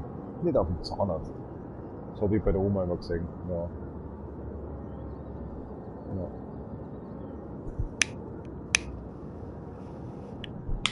Was gibt's jetzt heute bei dir? Bei mir gibt's Pizza. Und dann gibt's so Vegetables, also Vegetables, sage ich allerweil, gibt's dazu, auf die Pizza drauf. Also Paprika, Radieschen. Radi gibt's ja noch nicht. Oh Mann, der Radi geben ab. Aber wie gesagt, gibt's noch nicht. Erst im Mai, glaube ich, oder so. Ja, ist so, ich mag essen, es ist schön. Aber mein Fett ist immer noch so, ja. Nein, ich hab das Pizza reinhauen müssen, ich möchte Fisch haben. Aber beim Fisch musst du Obacht geben, weißt du. Ich hab bloß Oberhitze beim Ofen, der kehrt raus, ich kehr den neuen Ofen rein. Weil Unterhitze habe ich nicht mehr, oder die Lüftung praktisch, also die Umluft, die habe ich nicht mehr. Und der Ofen ist ja schon drin seit, schieß mich tot. Da war der Georg schon in der Bude drin und 20 Jahre ist der Ofen schon von Beko jetzt, oder war, nein, Bohmann, oder? Irgendwie so. Und wie gesagt, aber, ja, nein, nicht wirklich. Und da hat's alle geknallt, weißt du, wenn du dann reingegangen bist oder was, hat der Pizza oder sonst irgendwas gemacht da drin, oder der Gulasch oder was, und dann einfach dumm. Das ist jetzt das. Und das ist immer eine halbe Stunde später gekommen, wo es schon abgekühlt war. Und ich glaube, das ist dann damit kaputt gegangen. Ja. Das sind die Stäbe da unten anscheinend. Ja. Irgend so ein Dichtungsfehler oder was der Zimmer auch schon gesagt hat, wirf ihn weg. Genau, ja. Beim Trockner geholter Helfer. Bei dem Trockner habe ich jetzt auch eigentlich, habe ich das, der heißt im Status sehen können. Nein, das ist ein Status sehen können, weil die Flusen und das ganze zeigt, nur das als Ölkind, der Zwischending. Ich komme mit dem Trockner komplett gut aus. Mit der Elektronik, ich habe jetzt mittlerweile zweimal den Trockner, ich habe ihn schon seit 8 Jahren. Der läuft jetzt mehr als 8 Jahre noch. Weil jetzt endlich weiß, wo das ganze Flusenzeichen geht, wo es reinbläst. Das ist ja so, wie nennt man das? Wenn du raus kannst Schlauch nicht, weißt du, wie früher das war, dass du das Fenster rausgehen hast oder was der Schlauch, den bauen, Produkt, ja genau. Und das ist ja bei mir Kondenstrockner, ist ja das mit der, ja, so eine Schale, wo das Wasser auffangen und das. Aber ich habe gemerkt, dass dazwischen drin so ein Flusending ist. Und das habe ich letztes Jahr mit dem Elektroniker, ohne Scheiß, durchgegangen, habe ich gesagt, wo war denn das? Und dann sind wir einig geworden, das muss sauber machen, jenes, und Fotos gemacht, oder auch gleich was schickt, so in die Richtung. Und auch viel die Erfahrung ist angefallen. Ah, das ist das, wo der Wasserüberdruck ist, und wo die Flusen, und deswegen machst du dann weiter, weil, oh Scheiße.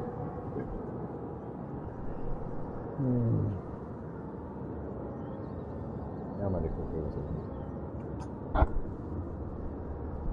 Hoppala.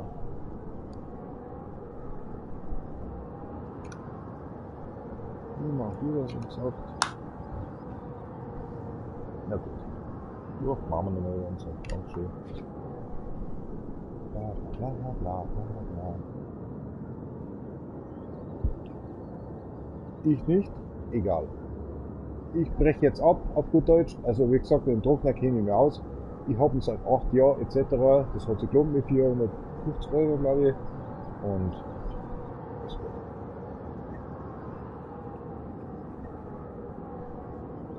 Weißt du, Mom, hör mal zu, das ist ja bei der Oma, weißt du, was macht der Tommy mit seinem Trockner? Du weißt das. Was macht der? Wechselt der das Vlies einmal oder das Siphon-Ding und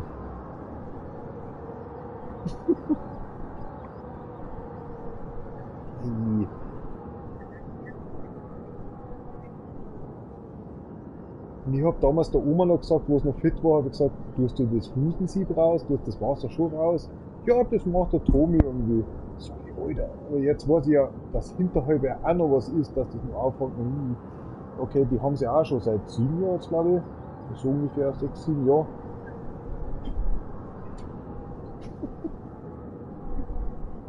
Ja. Das war nicht. Das habe ich ihm damals schon gesagt, ja.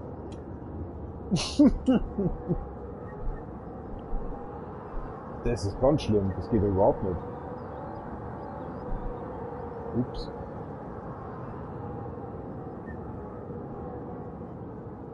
Zwei Sachen musst du ausleeren nach dem Trocknen, ja. Ja.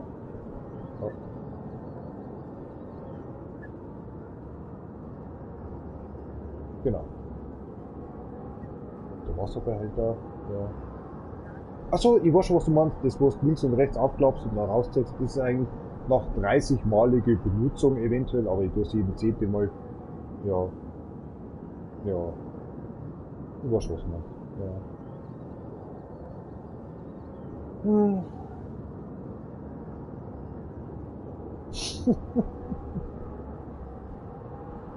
Der Tommy war doch schon immer ein Tüftler, oder? Ja, ja. Ja. Ein Traumtänzer. Und das ist mein Chef auch. Deswegen sage ich zu meinem eigenen Chef, der Hans, sage ich, du bist ein Traumtänzer. Hättest du gestern da sein sollen, hättest du schon mal sollen, der Brummer hätte da sein sollen und bla bla bla. Und das ist alleweil so. Gibt halt so Leid. Aber manchmal bin ich halt auch vielleicht ein bisschen verschlafen in der Früh oder so. Das ist halt nicht. Wir sind auch bloß Menschen. Was? Ja, wie viel Uhr ist denn schon? 1:30 schon. Jesus Marie. Brrr. Ja dann, Mom. Bitte.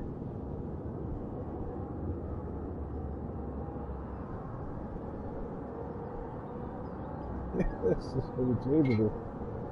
Interessiert mich nicht. Und er schaut zu oder so, oder muss man einen Platz mehr haben. Also, ja. Dang. Der ist er noch da. What the hell? Is it hat? Is it online? I'm so sorry. It's like you have a new love or something, but actually you're talking to your mother. It's weird, right? You're talking about your childhood. You're talking about actually what happened there and here. I don't know. All crazy stuff.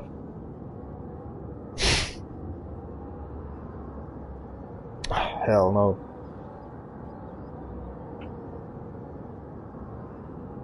I can't explain. You know, the point is that my mother and myself contact wisely. That was actually until 6 years old I was, and became different. So the meeting point was, yeah, especially to say, one times a year or something, Habsburg, the uncle side. I don't know, that was just crazy. And sometimes we calling each other and can you remember stuff, you know? So sorry for that one. Ah, hell. It's like you just, you know, she's still there, but she have healthy problems, definitely, and I try to respect that and try to understand, of course.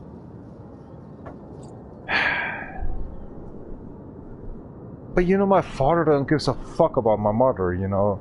That's the point. That's one point. It makes me very sad. Heidelbeeren.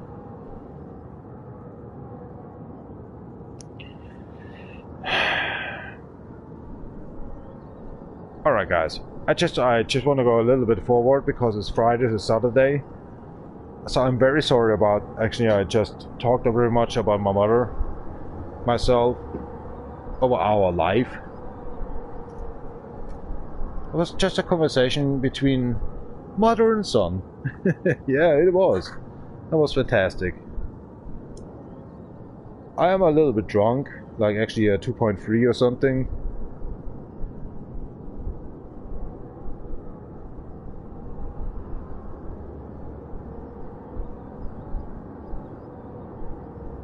What was it? Holy crack. Holy crap.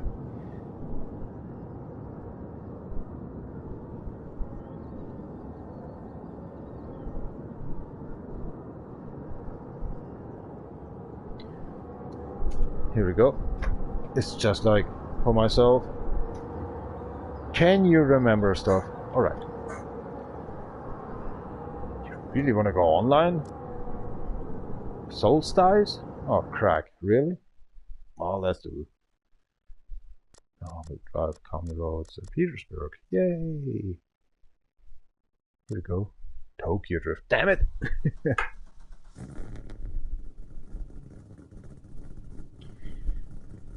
4 hours now. 2 hours I just was talking. So sorry for that one. Well, that's normal for me. Give me your plug. Oh, sorry I'm tired. I don't want to give up. Earplugs. Here we go.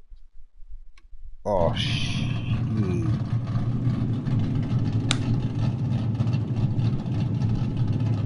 At least you can find it? Shoot. Shh, hush.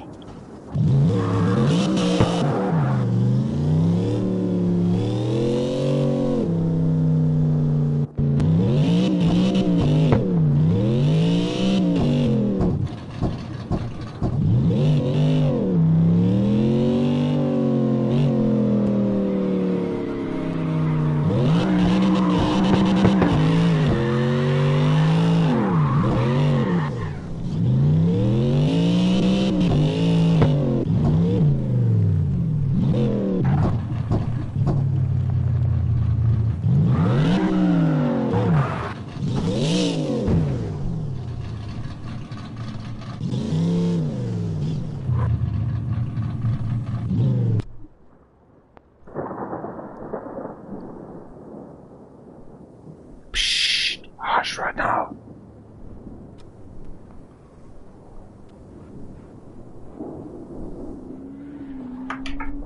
Check out the earplugs.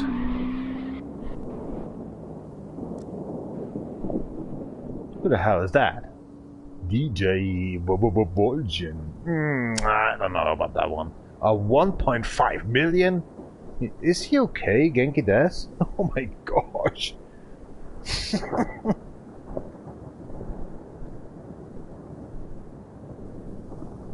Musik bitte, aber ich muss die Earplugs erst finden. Das kriegen wir schon hin. Das Gerät koppeln. Verzeih mal was. Holy crack, what the hell? He's finding everything, right?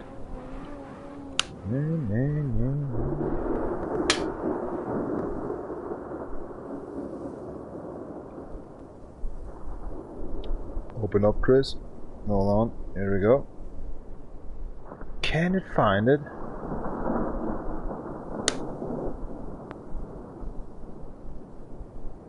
Soundcore. Is it these NC40? No. Hold on. Can't be. They have no title name. I think here we go. I find it.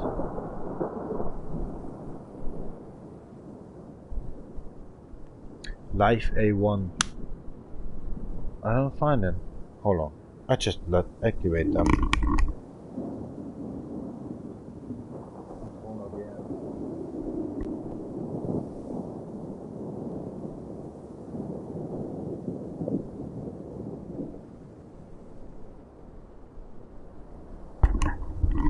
Whoa, to find by itself.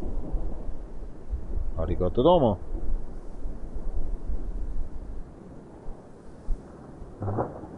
Zu viel rausgeworfen jetzt, oder was?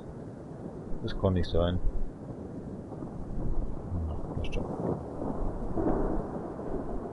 There we go. You ready or what? Ah? Cigarette I need? Grubenbauer, baseman. 1.6, god damn it, what the hell are you doing? Hold on, I just can check it out. A BMW. Holy crap.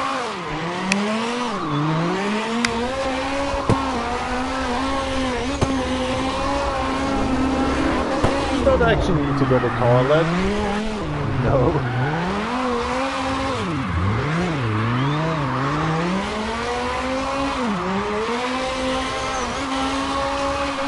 Respect. And driving. You yourself.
Hey, what the hell?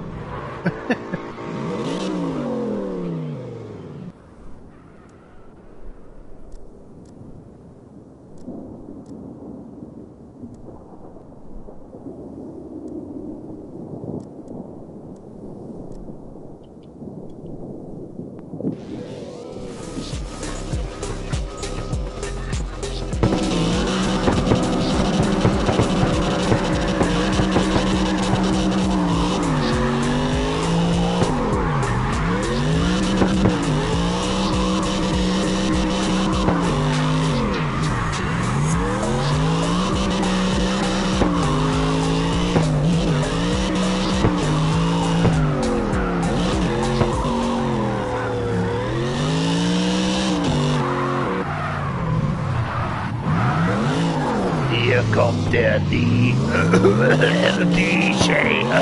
Ja, what the hell, Wendler? Shut the fuck up. Gut, ja.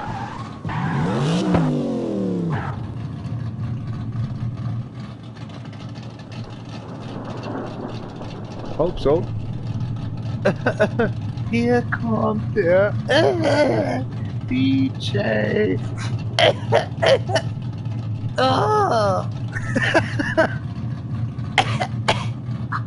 Komm in das Ei. Wakrimasen. Scheiß auf den Wendler, oder? Down below, actually, in the description, you can a little bit actually watch out a while for, you know, the Dab Nation playlist on Spotify, but I have a lot of them. If you enjoyed this or not, let me know. Community always there. Thank you very much for having you. Tschüss auf Kampagne Strawberry Solution, Lutzgold, Brosten, die Tag spielen. Vielleicht dabei ein wenig. Na, da muss ich kurz aufwischen. Das ist scheiße. Okay, nothing is going on in here. What's going on with these people in here? There's still this guy with 1 point. Oh, he's gone. Alright, you're the grown monster in here right now. Let's see what's going on.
Hier kommt der... Oh shit, I'm so sorry.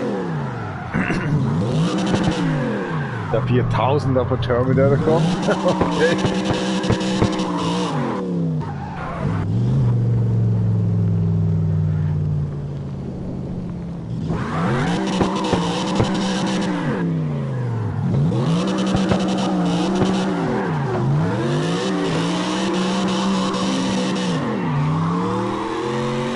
Faszinierend.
What the hell? You said you. Okay.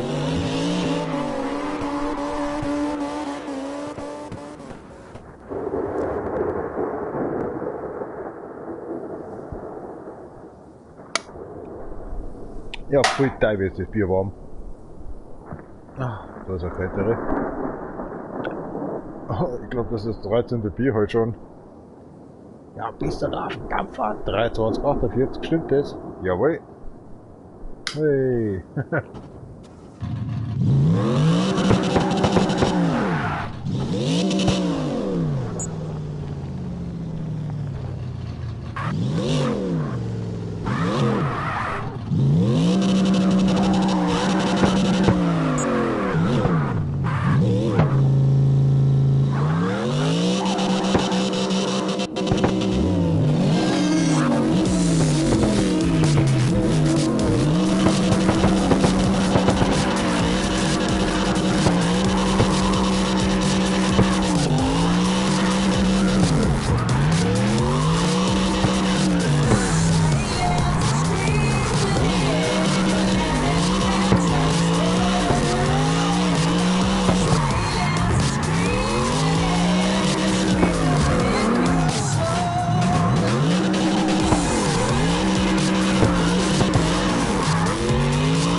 And the winner is Yamamoto Unijiro. Even I helped you. Oh, what happened in here? Oh no. Oh, such a mistake in here. Hold on. Oh my gosh. What will happen? Oh, nothing. Okay. I can't handle that. Hold on a second.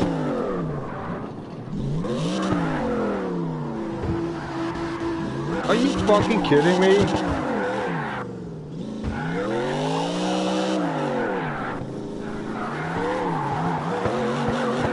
No.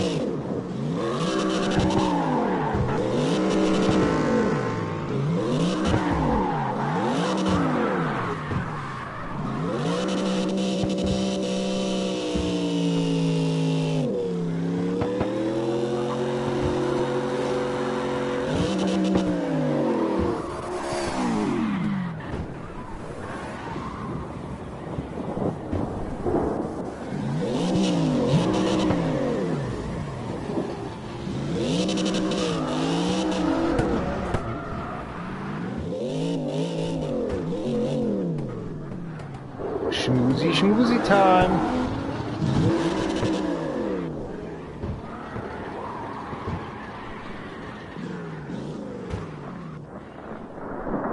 Here we go.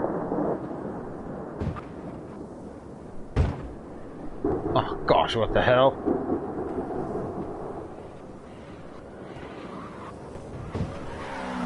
Yay! Oh my gosh! And we're going overs.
Der wird sich denken, was ein bekloppter Typ. Подняться, если есть ой. Ничего не есть пока. Come da sai, sorry.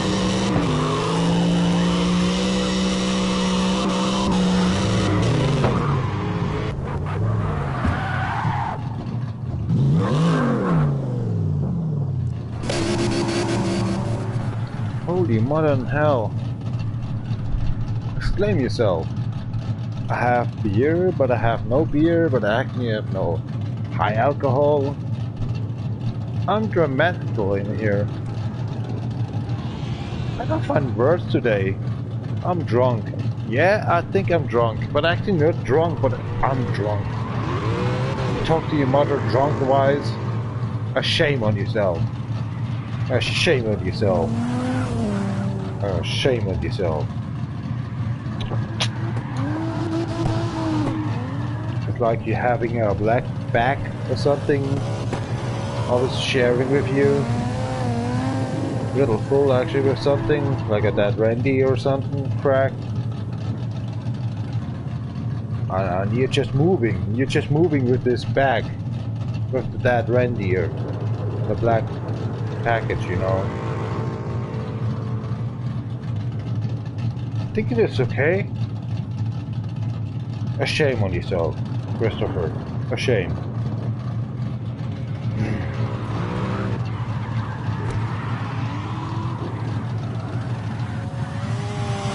Another those drawer and stuff like that. Teaching the army in the jail. Took that Rothenberg. Psychiatry stuff like this shit. Did you just clean the toilet for 20 minutes ago? Oh my gosh.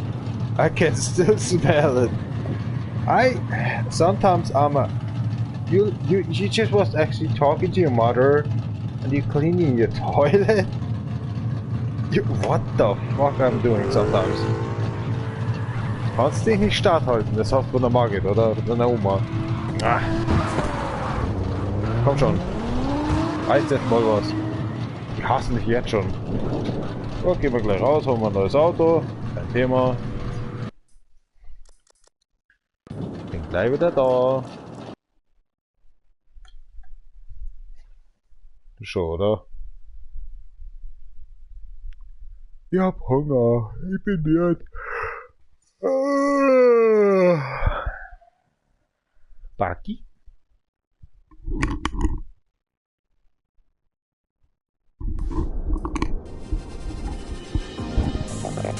Jawohl.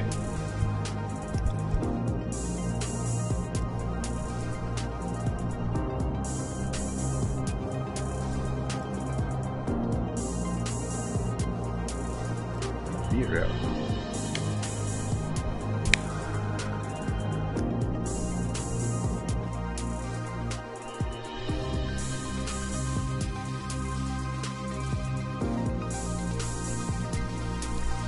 Biru. That is my third account. 93 Millionen Punkte schon. Das ist sehr viel. 918 Stunden oder was ich in dem Spiel schon verbringe.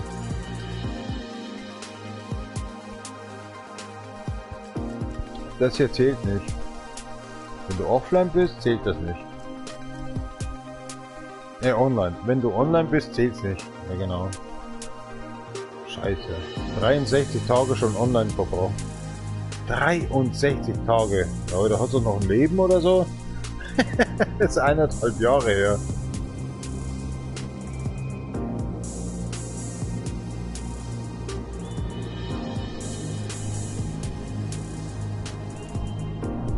Auf geht's.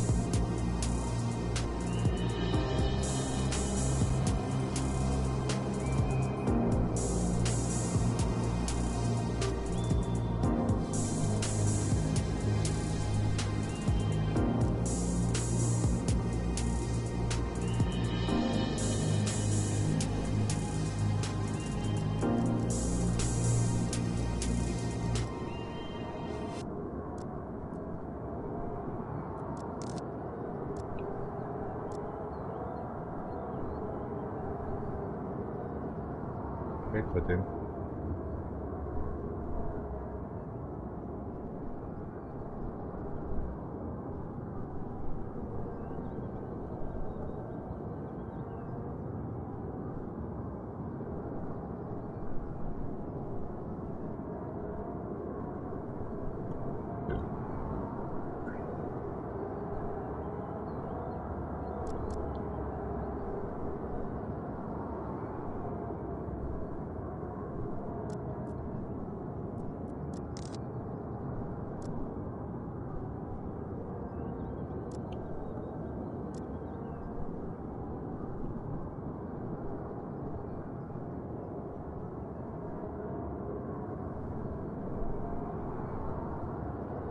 Ja, ist ein wenig kompliziert, sowas zu erstellen.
Nani?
What the hell?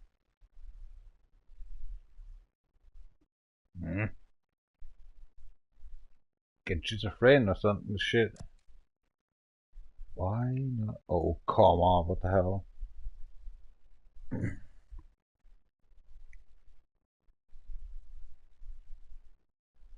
No crashing? Oh, come on. No king stuff.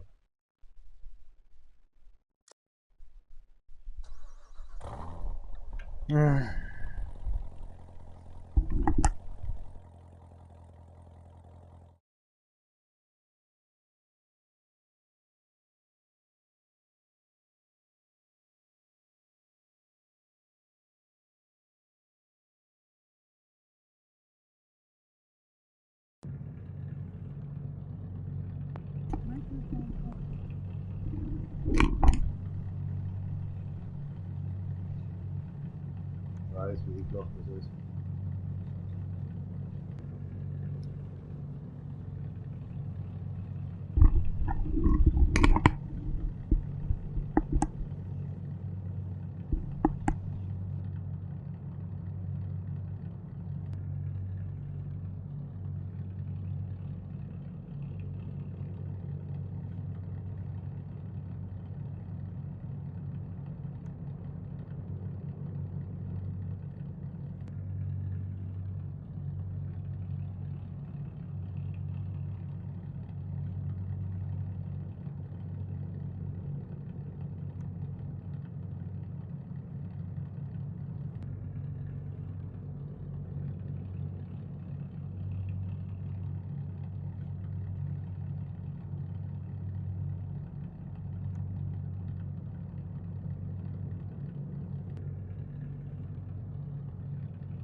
Hat er einen gekauft, oder? Nö.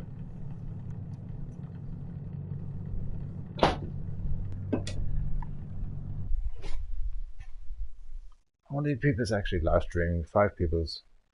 And I am number 2. Oh my gosh, I'm number 2. Okay. Where is actually this guy with the 52 something coming up? Hello? Yeah, I'm online.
Если бы у тебя было много времени, на часах, что бы ты сделал?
That's somebody's watching or something? Oh, crack. It's not fair.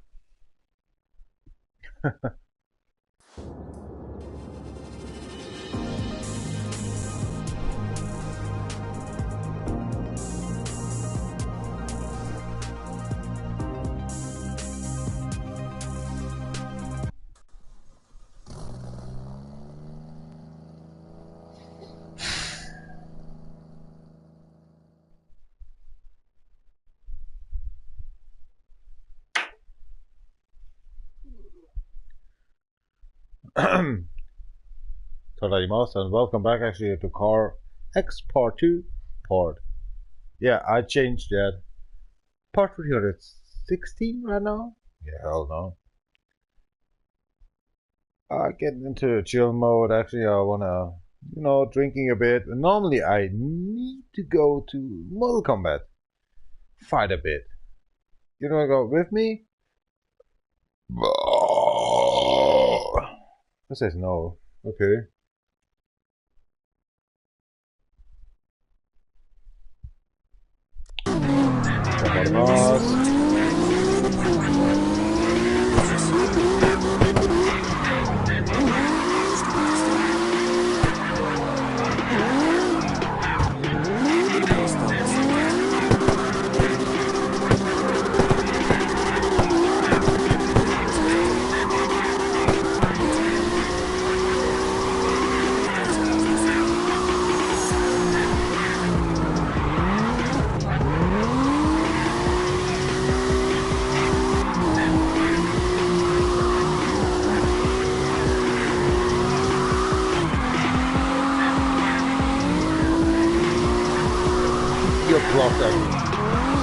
fucking me up. I can't hear the car, only hear the Spotify music. This is, what the hell? Oh, come on, what the heck?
Holy Grail.